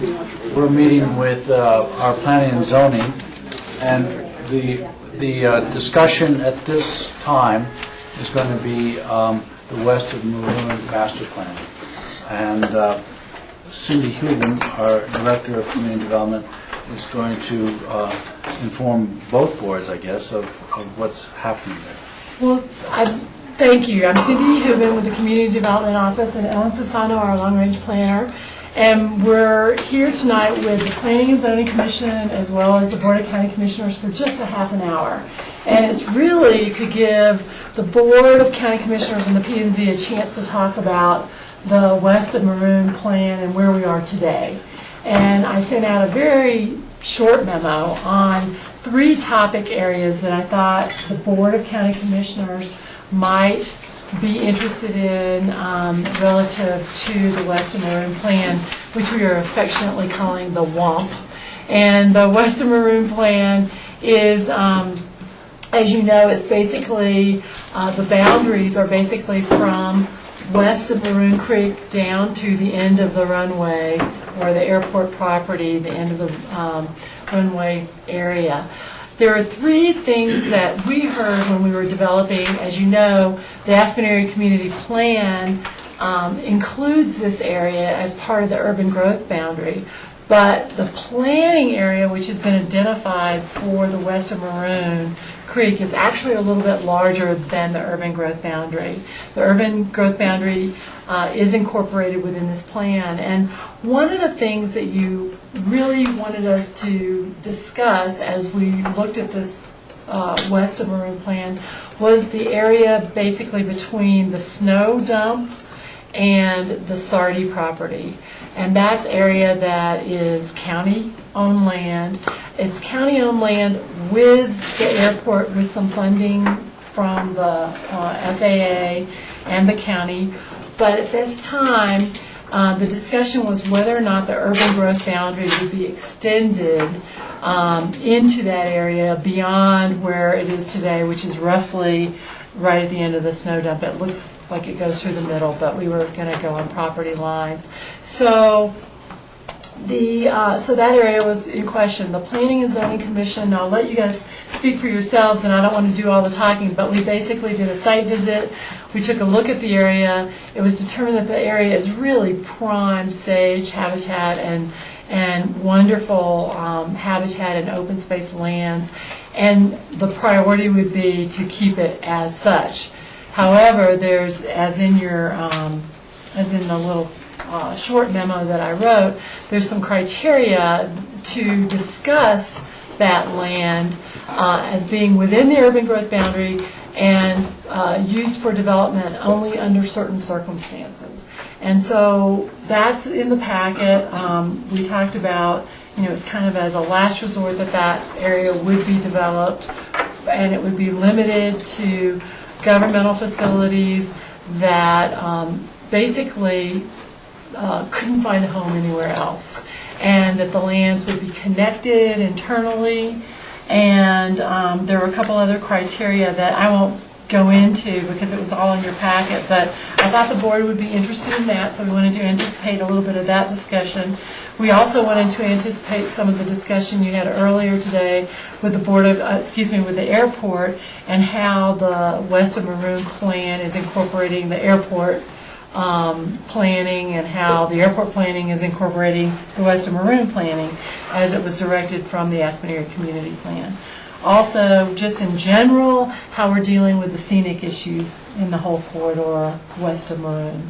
I thought those were maybe the 3 things that would rise to the top in terms of some of the questions you had, but you may have other questions. So I want this to be the time when you guys can talk instead of me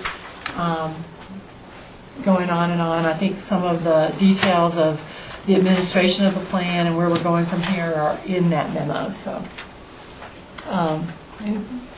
John. Well, thank you all for meeting with us. We hope to get some good beneficial discussion out of it. And we really are interested in trying to get that feedback from you. Are these directions that Cindy just talked about with the UGB and what was in the memo, and really trying to keep that particular parcel undeveloped, although within the UGB, so at some future date, if we can't land a county facility someplace else, if this is the only place and we just have to have it, do you, as a group, feel that's the right direction to go to reserve that, essentially, development right? Jack? Short answer is no. Absolutely not. I mean, this is the line of demarcation of what is currently the Aspen urban, line. The growth, the UGB, that's a better term. And just because we say, well, for future uses, maybe the county, no, the county has no hall passes here. We should not be developing that. I mean, every plan we do, a management plan for a specific area, it talks about how important the sage is, and that kind of, it's not just for, it's not for ungulates, it's for all species, it's for the open space values. And as far as I'm concerned, I don't care what it was to the county, I would never want to see a building there.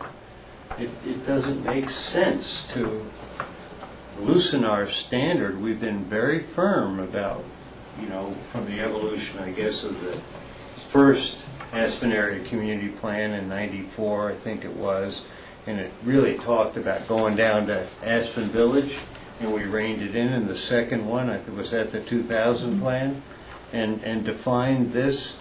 I see no reason to expand that boundary. It's wonderful the animal shelter is there. It's wonderful that because there's a need. Not that I really like melting snow, and but it's a need. It's something that's been long term, and those are low-key human activities and encroachments, and kind of fit the scale from growth down to nothing, and this is nothing for me. George. Cindy, can you point out where our Public Works building is, facility is? Thank you. Oh, it's way down there, okay.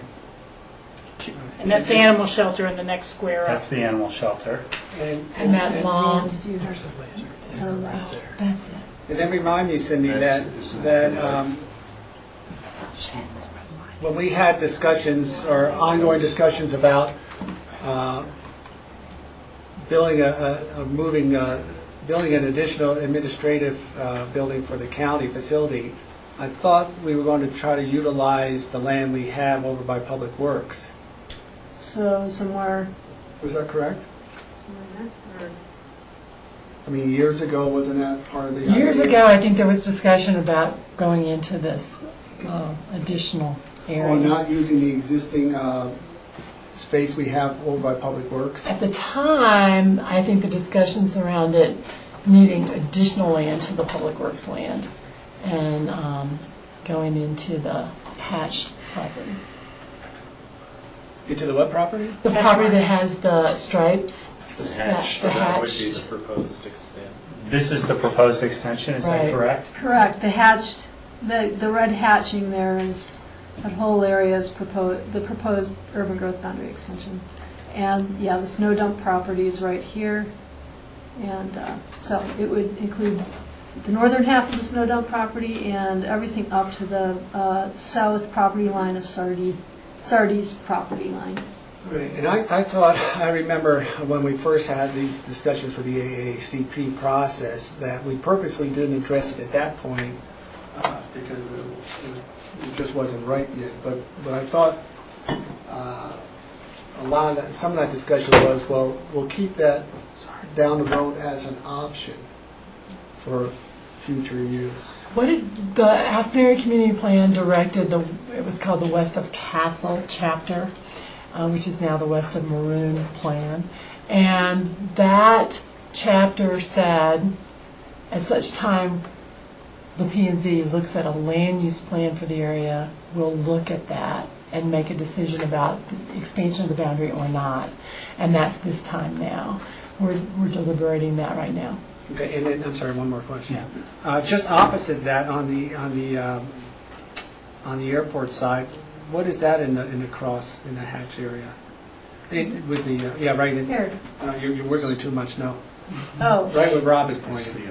that's just on the airport? That's the hangars. Yeah, The tie-down section. Just the That's the hangars. tie-down section, okay. And George, the Aspen Area Community Plan already directed that expansion of the UGB. This area, on the west side of the highway,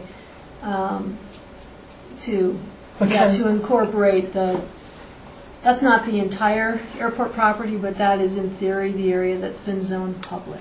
And there was discussion about a boundary line error with a UGB back from 93 to 2000, and it had always been my recollection that we went to the end of the property starting in 93, and then it was cut back. So the Aspen Area Community Plan was actually cited with this expansion already, To the west of the highway. but not on the east of the highway. So these were kind of my questions. So this has already been done through the Aspen Area Community Plan, basically. What we're talking about is basically this section right here. Exactly. And whether or not that should become part of the UGB with these restrictions that are proposed, which are restrictions that, as Jack's words were, give the county a hall pass for various things that we wouldn't necessarily give other people under this master plan if it were private land. The question is it appropriate for development or not? Yeah. Rachel? Yeah, I was under the impression that it was at least presented to us when we first started the AACP that the line that cut that property in half was almost done inadvertently. That it wasn't, on the airport side, not the other side. But, I guess I have concerns. It seems that there's so much resistance by the public to any change in town. I hate to say that means it has to bump out, but whether it's a library expansion or hotels or anything, it seems there's a very much do not change anything in Aspen mentality going forward, and some of that's very well placed and appropriate, but I have a hard time limiting what a future BOCC can do in terms of providing for public services. And this facility here is very inadequate. We know we're going to live with it for a long time to come.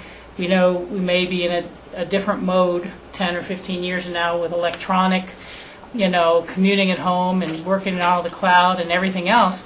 So, maybe there'd be a chance to just, redevelop here, but we've never been able to obtain the real support from the city for the sale of the Zapanthas property.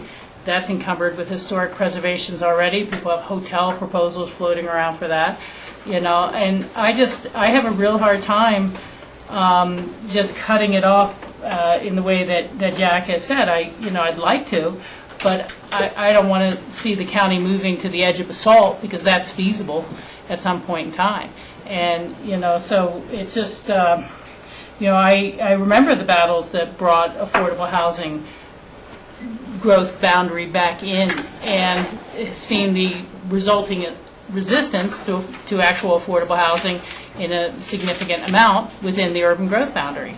So I just don't know how you provide the services. And, for me, this is a format to go, whether it's 2025 or 2050 or 2075. We have to look at the county still being here a long time from now. So, I was part of the city council that agreed to not extend water through the Shale Bluff 4-laning. It was the last chance to do that in order to make sure we didn't have expansion out there. As part of supporting the sale of Aspen, Mass to open space, so that it would not, that boundary would be set and would be hard and firm, as well as the purchases of one side of the Cozy Point Ranch, and Pickens County bought the other. But I am really concerned about just, making a plan that's undoable for future county boards. And I don't know where the county would get the money. I mean, the term feasible is very interesting here. Is it financially feasible? I mean, is it more about structurally feasible? Property is tied up in FAA funds and county funds, sort of commingled. It has to, we have to... No, work- I mean where it says that there's no other feasible area within the urban growth boundary. And so is it a new county building at any price in town and where? So I'm concerned just about cutting it off altogether. And I guess I could live with the language here, but I think the first bullet point should be limited to Pickens County / City of Aspen governmental uses such as offices and operation facilities and/or associated affordable housing. Because What page are you on, Rich? I'm sorry. I'm on page 8, or it says 8 at the bottom, but attachment 1. Attachment 1. But, if we're going to hold ourselves to the same standards and develop Where's she quoting from? the bullet point, In the arrow, yeah. Okay, I'm sorry. if we're going to hold ourselves to the same standard as any developer, that means we're going to be building affordable housing with any new office space or any demolished office space, and that's going to be very significant. I'm also concerned about the transportation perspective. I think I know what you're trying to get at here, and I can agree with it, but we do not have our public works integrated at a transportation level with the existing AABC, and I don't think the people at the ABC want to see our snowplow trucks coming through their neighborhood at 3 o'clock in the morning. So I don't know if we're placing an impossible requirement that, it may just be that the language is so vague, but that the development is internally connected to the ABC and uses in between. That sounds like a road through the RAFTA facility and through the AABC. And I just don't know that the AABC neighborhoods actually want that. But, Rich, I think what we were talking about with the new access plan was a stoplight at Service Center Road, right? Or no? We No, did not. it's not. It was just the opposite. It's the opposite, yeah. Michael? Yes. If I can just Yeah, answer please. Rachel's question on that. The idea was, with a limited number of access points on the highways with the access plan, we wanted to make sure that any internal traffic, if you will, was going from one section would not have to go out onto the highway to get to the other. It wasn't designed for RAFTA buses or snowplow equipment to have to go through the North 40 or something, but just so internal traffic could stay off of Highway 82 and could use a frontage road or some sort of pedestrian connection, vehicle connection, that sort of thing. So we just need to be a little more specific in the language there, Probably. because it reads internally connected to the AABC as opposed to internal to the site itself. Well, no, we also mean that it's connected, all that stuff on that side, Rachel, we envision that all of that will be internal, connected so that people don't have to go out onto Highway 82 to get from the animal shelter to the AABC. If they're just doing that little loop, they can just back and forth without having to get on. So you are talking about a new road road. through the AABC of some sort. Or, because you can't get to CMC from that end of the, you have to go out, back to Baltic, go into really an insufficient traffic area and go cut back a quarter mile, so. Yes, Rob? Does anybody remember in the CDOT access management plan, there was an addition, a road that did go, as a secondary road to Highway 82, and I don't know how far that road went down or what the plan was for that. It connected up to Service Center Road. To Service Center Road, so to here. Right, and then beyond that, as you know, there's the road that goes now There's to the there's potentially a animal road shelter, that can and there go would potentially... behind. So that connection is somewhat already in the plannings with CDOT's access management plan. Right, it was our own internal Yeah. look that we didn't want to preclude from the future. It's not something that CDOT really cares about. Yeah. I mean, my thoughts were that you bracket each end of that area with a stoplight, and then you have internal circulation on both sides. That wasn't what happened. Jack? Yeah, and I was just going to say the same. We disagreed. At the end of the day, there's really no service road up that. There's no light. It wasn't part of the access plan because it was determined we'll use Baltic and the one up valley for the reconfigured airport exit, going into town. But, it sounds like, according to some thinking here, that it's acceptable to impact by development, i.e. buildings, for what I at least consider, this is the beginning of the rural area, and it makes a statement. Just like when you come into Picken County in Basalt, certainly have you Emma and one historic lot with a full bunch of vehicles, but then it starts to feel rural, really, and through Grange all the way into where Big O is. And this to me is the same feel. It's what happens when we transition. And for future consideration, well, let's see, what is the life of this master plan? 10 years. 10 Yeah, so in 10 years, are we going to be encroaching here with development? I thought we had made a decision as a board that we really were going to have our administrative offices in town because it's the county seat. Housing is a different issue, of course, Rachel, and that's what you're bringing up. But I just think it's a big mistake. The world changes and all of a sudden $10 million is dumped in our lap and it's 10 years from now. Well, that's 10 years. Maybe, there's an amendment to the plan. Well, a new plan. No, after all the work you all did, I guess there's not going to be a plan for 20 years. That's right, that's right. I'm sensitive to that. That was a long process. But, I would strongly object. There's, what happens on the other side, and it is complicated about FAA money, and I don't understand where the partial came from that wasn't FAA. And so, I guess if the airport is within the urban growth boundary, the property makes sense on that side of the road. Total different field driving down the road on the other side. John? Jack, that property from the snow dump to the Sardi is encumbered by the FAA, if I'm not mistaken.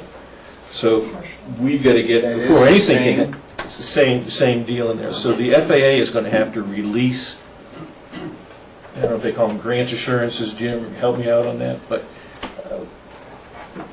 we just can't go in there because the county says, gee, we need administrative offices out there. There's a lot of hoops through which we've got to jump before that's ever going to happen. This side is encumbered by the FAA grant? It was a combination of, I'm sorry, Michael, if you don't mind. Go ahead. It's a combination of FAA and general fund dollars that went to the original purchase. Is that? Actually, it was airport through the FAA and open space parcel. When we split Airport Ranch to make the money match the acreage that was acquired, we went through a split. Open space took their first cut at it. They wanted the tow slopes down to the river and have access that way. This ended up being the balancing of the acreage, and so the airport got it through that acquisition. How did we sell some to the city of Aspen then for the snow dump? Well, I believe I wasn't here at that time, Rachel, so I should be careful about how we did that. You can release certain parcels if we can convince the FAA that they're not needed for any aeronautical purposes and into the future. So we would have some of those hoops to jump through, as John mentioned, but I think of all the parcels that the airport currently has responsibility for, this parcel would have the best chance of being some approval to release, but it would cost fair market value for that parcel. It's sort of an orphan parcel, really. I mean, it's separated by the highway, and I can't see, except for maybe instruments or some sort of use over on that side, that it has direct bearing on the airport. You hit on a point, Michael, that is the most visionary possible use by the airport would be some kind of yet to be understood or known technology that would be supporting pilots and aircraft. But we look at that parcel, as you know from very detailed information on the airport master plan, we haven't looked at that parcel for any purpose in the 20-year forecast period. So in effect, really, it's preserved as it stands, quite frankly. I mean, that's what I see.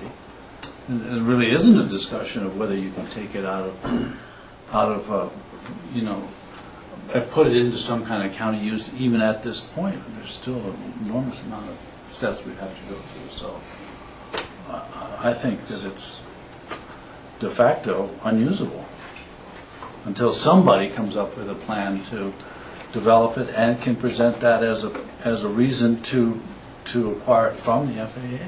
Right now, it's FAA county open space. So the only reason then, Michael, for moving the UGB is to eliminate one hoop down that path, so that we don't have to come back 10 years from now, 15 years from now, and say, okay, now we have to adjust the urban growth boundary. We're here in the process of doing that. We're creating the master plan. Yeah, that's kind of a minor amendment. And then the other thing, your time is valuable. We don't get your ear very often, have these discussions, but we do have a regular caseload. And Lance has showed up and chomping at the bit. I promise, Lance, we wouldn't take up too much time tonight. But just to give you a real quick summary, we're also doing some view plane and view shed work within the planning area, and the airport's working with us on that. Some of the information you saw today, we'll take that into consideration in terms of some primary views. Daily is going to be a view plane designation versus a view shed, and another view plane designation as you're coming into town looking up towards the Butternut ski area, in that area. And then we've got some other areas that we're working on from a visual perspective. And as you know, the airport's been working with us on some of the details with their designation of areas of use within the airport. So we're all trying to coordinate with that. We have a meeting next Tuesday to go over some more work. We've worked with the ABC activity node, the airport activity node, buttermilk activity node, and what we're calling the pomegranate activity node. So those are the areas of some potential for redevelopment, obviously. And we're going to have a meeting next Tuesday, the 21st, and then an open house with some maps, and we hope that you'll come and give us more input. We'll have a draft of the plan out by the 28th, when you can actually read some of the recommendations and implementation suggestions and look at some of the maps on the 28th. We hope to do that in the library. We're not sure yet. We'll let you know. We have the Rio Grande. Oh, we have the Rio Grande meeting room at the moment. So anyway, that's all upcoming, and we hope that you'll participate. And sorry this was so brief, but we really appreciate your time, because that was a very important discussion, I think. I mean, I just want to say for the record, I fully support keeping county offices in town and whatever we can do to do that, but I know the challenge of it. And also, I want to let P&Z know, if they're not aware of it, that today we accepted and gave direction to staff to pass on that airport master plan to you guys, so you have something to look forward to. A little bit of work. Just when we were running out of work. I know. Yeah, right. Well, thank you. It's quite fun. Yeah, it is. I think we're done. Is there a motion to adjourn the Board of County Commissioners work sessions? Is there a second? Second. All in favor? Aye. Caitlin, thank you very much. I think you can call it an evening. Tomorrow morning.